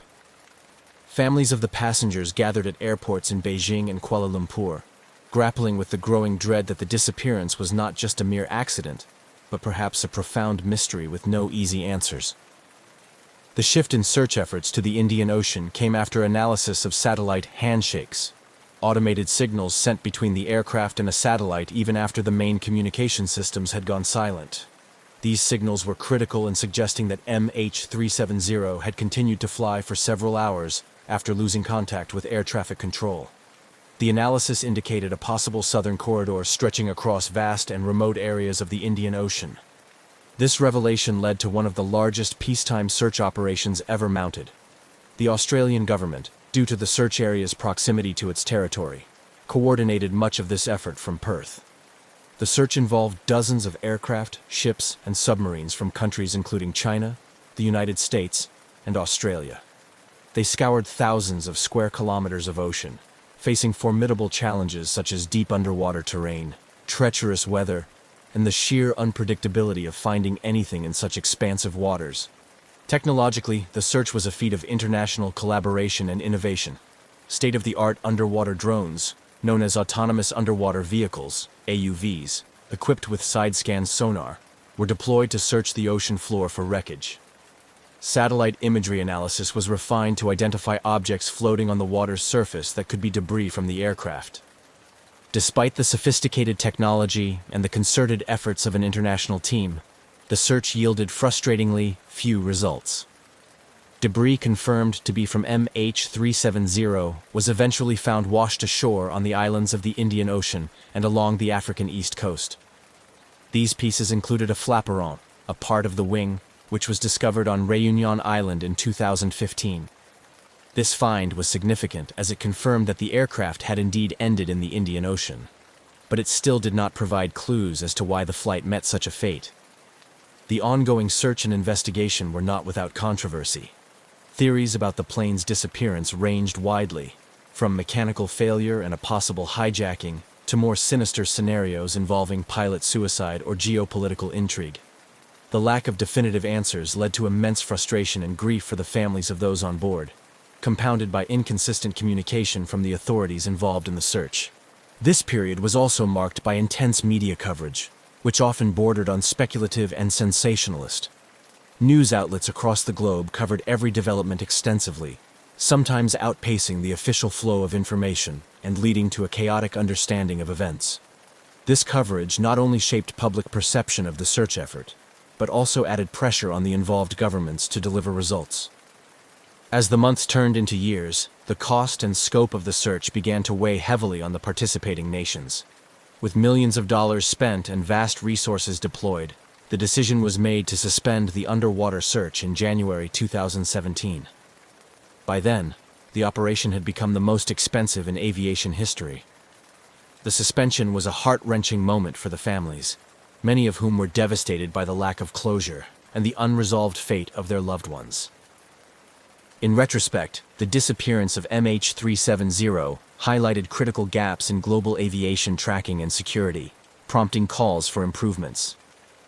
The incident accelerated the push for better real-time tracking of commercial aircraft, leading to changes in international aviation standards. It also sparked a broader discussion about the protocols for crisis management and emergency response, not just for Malaysia Airlines or the involved nations, but for the global aviation community. The story of Flight MH370 remains a profound reminder of the vulnerabilities in even the most advanced transportation systems and the boundless uncertainty that the families of those aboard continue to face. It underscores the need for perseverance in the search for truth and accountability in the face of unimaginable mystery. As the sun rose on the morning following the disappearance of Flight MH370, the scope of the search had expanded dramatically, becoming a multinational effort involving over 26 countries. The bewildering disappearance had evolved from a national crisis to a global mystery, capturing the world's attention and igniting a vast and unprecedented international search operation. At the heart of these efforts were the families of the 239 passengers and crew, whose anguish and desperation for answers fueled a relentless pursuit for any trace of the missing aircraft. Airports in Kuala Lumpur and Beijing became centers of an emotional ordeal, where family members gathered, clinging to hope amid an agonizing wait for news. Initially, the search focused on the South China Sea, the area where the aircraft last communicated with air traffic control. This phase involved aircraft, ships, and personnel scouring the sea and nearby regions, looking for any sign of the plane. The urgency of these early days was palpable, with search teams working around the clock, battling not only the vastness of the area, but also dealing with difficult weather conditions that often hampered progress. However, as days turned into weeks with no sign of the aircraft in this area, the focus shifted dramatically, following new analysis of satellite data. This data suggested that MH370 had continued to fly for several hours after losing contact, heading first northeast towards Vietnam, then making a sharp turn to the southwest across the Malay Peninsula, and finally heading northwest into the Indian Ocean. This new information expanded the search area from the relatively shallow waters of the South China Sea to the deep and remote waters of the southern Indian Ocean. The complexity of the search grew exponentially as it moved into these new areas. The southern Indian Ocean is known for its deep underwater canyons and rugged seabed, making the search operation not only harder but also more expensive. The international community, however, remained committed, with assets being deployed that included advanced sonar equipment capable of deep-sea searching, satellite imagery, and highly specialized aircraft equipped with state-of-the-art detection technology. During this phase, the Australian government took a leading role, coordinating the search efforts from Perth. Australia's proximity to the new search area, along with its considerable resources and expertise in maritime operations, made it a natural leader in the effort. The Australian Maritime Safety Authority organized one of the largest peacetime maritime search operations in history, involving military ships and aircraft from several nations, including the United States, China, and Malaysia. Despite the sophisticated technology and extensive resources deployed, the search teams faced immense challenges. The Indian Ocean's vastness and hostility posed significant logistical challenges, with ships and planes required to travel long distances from the nearest land just to reach the search area. Weather conditions in the region also frequently disrupted search operations, with high seas and strong winds complicating efforts and sometimes forcing teams to suspend their work temporarily. This phase of the search also saw an outpouring of support and assistance from the international community. Beyond the direct search efforts, experts in oceanography, satellite technology, and aviation from around the world contributed their knowledge and skills. Universities and research institutions offered their expertise in analyzing satellite data and flight path scenarios to refine the search area further. As the search continued, various pieces of debris began to wash ashore on the coasts of the western Indian Ocean, thousands of kilometers from the primary search area. The first significant piece, a flaperon, was discovered on Réunion Island in July 2015, confirming that MH370 had indeed ended in the Indian Ocean. This discovery was a poignant moment for the families, providing them with some concrete evidence, yet it also deepened the mystery of what had happened during the flight's final hours. The debris spurred renewed interest and led to more intensive searches along the African coast and nearby islands, where currents from the Indian Ocean could have carried wreckage. Each piece of debris brought back to shore was carefully examined by experts, hoping it would yield clues to the aircraft's final moments. However, while these fragments confirmed the crash location in broad terms, they offered no definitive answers about the cause of the disappearance. Throughout this period, the emotional toll on the families of those aboard MH370 was immense. Each new report, each piece of debris, each false alarm, was a reminder of the unresolved fate of their loved ones. They held vigils, press conferences, and meetings, continually pressing for the search to continue and for more information to be released. Their plight was a stark reminder of the human dimension of the tragedy, grounding the technical complexities of the search in a profound sense of loss and unresolved grief. As the third year since the disappearance approached, the official underwater search was eventually suspended, with authorities citing the lack of new evidence to guide their efforts. This decision was met with anguish and frustration from the families. many of whom felt that abandoning the search meant giving up on ever finding the answers they so desperately sought. However, unofficial efforts and private searches continued, driven by the hope that somewhere in the vast ocean lay the keys to unraveling the mystery of MH370. The disappearance of Malaysia Airlines flight MH370 presented an unparalleled challenge in aviation history, prompting an extensive international collaboration unlike any other seen before. As the initial search areas in the South China Sea and later the southern Indian Ocean yielded no conclusive results, the focus gradually shifted towards expanding the search based on new theoretical trajectories and satellite data. This effort grew to involve numerous countries and became one of the largest international maritime search operations ever undertaken. The search's expansion into the Indian Ocean was based on complex calculations made by satellite communications experts and analysts. These experts meticulously examined the handshakes, automatic, hourly communications between the aircraft and a satellite. Their analysis suggested that MH370 had flown south for several hours after vanishing from radar screens. This revelation redirected efforts thousands of kilometers southwest of Australia into one of the world's most remote and deepest oceanic regions. The transition to the Indian Ocean was a formidable challenge. The area is known for its deep waters, strong currents, and harsh weather conditions, which make any search and recovery operation particularly difficult. The depth of the ocean in the search zones often exceeded 4,000 meters, with mountainous underwater terrain that complicated the use of sonar and underwater drones. In this phase, the Australian Transport Safety Bureau, ATSB, took a leading role, supported logistically by the Australian Maritime Safety Authority, AMSA. The search strategy involved deploying ships equipped with deep-sea sonar equipment, capable of scanning the ocean floor for anomalies suggestive of aircraft wreckage. These ships towed sophisticated sonar scanners across predetermined corridors of the ocean floor, mapping areas that had never been charted with such detail before.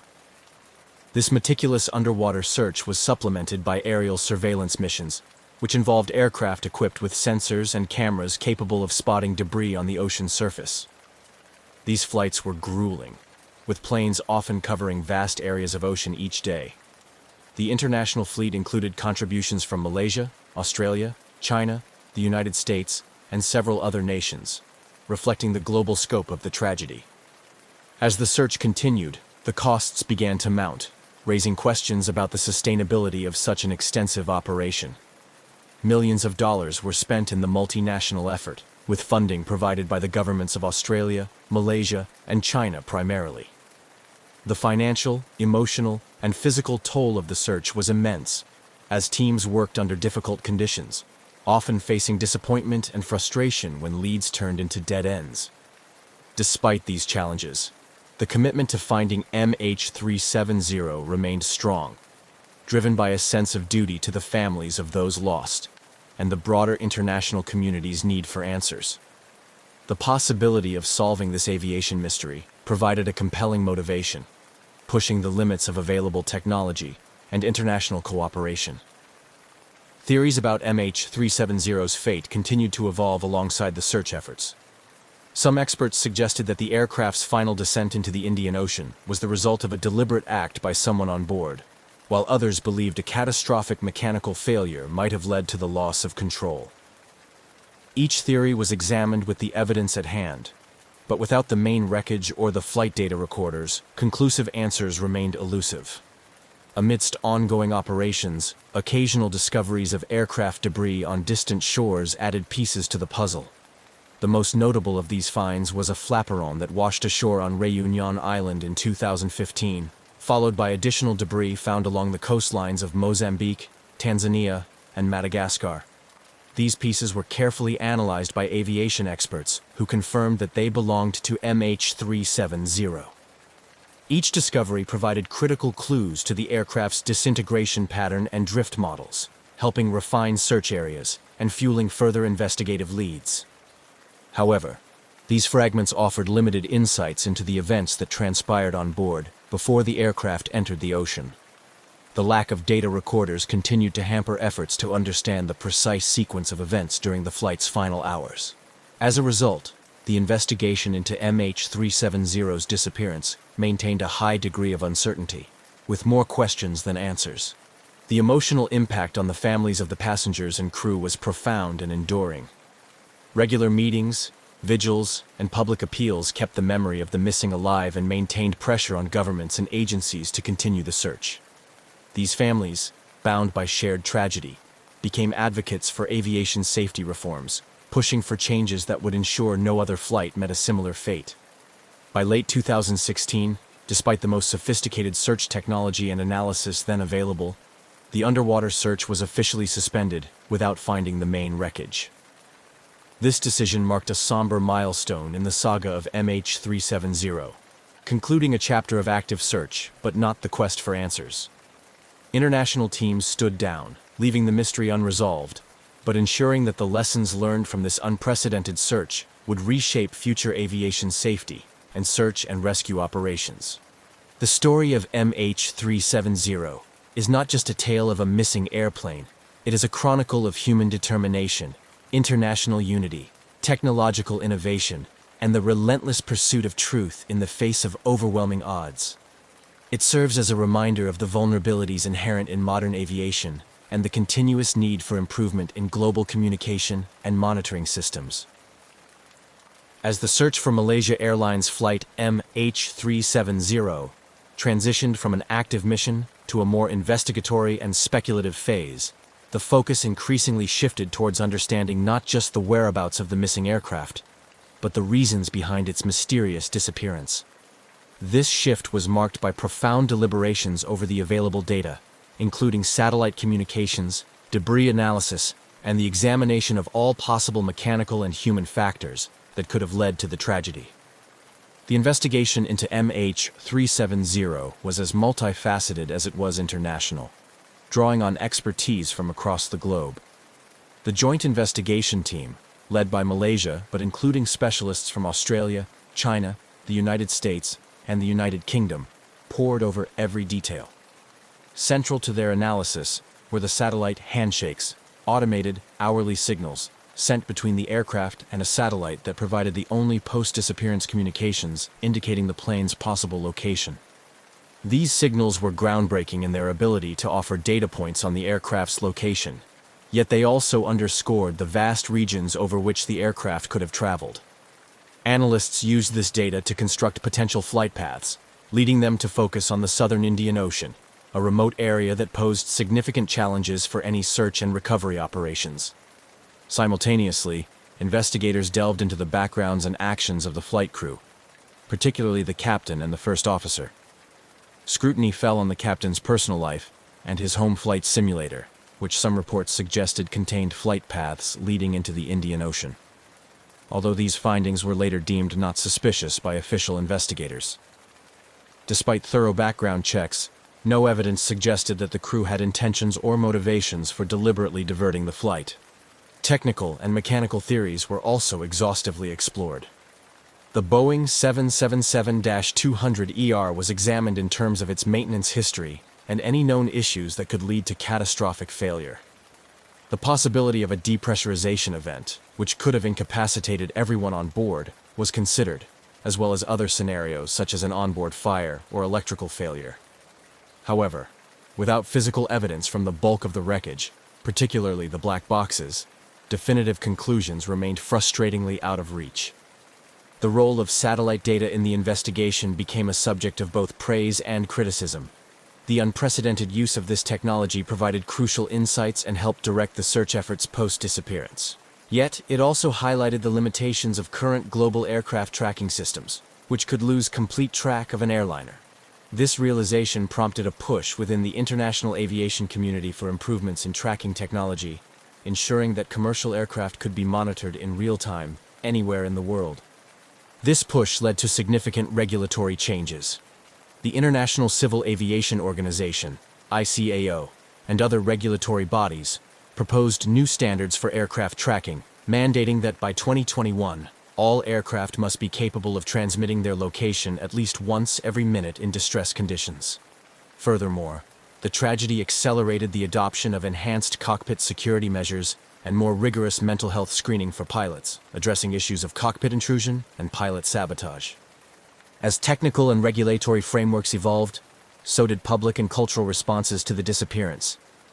MH370 became a touchstone for art, literature, and media, reflecting societal attempts to come to terms with the unknown. Documentaries and books sought to unravel the mystery, while feature films and fictional accounts explored the human stories intertwined with the disappearance. The emotional resonance of the tragedy also had a profound impact on the families of those aboard MH370.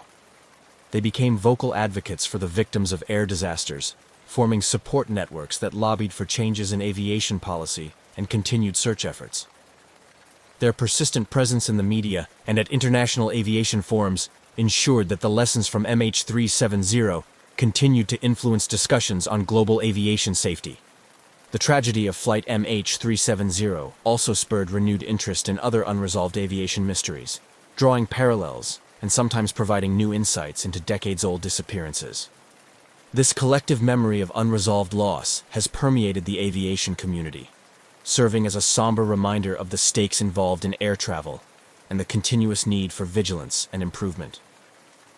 As the years passed, the direct search for MH370 may have wound down, but the drive for answers and the impact of the event on aviation practices, regulatory approaches, and international cooperation continued to evolve.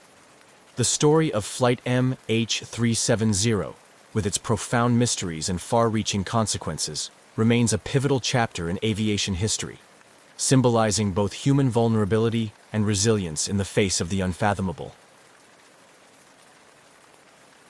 On a humid morning in late June 1937, Amelia Earhart, already a celebrated aviator and symbol of pioneering spirit, prepared for what was to be the most challenging leg of her ambitious quest to circumnavigate the globe.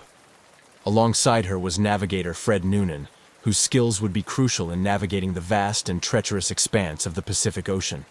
Their aircraft, a modified Lockheed Electra, was equipped with additional fuel tanks, transforming the cabin into a cramped space filled with just enough room for the pilots and essential navigation equipment.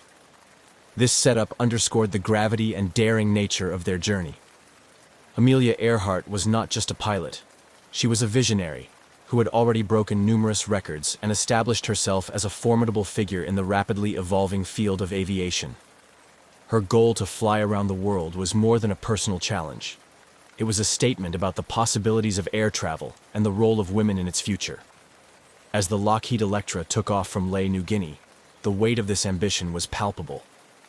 The flight to Howland Island, a tiny sliver of land in the vast Pacific, was one of the most critical phases of her journey. The island would serve as a crucial refueling stop, without which the completion of the circumnavigation would be impossible. The preparation for this leg of the flight had been meticulous. Earhart and Noonan had spent countless hours poring over maps and flight charts, calculating and recalculating their planned route to account for the myriad of challenges they faced, including unpredictable weather patterns and potential navigational errors. The Lockheed Electra itself had undergone numerous modifications to maximize its range and reliability, tweaks that were tested and retested to meet the exacting demands of their journey. Their departure from Lae on July 2nd was watched by a small crowd, a mix of well-wishers and press, all aware of the significance of the moment. Earhart, ever the emblem of confidence and calm, waved from the cockpit, her expression one of determined focus. As the engines roared to life and the plane lumbered down the runway, there was a collective holding of breath among those watching. Once the aircraft lifted into the sky, it disappeared into the clouds, leaving behind an air of hopeful anticipation. As Earhart and Noonan settled into the flight, their path took them over some of the most remote areas of the Pacific.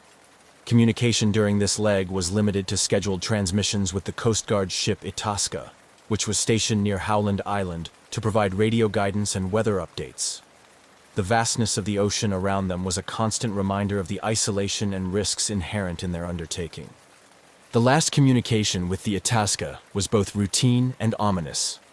Earhart reported cloudy weather, some rain, and rough seas below. She mentioned they were flying on a line of position noted on their maps that should have brought them directly over Howland Island. However, as time passed, further attempts to establish radio contact proved fruitless. Noonan's expertise as a navigator, crucial for their success, was up against the daunting challenge of finding a minute target in the immense Pacific. The realization that the aircraft might be lost began to dawn on those waiting on Howland Island and aboard the Itasca. The scheduled radio checks came and went without a word from the Electra. Anxiety turned to alarm as hours passed with no sign of Earhart or Noonan. The Itasca began broadcasting a constant stream of messages, hoping to guide the Electra in by radio if they were close enough to hear but unable to respond. When the full scope of the situation became apparent, a massive search operation was quickly mobilized. The U.S. Navy and Coast Guard, along with other available Pacific military resources, launched one of the most extensive search and rescue missions of the time. Planes and ships scoured thousands of square miles of ocean, retracing Earhart's planned route and exploring other areas where she might have gone down.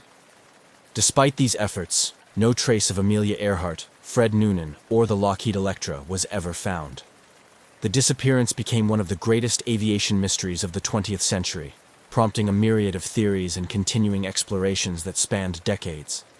Amelia Earhart's legacy, fueled by her daring and her mysterious fate, continued to inspire adventurers and aviators, ensuring that her story, emblematic of the era's bold strides in aviation and the lingering risks of uncharted territories, would not be forgotten.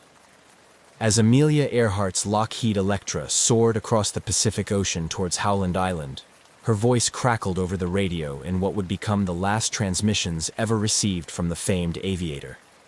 These brief communications conveyed a mix of routine flight updates and growing concern. The weather was worsening, and despite the Electra being equipped for long distances, navigating to such a minuscule target in the vast Pacific was proving more challenging than anticipated.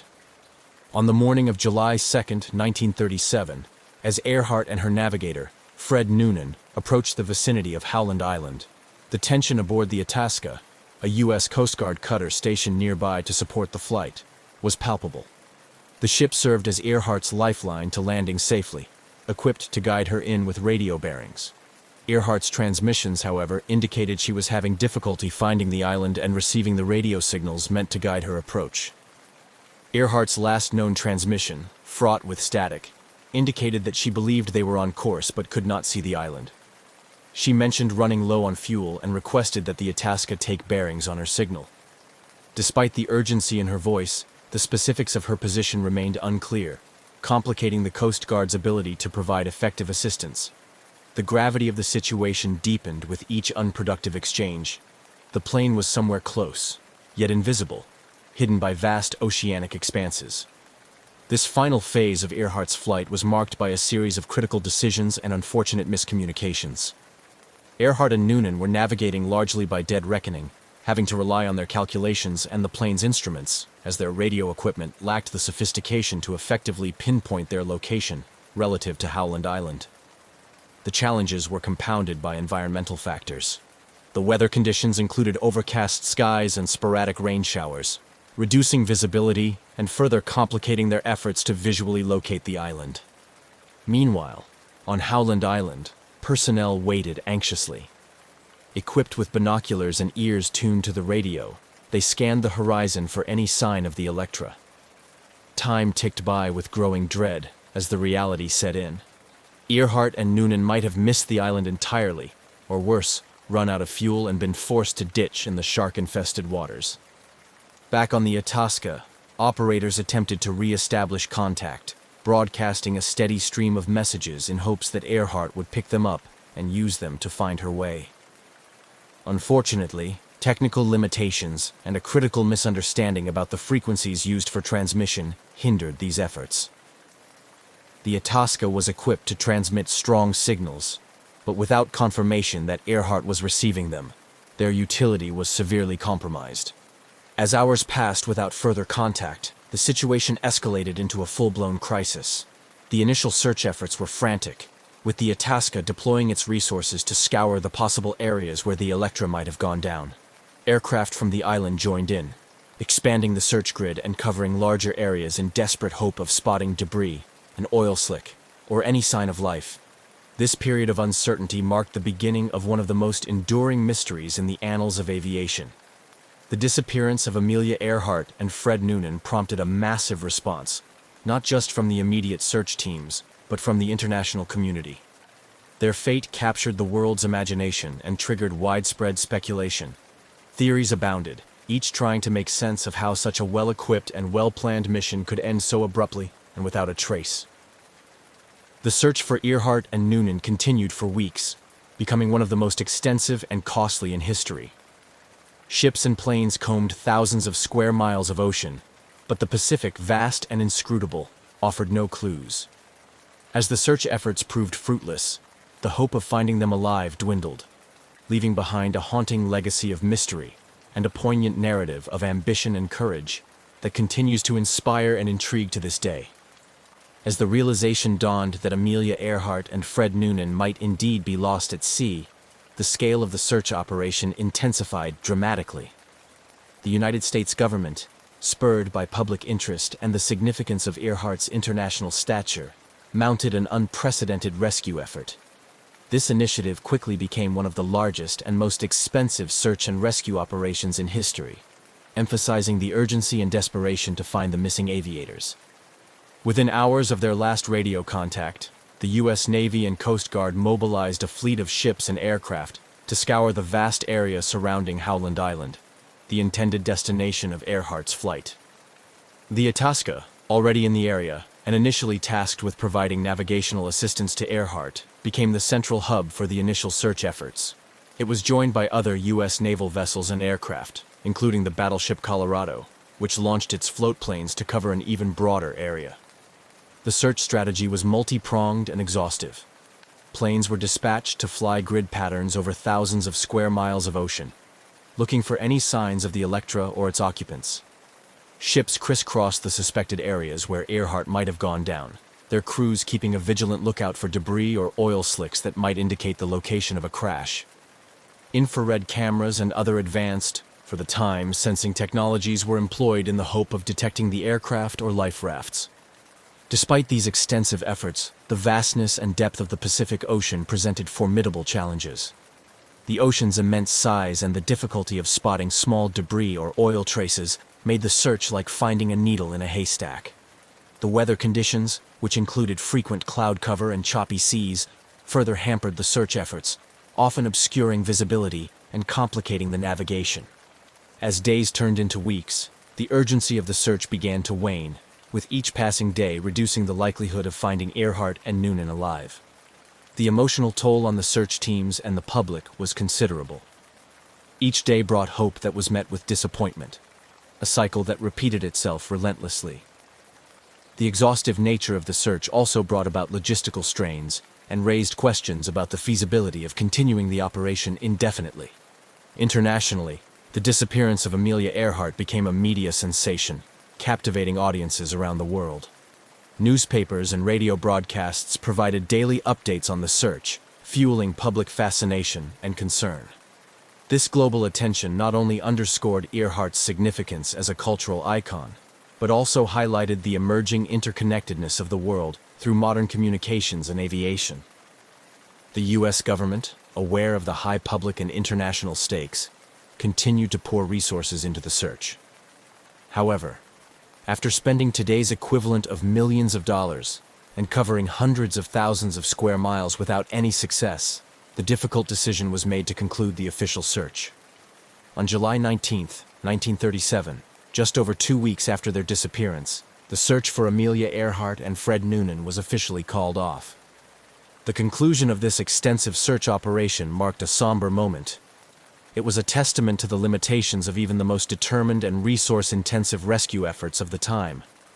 The failure to find any trace of Earhart, Noonan, or the Electra left a void filled with speculation, sorrow, and unresolved mystery. This outcome not only deepened the enigma surrounding their fate, but also set the stage for decades of theories and explorations, each aiming to provide some resolution to one of the greatest aviation mysteries of the 20th century. The disappearance of Amelia Earhart and Fred Noonan over the Pacific Ocean in 1937 catalyzed a myriad of theories and extensive speculation that sought to explain the fate of these two aviators. Over the years, several prevailing theories emerged, each supported by various degrees of evidence and expert opinion, reflecting the persistent intrigue and the complex nature of their unsolved disappearance. The crash and sink theory is perhaps the simplest and most widely accepted explanation. It posits that Earhart's Lockheed Electra ran out of fuel while searching for Howland Island, leading to a crash into the vast Pacific Ocean. This theory is supported by the last transmissions from Earhart, which indicated that they were running low on fuel. The absence of any confirmed debris or oil slick could be attributed to the immediate sinking of the aircraft in deep water, leaving little trace on the surface to be detected by the search teams. Another compelling theory is the Gardner Island hypothesis, which suggests that after failing to locate Howland Island, Earhart and Noonan might have attempted an emergency landing on another island within the Phoenix Islands, now part of the Republic of Kiribati. Nikumaroro, formerly known as Gardner Island, has been the focus of this theory. Subsequent visits and expeditions to Nikumaroro have uncovered artifacts potentially linked to Earhart and Noonan, including pieces of plexiglass that may have come from the Electra's windows, and an old-fashioned sextant box similar to those Noonan would have used. Supporters of the Gardner Island scenario argue that Earhart and Noonan could have survived for some time as castaways. This theory gained traction with the discovery of human bones on the island in 1940, although initial examinations in the early days were inconclusive, and later analyses led to more questions than answers. Modern forensic techniques continue to examine these findings, adding layers of scientific inquiry to the historical mystery. A more controversial theory involves speculation of capture by Japanese forces, suggesting that Earhart and Noonan might have landed or crashed in the Japanese-controlled Marshall Islands. Some proponents of this theory argue that they were taken as prisoners under the suspicion of being American spies, and that their ultimate fate was covered up amidst the geopolitical tensions leading up to World War II. However, this theory is based largely on anecdotal evidence and has been met with skepticism by mainstream historians due to the lack of concrete archival proof from US or Japanese sources. Each of these theories has been the subject of books, documentaries, and continued research, reflecting the global fascination with Earhart's story and the human desire for resolution. Expeditions to the South Pacific, particularly to Nikumaroro, have utilized modern technology such as satellite imagery, sophisticated sonar, and cadaver dogs to search for any trace of Earhart, Noonan, or their aircraft. These efforts have often been spearheaded by organizations like the International Group for Historic Aircraft Recovery, TIGHAR, which has dedicated decades to investigating the Earhart mystery. The public's fascination with these theories is not merely about solving a mystery, but also about connecting with the past and understanding more about a time when global aviation was still in its early, daring days. Earhart's legacy as a pioneering aviator and a symbol of courage, adventure, and the limitless potential of human ambition continues to inspire these investigative efforts. Each new piece of evidence, whether it conclusively supports a particular theory or deepens the mystery, contributes to the ongoing narrative surrounding Amelia Earhart's final flight. While definitive answers may still elude those who seek them, the pursuit of these answers serves as a testament to the enduring impact of her life and the intriguing nature of her disappearance.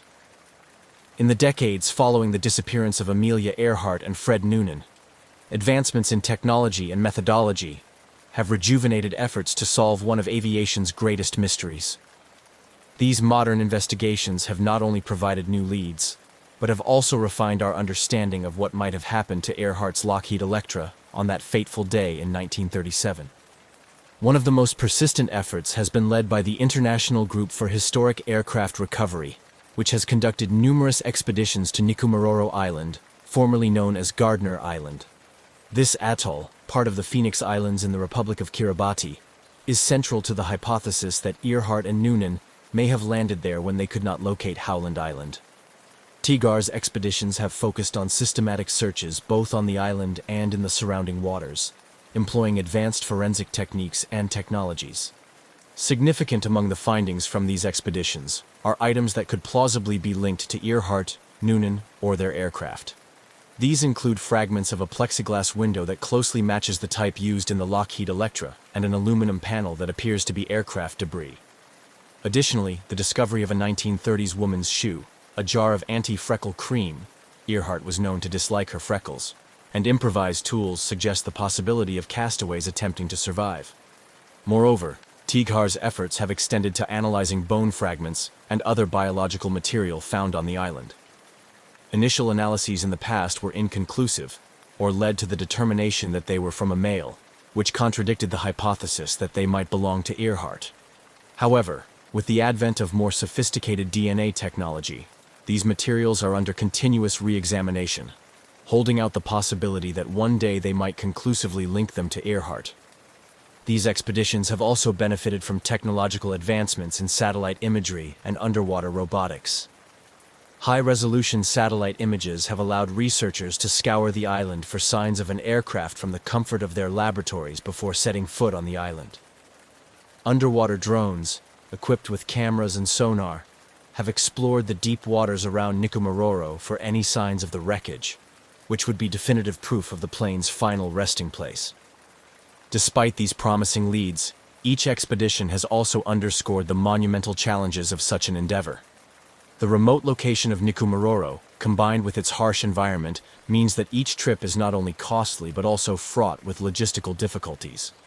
The coral reefs surrounding the island pose a hazard, potentially hiding and even destroying evidence of the Lockheed Electra's landing or crash. The modern search for Amelia Earhart is also marked by collaborations that span governments, private entities, and enthusiasts, each bringing their expertise and resources to bear on this enduring mystery.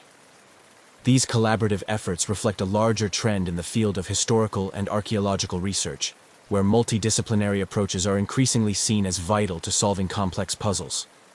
Parallel to Tighar's efforts, other groups and individuals have pursued different leads.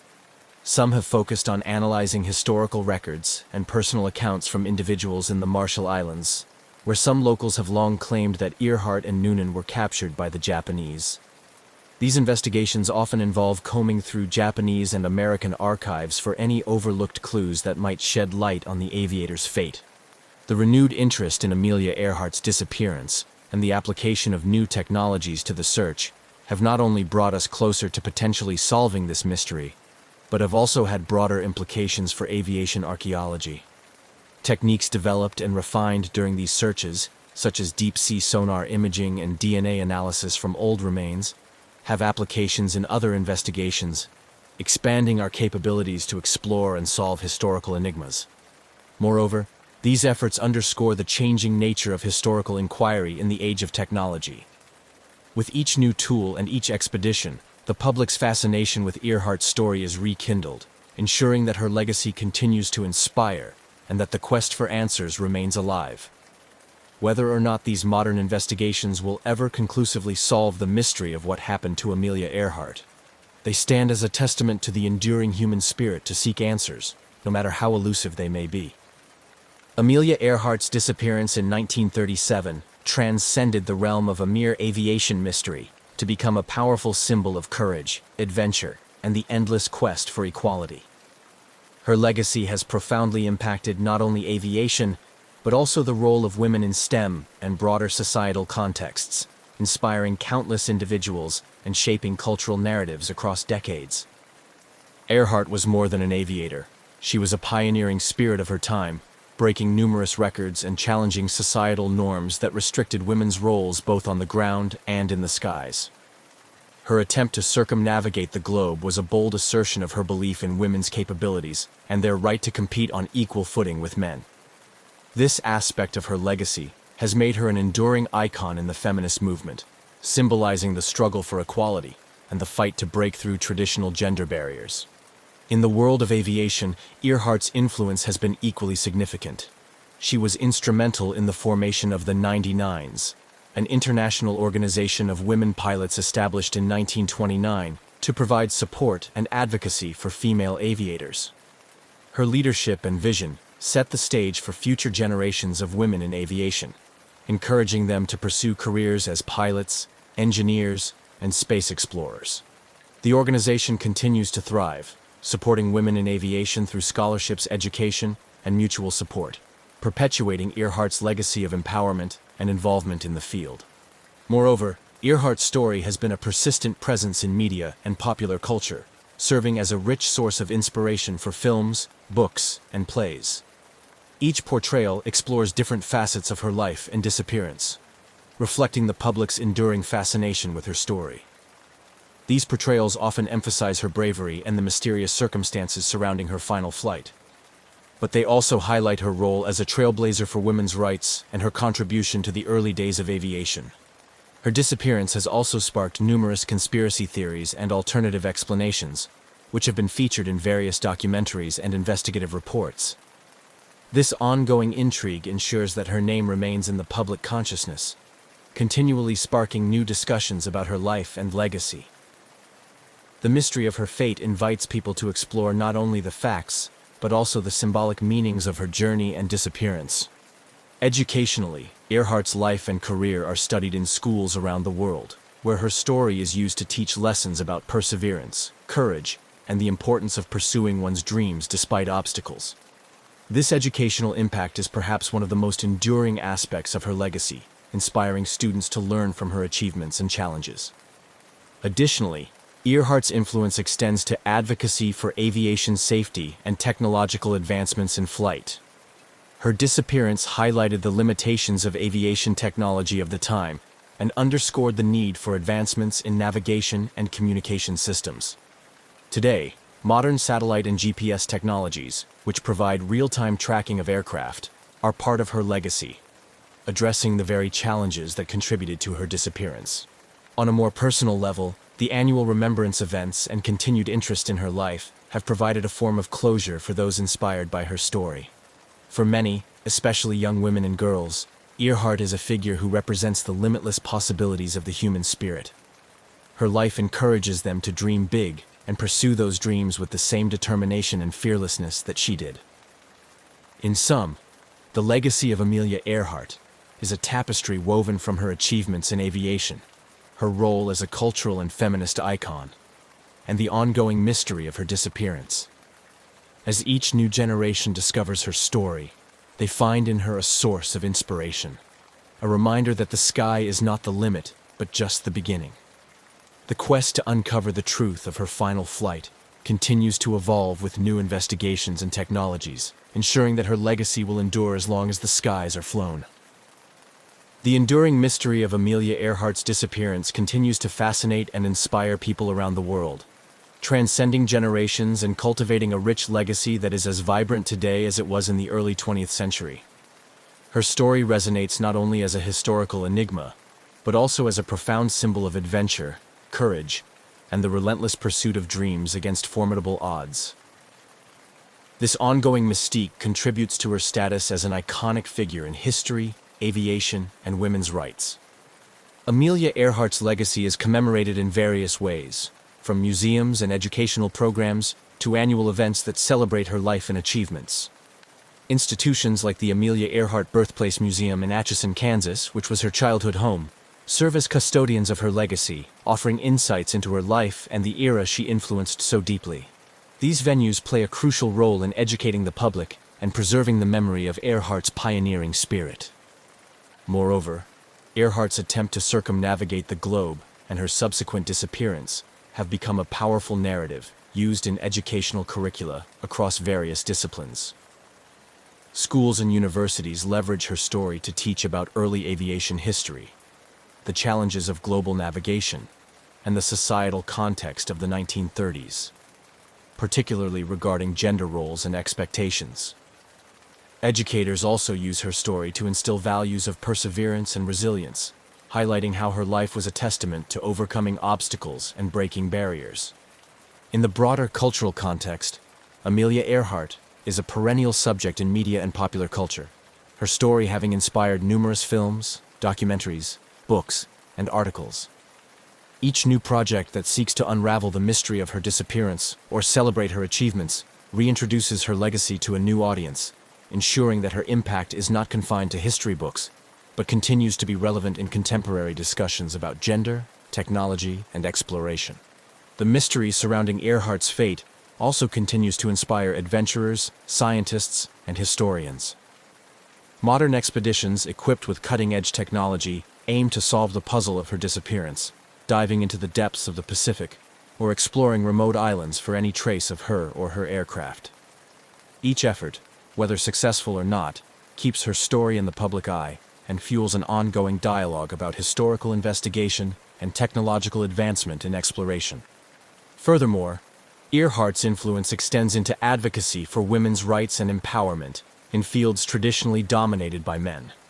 Her legacy is often cited in discussions about gender equality in STEM fields, encouraging a new generation of young women to pursue careers in science, technology, engineering, and mathematics.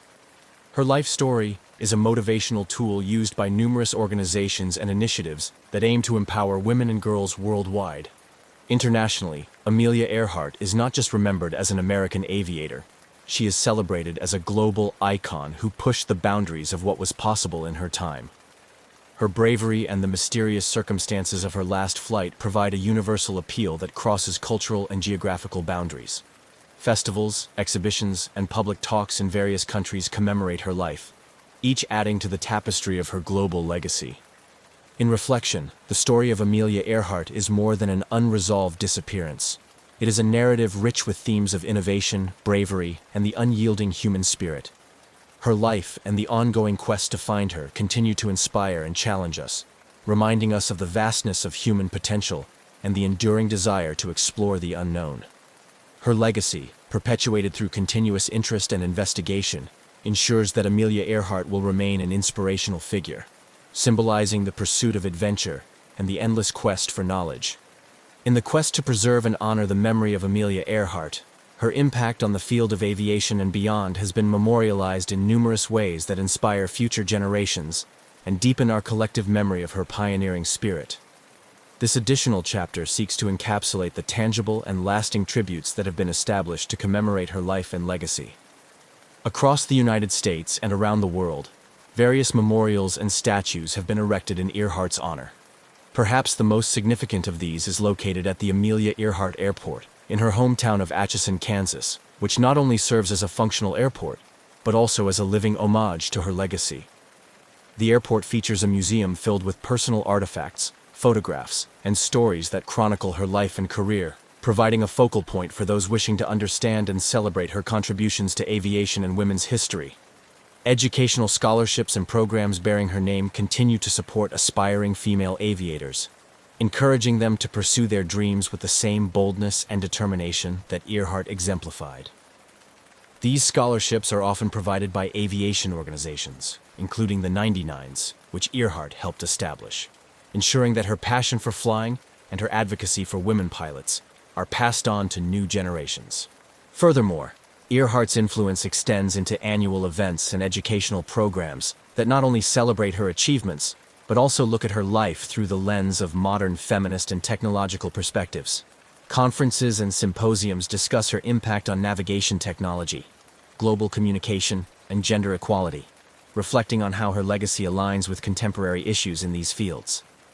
Additionally, the mystery surrounding her disappearance has inspired a variety of creative works, including plays, novels, and films that explore the many facets of her character and the era she influenced. These portrayals contribute to a broader understanding of her as a complex and multifaceted figure, not only as a heroine in flight, but also as a person who faced immense challenges with courage and resilience.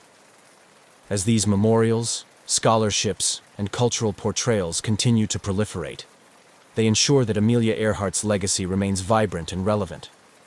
Each tribute serves as a reminder of her contributions to aviation and her role as a trailblazer for women, proving that her spirit continues to soar in the hearts and minds of those who follow in her footsteps. Through these enduring symbols and initiatives, Amelia Earhart's life and legacy continue to inspire awe and admiration, securing her place as an eternal icon of bravery and innovation.